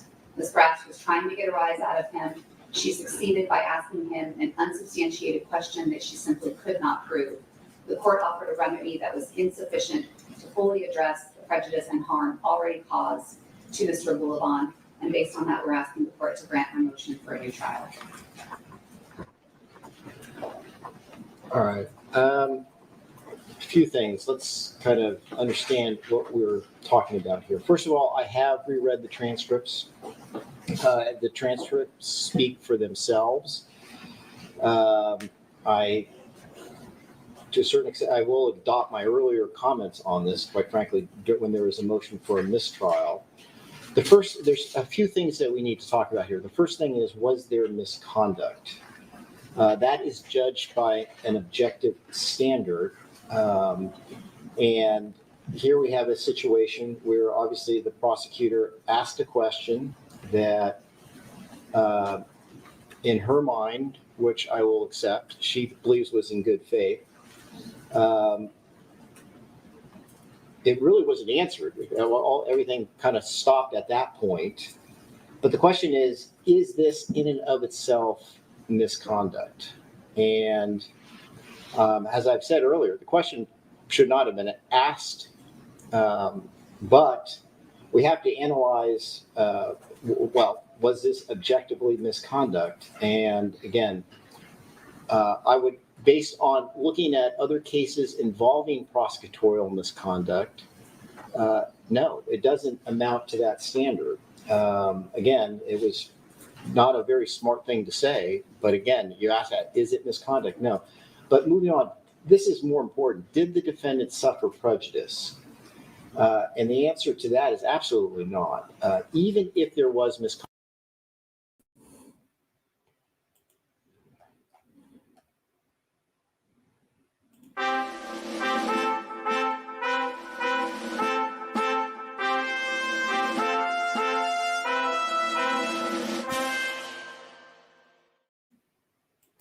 I'm too slow.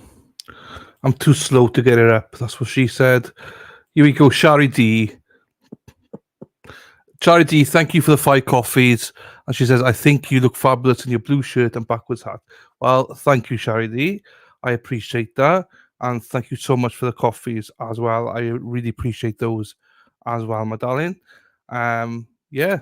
I know some people are talking about some stuff in the chat. I'm probably going to end the stream after this sentencing hearing, people. So if there's other stuff you need to go and watch, that's absolutely fine. I'm just going to end the stream after this one, wherever time it finishes. But yeah, once again, thank you so much to you, Shari D. I know what Shari D is going to be doing this weekend. Tits and clams, that's a Shari D. Tits and clams, that's a Shari D. There you go, tits and clams, Shari D. So again, thank you, Shari D. Blue is my color. Everyone says blue. Got to rewind to when he yells out. Well, he did he?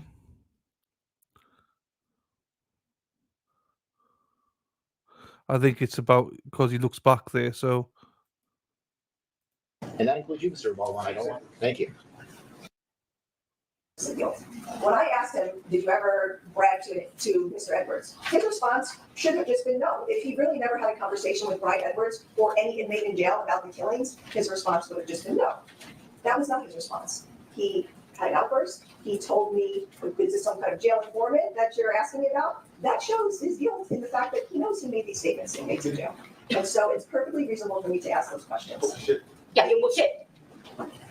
All right, let me make something clear right now. I'm sorry, sir. If there's any disturbance, you will be put outside. All right? Well, so he said bullshit, and somebody in the audience that said bullshit afterwards. So look here.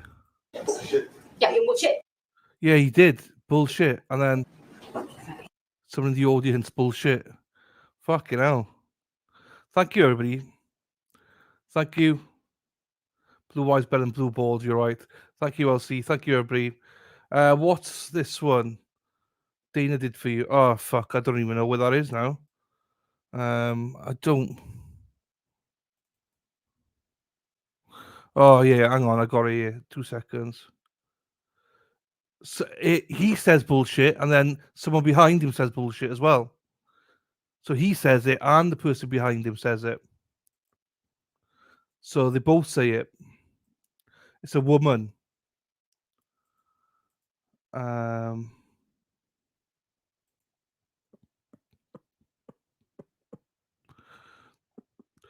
This is, oh yeah, it only work if you know the witness.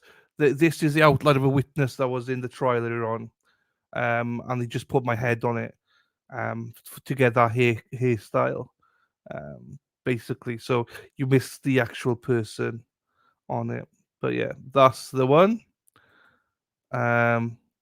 So yeah, if you listen again,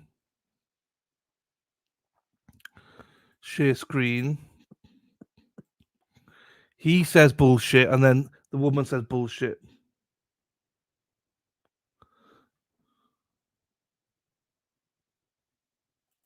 That you're asking me about, that shows his guilt in the fact that he knows he made these statements to inmates in jail.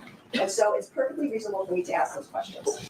You see, I covers. Yeah, you bullshit. And then she says it afterwards. One more time.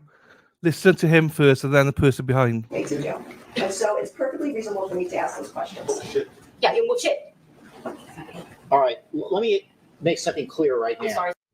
There you go, both of them. Right, let's get back to the judge then. Over and over again that the attorney's questions are not evidence. There's a question. It's not evidence. And we, of course, presume that the jurors follow the law. The court did offer various remedies. The defense made certain tactical calls. And here we are today. But the bottom line here is I don't know what the jury foreperson said about the defendant's actions on the stand. But there's no question that if you look again at the totality of the evidence, of which we will outline in the view, that's what the jury is looking at. yes, I would agree with counsel, and I had a quote here that his state of mind and intent were at issue. Of course they were. There's no question about that. But when we look at the defendant's state of mind, we're just not looking about what he says on the stand. We're looking at all of the circumstantial evidence that shows his state of mind. And that's what the jury did. And the jury came up with their verdict. They basically had the choice of whether or not this was a willful, deliberate, and premeditated, for lack of a better word, cold-blooded murder, or whether or not this was heat of passion, which is basically a lapse in judgment under extreme circumstances. The defendant was on the stand for 3 days. I've been doing this a long time. This is probably my 37th year. I have never seen anybody on the stand for 3 days. So the jury had an extraordinary amount of time to evaluate the defendant's credibility. And the idea that it would come down to, again, 2 insignificant questions is just not, it's not reasonable. So based on the 2 prongs of was this misconduct? No. And again, was there prejudice? No.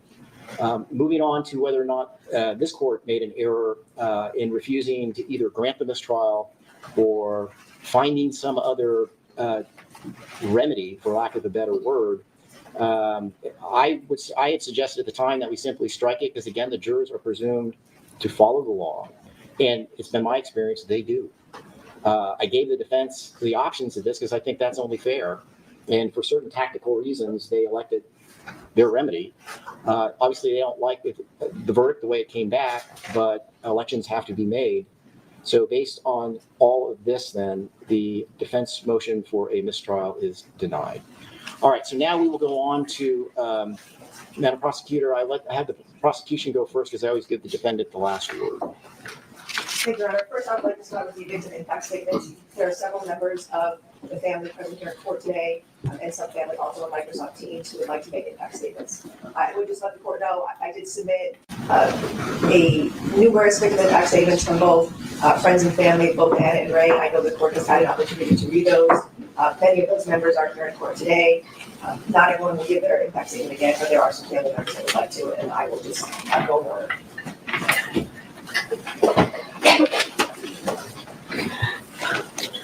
Can you just make sure to say your first and last name and spell both of them?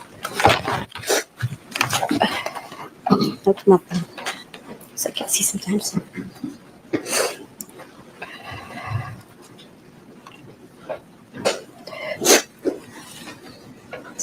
Ma'am, please state your first and last name and spell both of those names for the record. Yeah, Hermes Sarton. Your Honor.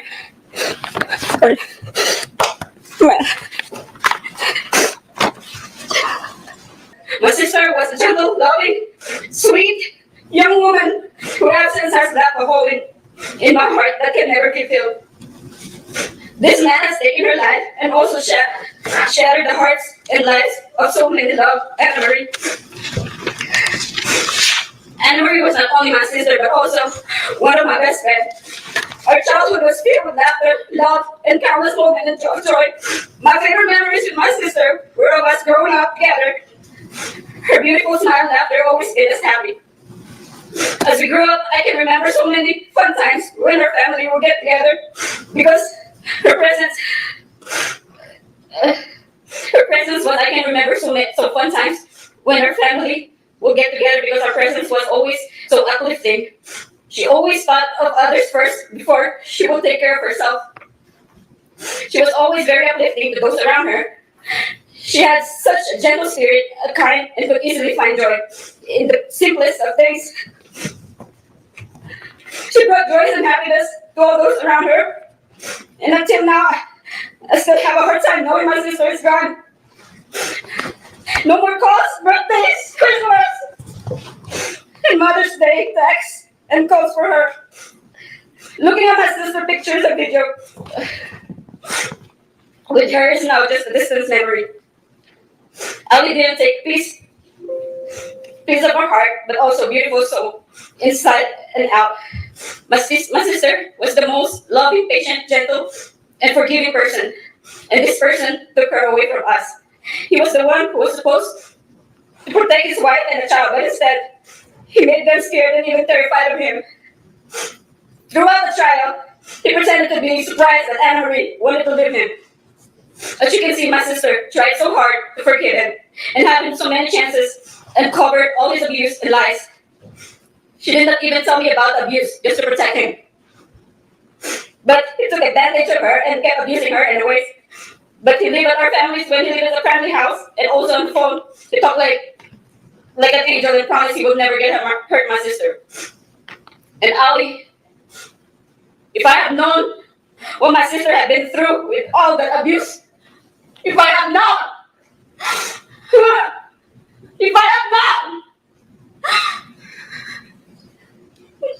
I would have flown again to see her and do my best to take her and Amira away from you.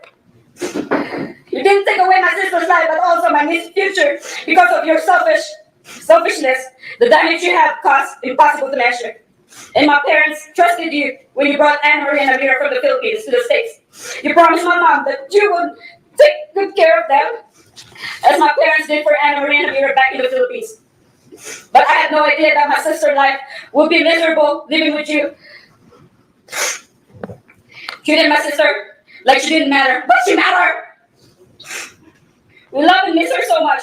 My sister wanted the best for you and Anna Marie, but you messed up, Ali. And you messed up.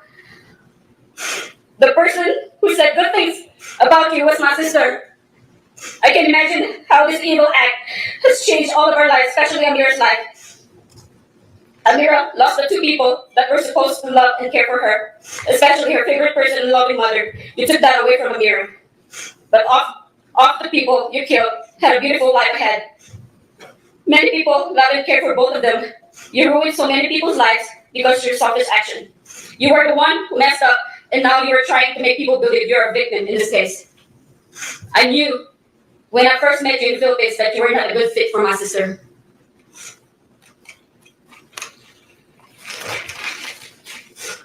After you disrespected my mother in front of me, and I should have followed my instinct.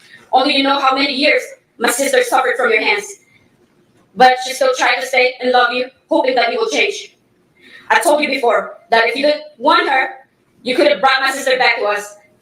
You could have brought my sister back and Amira back to us. But you made a choice. You made a choice. I am not realizing why she was afraid to visit us, even though it was like a few hours away. It is because you were controlling her and Amira, so they couldn't tell how evil you were. And her and Amira were planning to visit us in December 2021 for family gathering, but you didn't give my sister that chance. Nobody deserved to be treated like you treated my sister. You ruined her life, you mocked her, you disrespected her, you abused her, you controlled her, and then you killed her. You killed the only person who cared for you and loved you. In your honor, the loss of Anna Marie is an unimaginable tragedy for our family. Her death has left us all heartbroken, and family gathering feel empty without her laughter and her presence.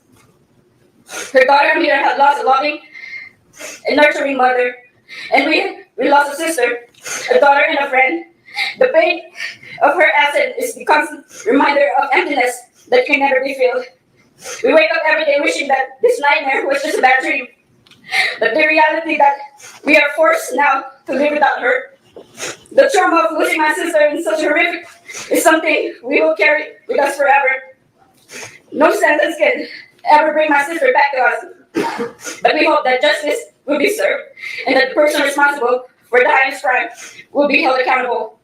We hope that through this statement you can understand the depth of our loss and lasting impact it has had on our lives. For me, the death penalty is what this man deserved. He has no more place on this earth, but I would agree with what my parents say, a life sentence without parole. Thank you for allowing our family to have a voice and for considering the profound impact this loss has had on our family. Thank you, Omar. Thank you.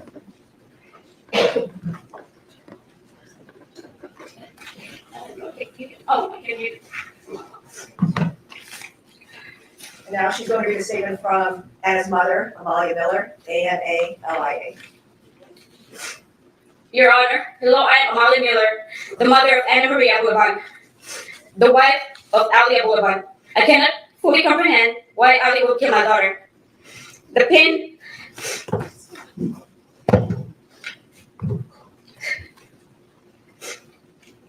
Where am I? The pain is unbearable, and I cannot accept what happened to her. As her mother, I knew my daughter well. She was a kind and loving child who never caused me any trouble. She was a caring parent, a thoughtful sister, and always cheerful and playful. Her loss is incredibly painful. Painful for me as a mother. The impact of what happened has left me devastated. I cannot sleep when I think about her. My only prayer now is for justice to be served for my daughter and for the person responsible to be punished. We ask for justice and for life sentence without parole. For Ali Abulaban, only then will I and my family find some peace of mind. It is also painful for me to know that my granddaughter will grow up without her mother. Every time I remember, I cannot help but cry. And I have lost my appetite. My prayers are my only source of strength, and I pray for the end of this mourning for my daughter. I love her dearly, and the pain is overwhelming. I pray for the strength to cope with this agony. I rely on the Lord to help me end this pain and longing, as does my family. I am grateful for the answered prayers, and I hope my plea for Ali Abulaban punishment, life imprisonment without possibility of release, will be heard. I trust that you will listen to my request. Sincerely, Malia Miller. Thanks. Okay, next it will be Maria Cardenas. She would like me to read the statement.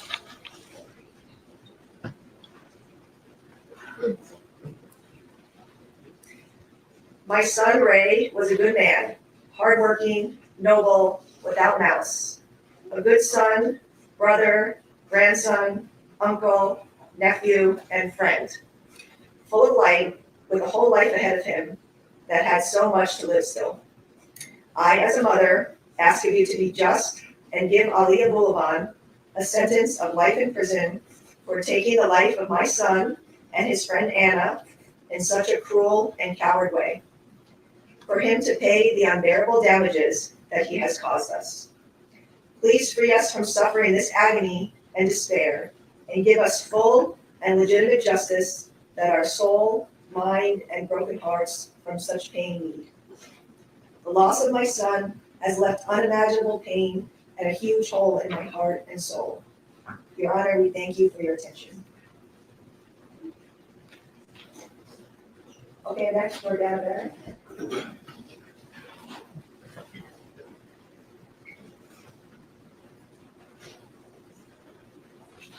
My name is Donna, and Rayburn was my brother. And it does this court to you to express how the crime committed by the defendant has affected not only me, but all family members and friends. He had a beautiful soul, and this is why I know he is resting in peace. But losing him has left me feeling empty and with a lot of emotional damage. I lost my baby brother and my best friend. The way he had to leave this earth is not something that he deserved. He was a kind, loving person. He deserved a chance in this life. He always wanted to be a father and have a family and live a happy life. And all of that was robbed from him. What the defendant has done with this horrible crime has destroyed our family. Our holidays will never be the same because we are missing a big part of it. This grief and sadness will never be the same because we are missing a big part of it.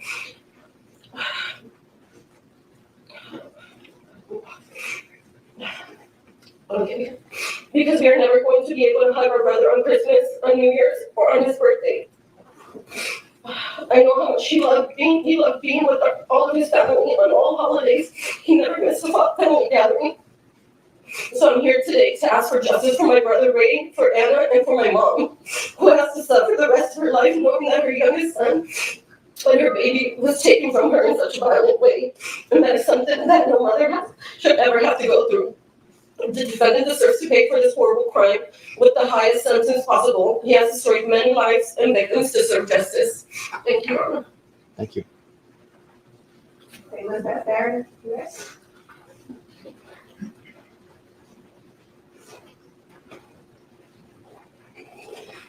Your Honor, my name is Lisbeth Barron, and Ray Barron was my baby brother. Even though Ray was the youngest of the 5 of us, he was very responsible and mature from a young age. A true gentleman, always respectful. He was the most loving and kind person to everyone, family, friends, partners, even strangers, no matter the age. He loved to spend time with family and friends. Even if he could not be there in person, he would take time to reach out by call or message. In every family event, he would go around and have a moment with each and every one of us, from the oldest to the youngest. His motto was family comes first. He was a peacemaker, always bringing us together. He was loved by many people and he touched the hearts of everyone that had the privilege of meeting him. There was not an ounce of bad in him, always trying to help others, even animals. We were not allowed to kill even a spider in his presence. He would kindly just remove it from our home and safely take it outside back to nature. Many of us suffered domestic violence or traumas in our lives, but we choose to be different, to be better. Ray did. He was a great son, brother, cousin, nephew, grandson, friend. And he would have been a great husband and father had the opportunity not be taken away from him. We appreciate and thank all the hard work that the DA team did and the jury for the fair verdict decision that they made. It has taken every strength left in us to be present at court for almost a month and hear and see things that will forever haunt our minds and hearts. But we felt it was important to show our support for everyone that has been hurt with these horrible crimes and see that justice is served. We often are told that we are such a strong family for surviving such tragedy, but the reality is that this has been the most difficult event we have ever experienced, and many of us are left broken. The pain and trauma of losing our brother the way we did is so painful that we have difficulty living a normal and healthy life. Some of us are struggling with depression, anxiety, panic attacks, nightmares, and more. It has been almost 3 years since our loved ones were taken away from us, and we have not been able to have closure waiting for this trial. Just when we feel it's possible to move on and have peace of mind after the verdict, we hear about the intentions of the defendant to ask for even more time in a new trial. Ali Abulaban not only took the lives of 2 good people, but he also took part of everyone's life that knew Ray and Anna. He did not give Ray or Anna any time to defend themselves or a chance to continue their lives. He does not deserve any more consideration or compassion. That's why we ask with all our hearts that you consider our pain and suffering and deny any further requests from him. Please give us all the justice we deserve so we can finally start healing and find peace in our hearts. Thank you, Mr. Hearts.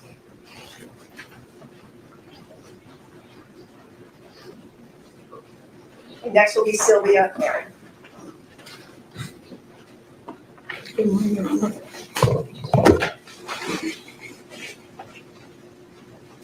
My name is Sylvia Barron. I am Ray's aunt. And I say I am Ray's aunt because I chose not to see him when he passed to the other life. Because I don't want to remember him that way. I remember him for the kind, loving, good man that he was to everyone. My brother Oswaldo was Ray's dad. Dad is a term that Ali Abulaban will never be referred to, will be referred by.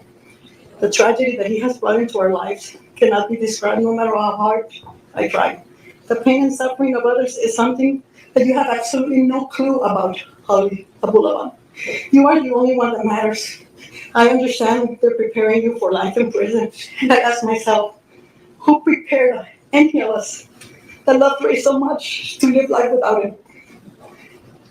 From the moment I received the call from my niece Lisbeth, Ray's sister, I refused to accept the reality of what I was hearing. It just did not make sense. And I kept thinking, this only happens in movies. It happens in maybe in other people's lives, not in ours. Suddenly, all I could think about was my dear sister-in-law, Lupita, Ray's mother. How was I going to face her as a mother myself? How could any of us mothers know, except that we lose a child in such a way that is making no sense? No one will ever grieve more the loss of a child than a mother. Just a few months before, Ray, along with all of his cousins and brothers, spearheaded a Mother's Day celebration for their grandmother, my mother, who is now 91 years old, who to this day believes that Ray died of a heart attack because we had to keep it away from her, the horrible, horrible murder that he died by. I couldn't make myself, like I said, see him in his coffin. I will hang on to that sweet image of him making over his mother his grandmother. He was the perfect nephew, the perfect brother, the perfect citizen. He was a great man, something you won't ever know what it's about, Ali Boulevard. How many victims did your cowardness leave behind? Let's start with your own family. The disgrace of being related to a criminal that will hopefully rot in jail. Your mother who will see you die day by day in prison. You won't be dead like Ray, but you will also not be living. And then there's Amira, poor child. Not even your own daughter, now an orphan, mattered to you. And let's not forget Anna's mother and sister and all of the family who also lost a granddaughter, a niece. And then there are all the wonderful friends that Ray and Anna had. Your sick narcissism cut short two beautiful lives at their prime and left a devastation of broken hearts on Ray's and Anna's side, and your side as well. And I hope that you will get the maximum sentence, what you deserve. You deserve no better. Thank you, Your Honor. Thank you, ma'am. There should be one more speaker, and let me make sure he's on Teams. All right, while you're doing that, to the victim's family, there's something that I like to point out in these circumstances because it's often not understood. Sure. Is the sentence pronounced today does not reflect the value of your loved ones, the value of human life. It can't do that.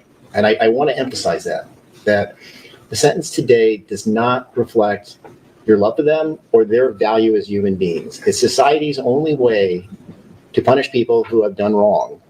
But it obviously cannot restore their lives. The only thing this court can do, and society in general, is to take away his freedom. But that's it. And I just want to point that out because oftentimes people think that the sentence that is handed down is a reflection of either the crime or the person who is now deceased, and that's just not true. And I just want to point that out to you so that you understand that. Madam Prosecutor. Thank you. Next speaker will be from Ron Miller. All right, this is Ron Miller. I'm the father of Anne Marie. My wife and I received a phone call from one of Anne Marie's friends in San Diego back in the day of the murder. And nobody could do what happened. They just knew that they just noticed that they couldn't get in to see Anne Marie. The apartment was surrounded by police. So I called the San Diego Police Department from the Philippines here where we live. But I was informed that even though I'm the father and the mother is right here with me, that they could not give us any information over the phone. They couldn't tell us anything. And I gave them the name of our daughter in New Mexico, so they could call her. And my dad already knew what happened. I already knew that she had been murdered.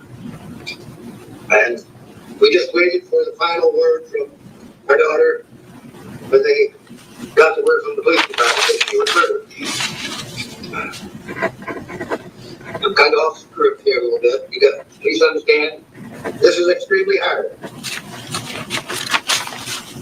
We had Anne Marie's body returned here to the Philippines, where we could lay her to rest here, and we go and visit her once a week. We go to the cemetery and visit with her. We haven't got over this. Imagine if you get her baby again, but how I feel about losing my youngest child to the man that promised to love and take care of her and her granddaughter. And he ends up murdering her. My wife and I, we tried to understand why, or what could we have done to change the outcome of this. Watching the trial, hearing the verdict of guilty of first-degree murder does bring some closure. But I would love to see a sentence of life in prison without parole. This is what this guy needs. I don't consider him a man. A man would not do this. But I hope he gets life in prison without parole. I want him to rot in prison for what he done to my daughter. She was a beautiful, loving woman. He done everything for everybody else, always putting herself flat.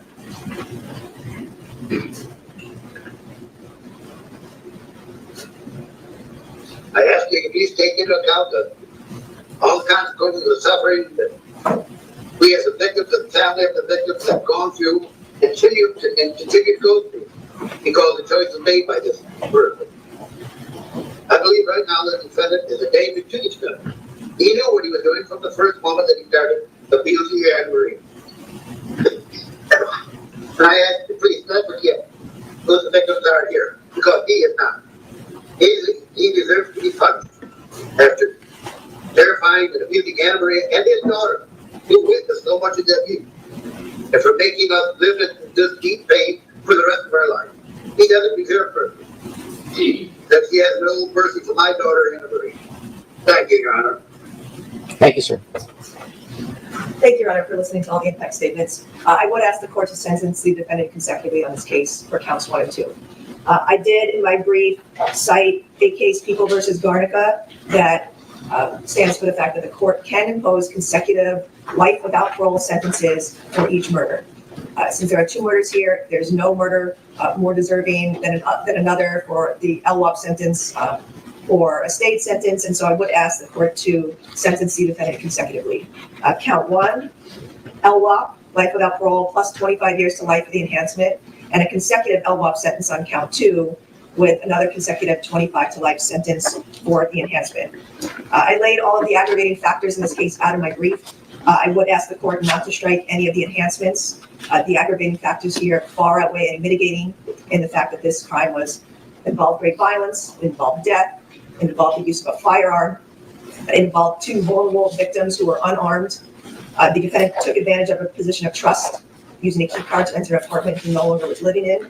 These were planned crimes, planned executions, not heat of passion crimes.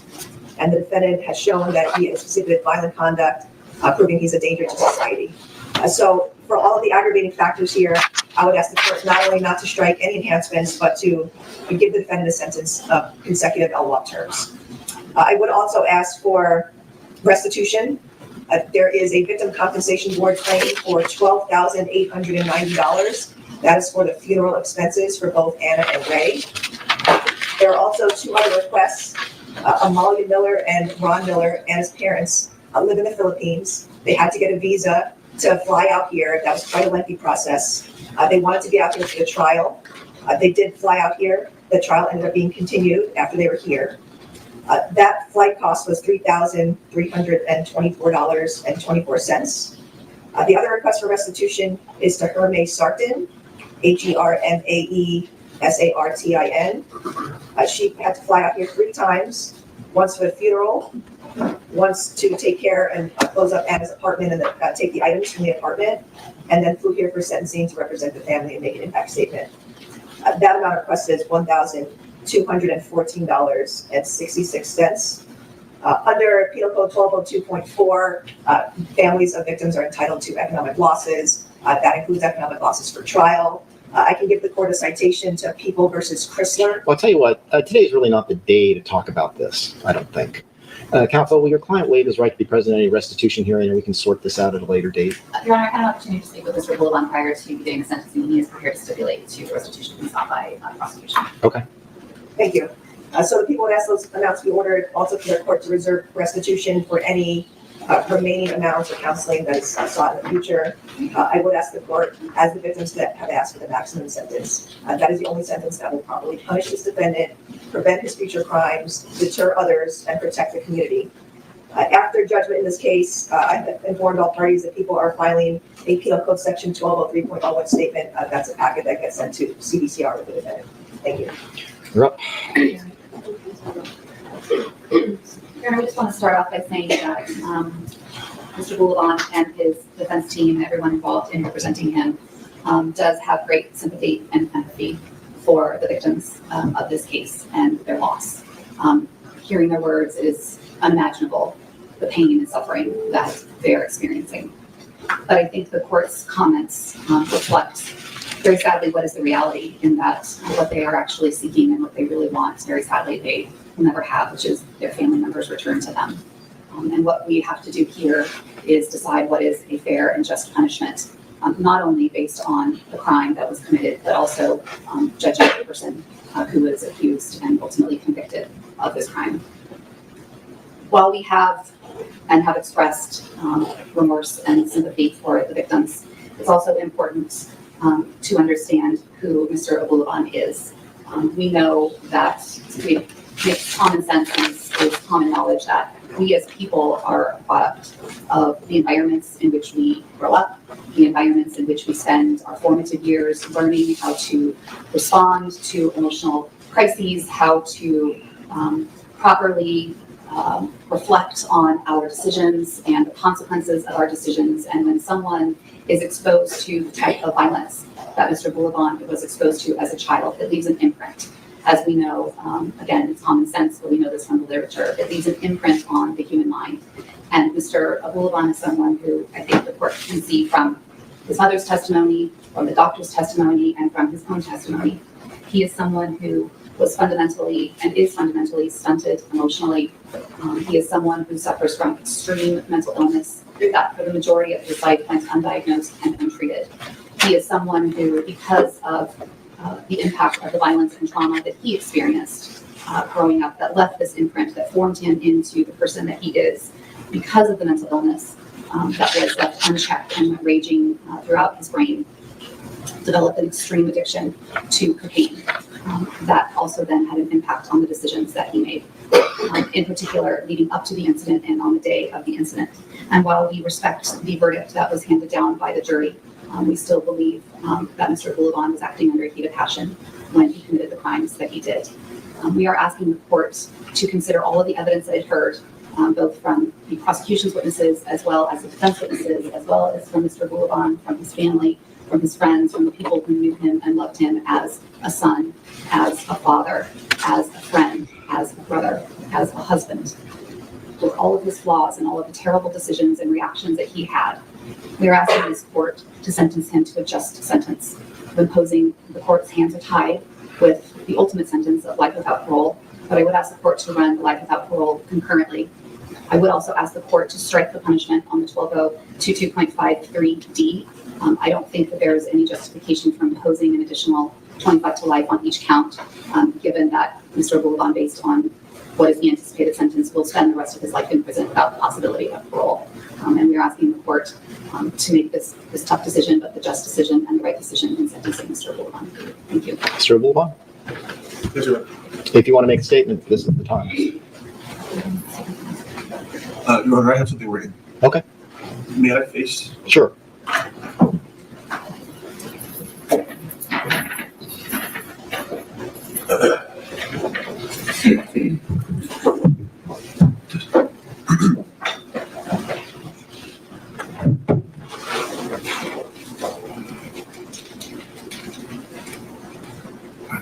Good morning, everyone.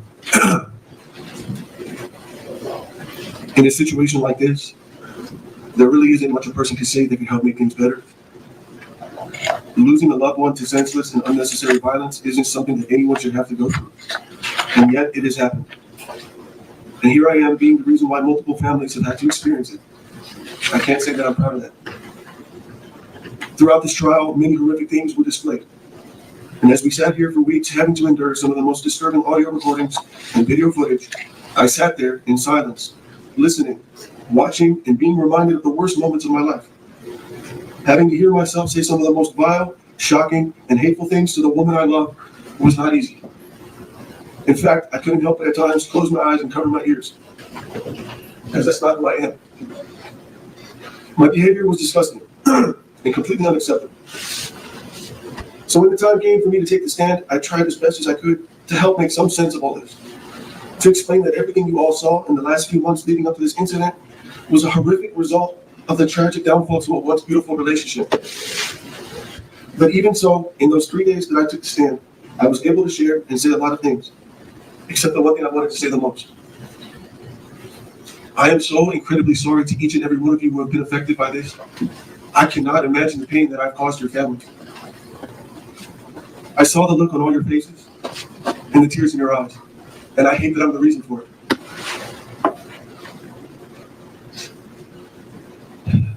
On that day of October 21st, 2021, I was in the worst physical and mental state of my life. I was sick, suffering from an untreated severe mental illness that was combined with a crippling drug addiction, which put me in a state of a drug-induced psychosis. My response in that moment was an unintended, impulsive reaction against my better judgment to the discovery of Ray's romantic involvement with my wife. And for that, I'm sorry. I'm sorry that in that moment I was not mentally strong enough to control myself. I'm sorry that my horrendous action that day resulted in the undeserved deaths of Rayburn Barone and Anna Marie Abulabon.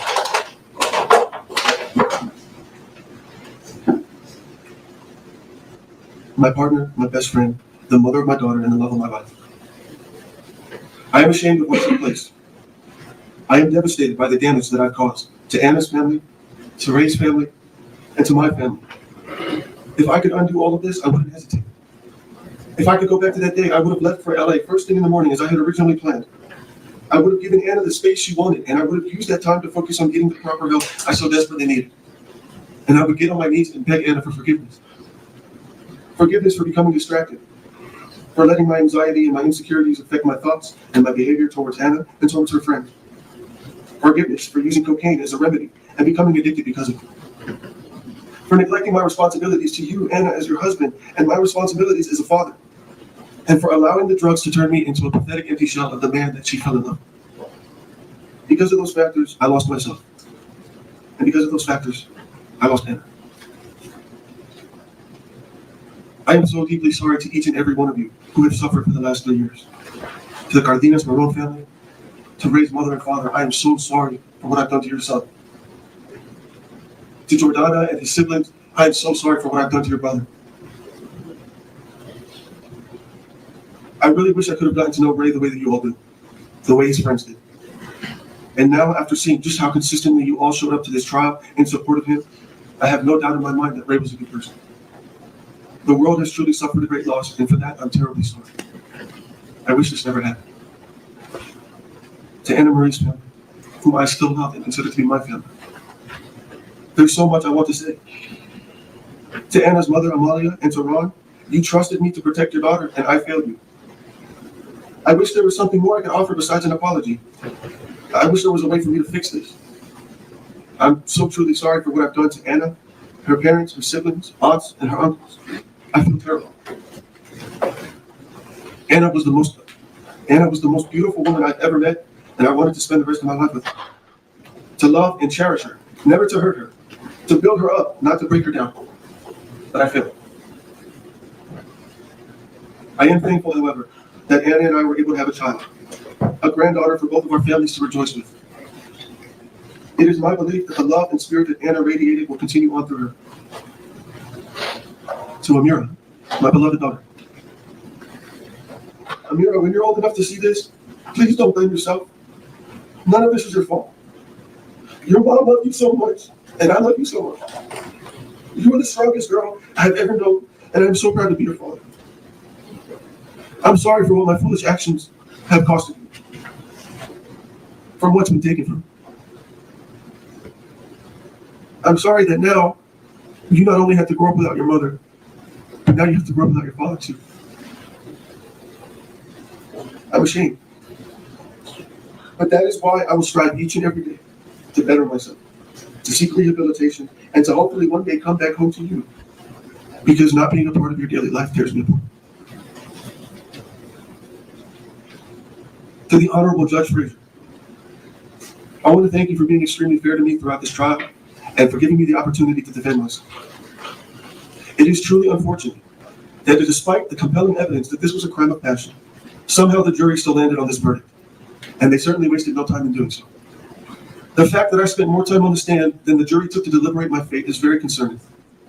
In fact, the jury foreman himself told Fox 5 News reporters that a few of the jurors wanted to pick second degree, but were pressured not to by the rest of the jury. I think that speaks for itself, loud and clear, that reasonable doubt was intentionally overlooked, and that justice was not the motivating factor behind the decision. It was vengeance. And now I am left with no other option but to spend the rest of my life in prison, death by incarceration, a very slow and drawn-out death sentence. That means that 50 years from now, should I still be alive, I would still not be considered for release. I don't think that's fair at all. Especially after it has been made clear that drugs and alcohol were involved. And add that to the, along with infidelity and mental illness, and you've got a recipe for disaster. One that anyone could fall into. It's happened to me and I still can't believe it. Being sent to prison without the hope of ever getting out honestly feels like I'm being sent to hell. And that's terrifying. And I don't think that's right either. Personally, I believe everyone should have the ability to parole because everyone has the ability to change.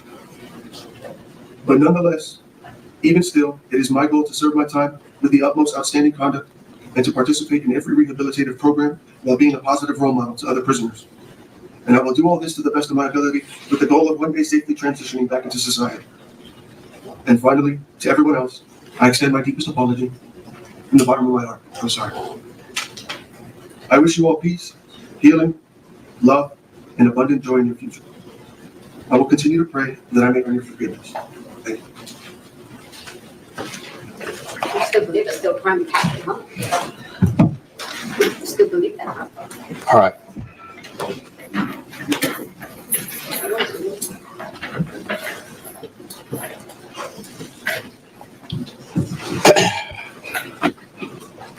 First, we'll take care of some preliminary matters. As a matter of law, the defendant is ineligible for probation.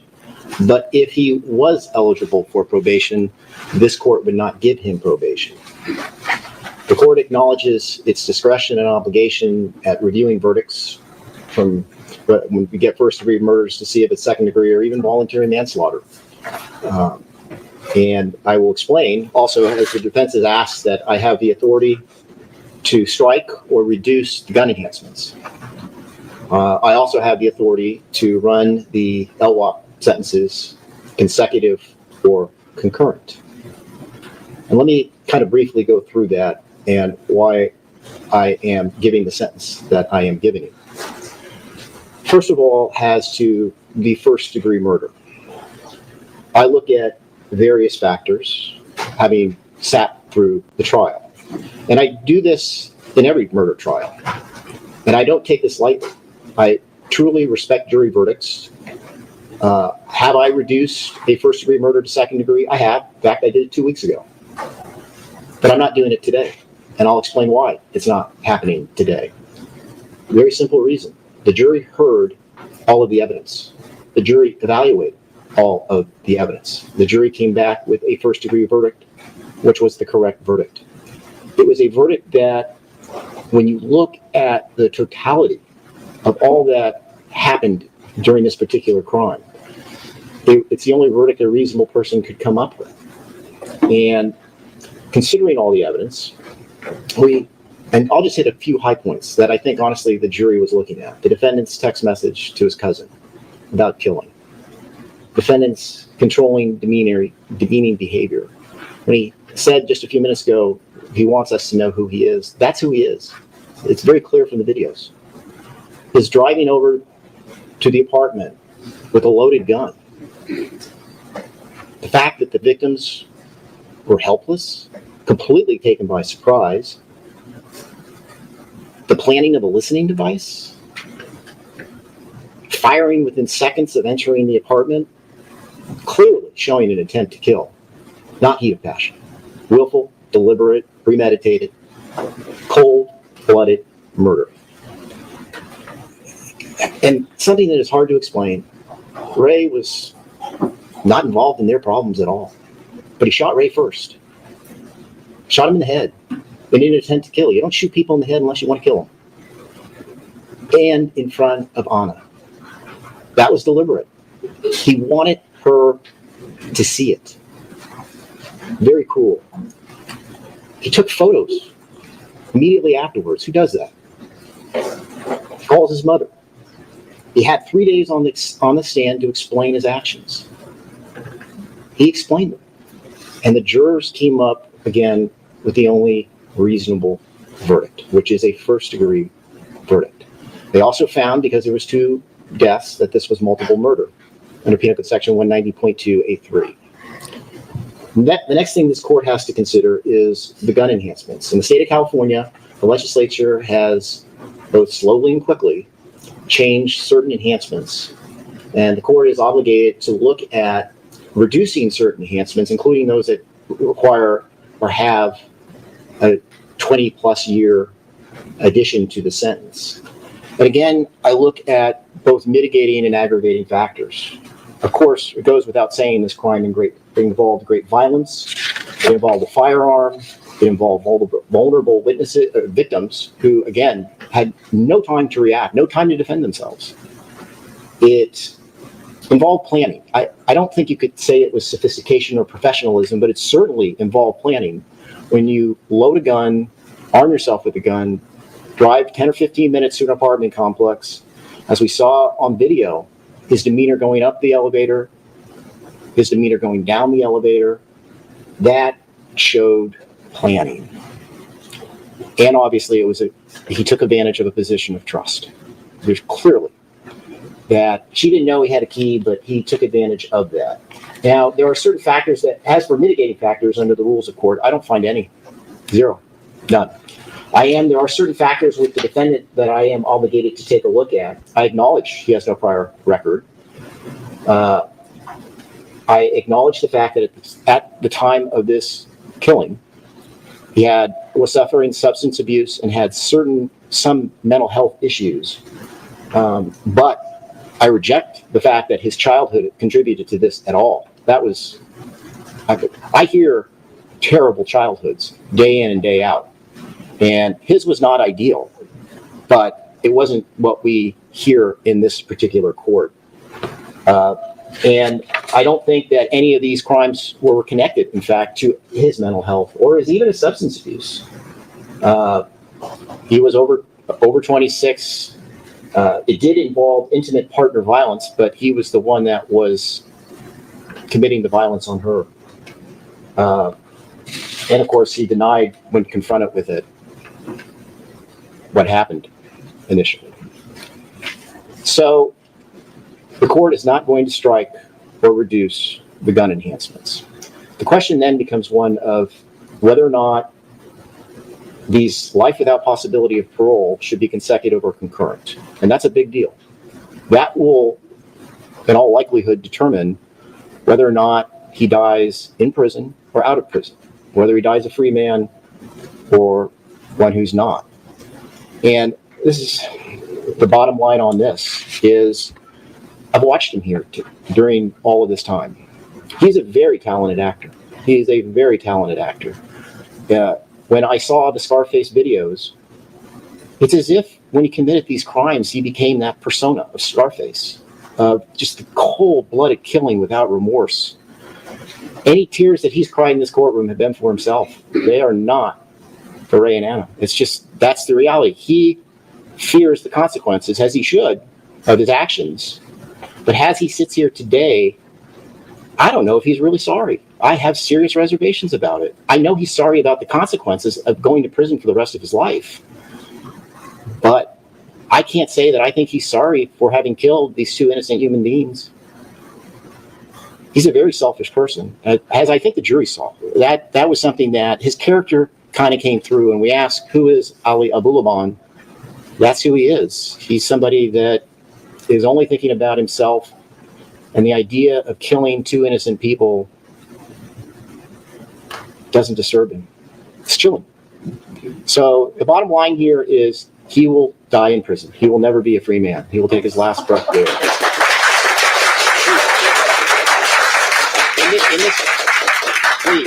Please. In this matter, the defendant on count 1 will be sentenced to life without the possibility of probation via Penal Code Section 1190.2, Parent A, Parent 3. Consecutive to that will be 25 years to life on the gun enhancement under Penal Code Section 12022.53D. Consecutive to count 1 will be count 2, which will be life without the possibility of parole, Penal Code Section 190.2, Parent A 3.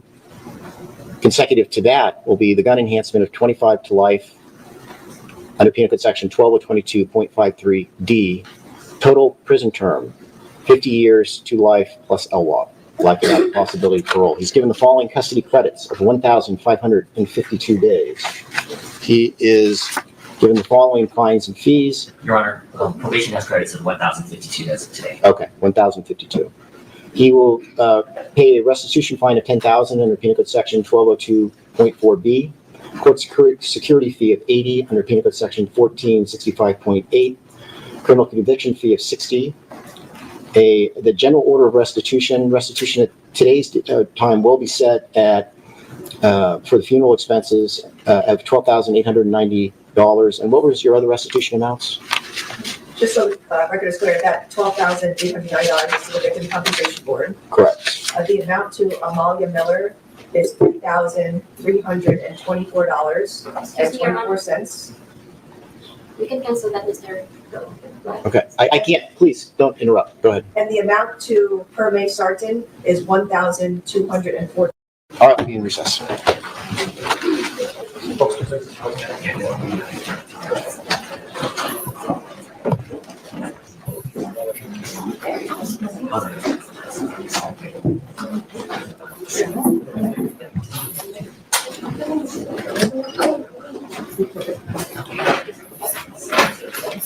Yeah.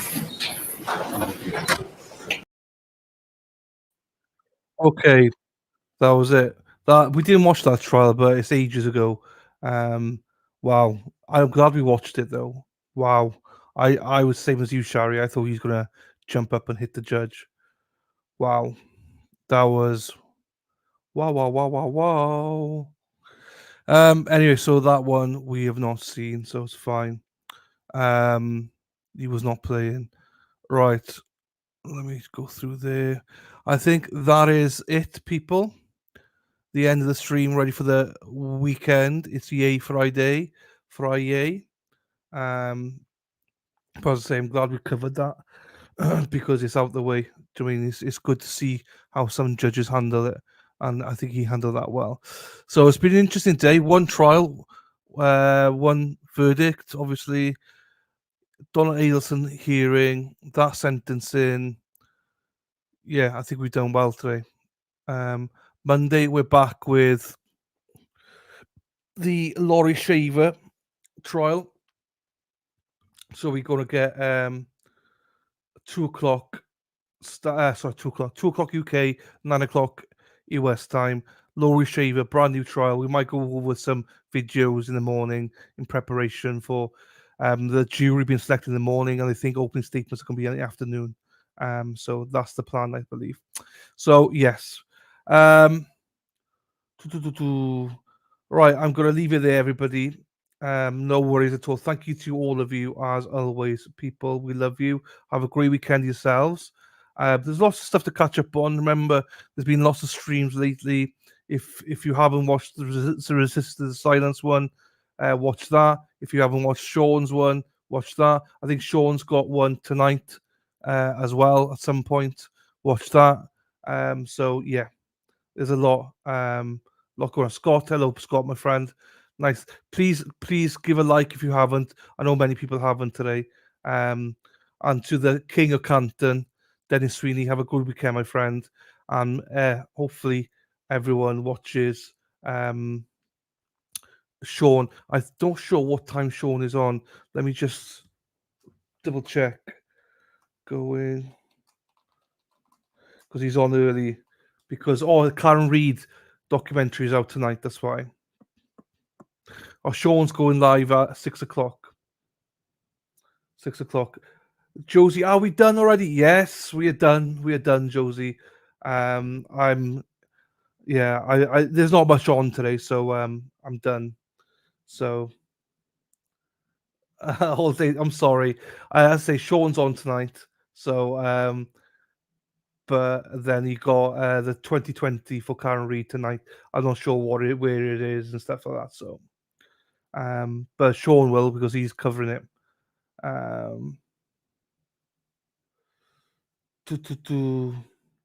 Okay. Anyway, I'll end it like that, and I will do that like that. I'll be back fresh Monday. I remember we'll be doing about 3 different streams, 2 to 3 different trials next week. Definitely doing 2 trials. No, we're not. We're only doing 1 trial next week. The week after, we might be doing 3. So that's why I want to end up early today. So, Lawyer has got one about the shooting people at 2:30. So there you go, Josie. Pappy's on for you. Pappy's on. Right, this is my outro. Take care, everyone.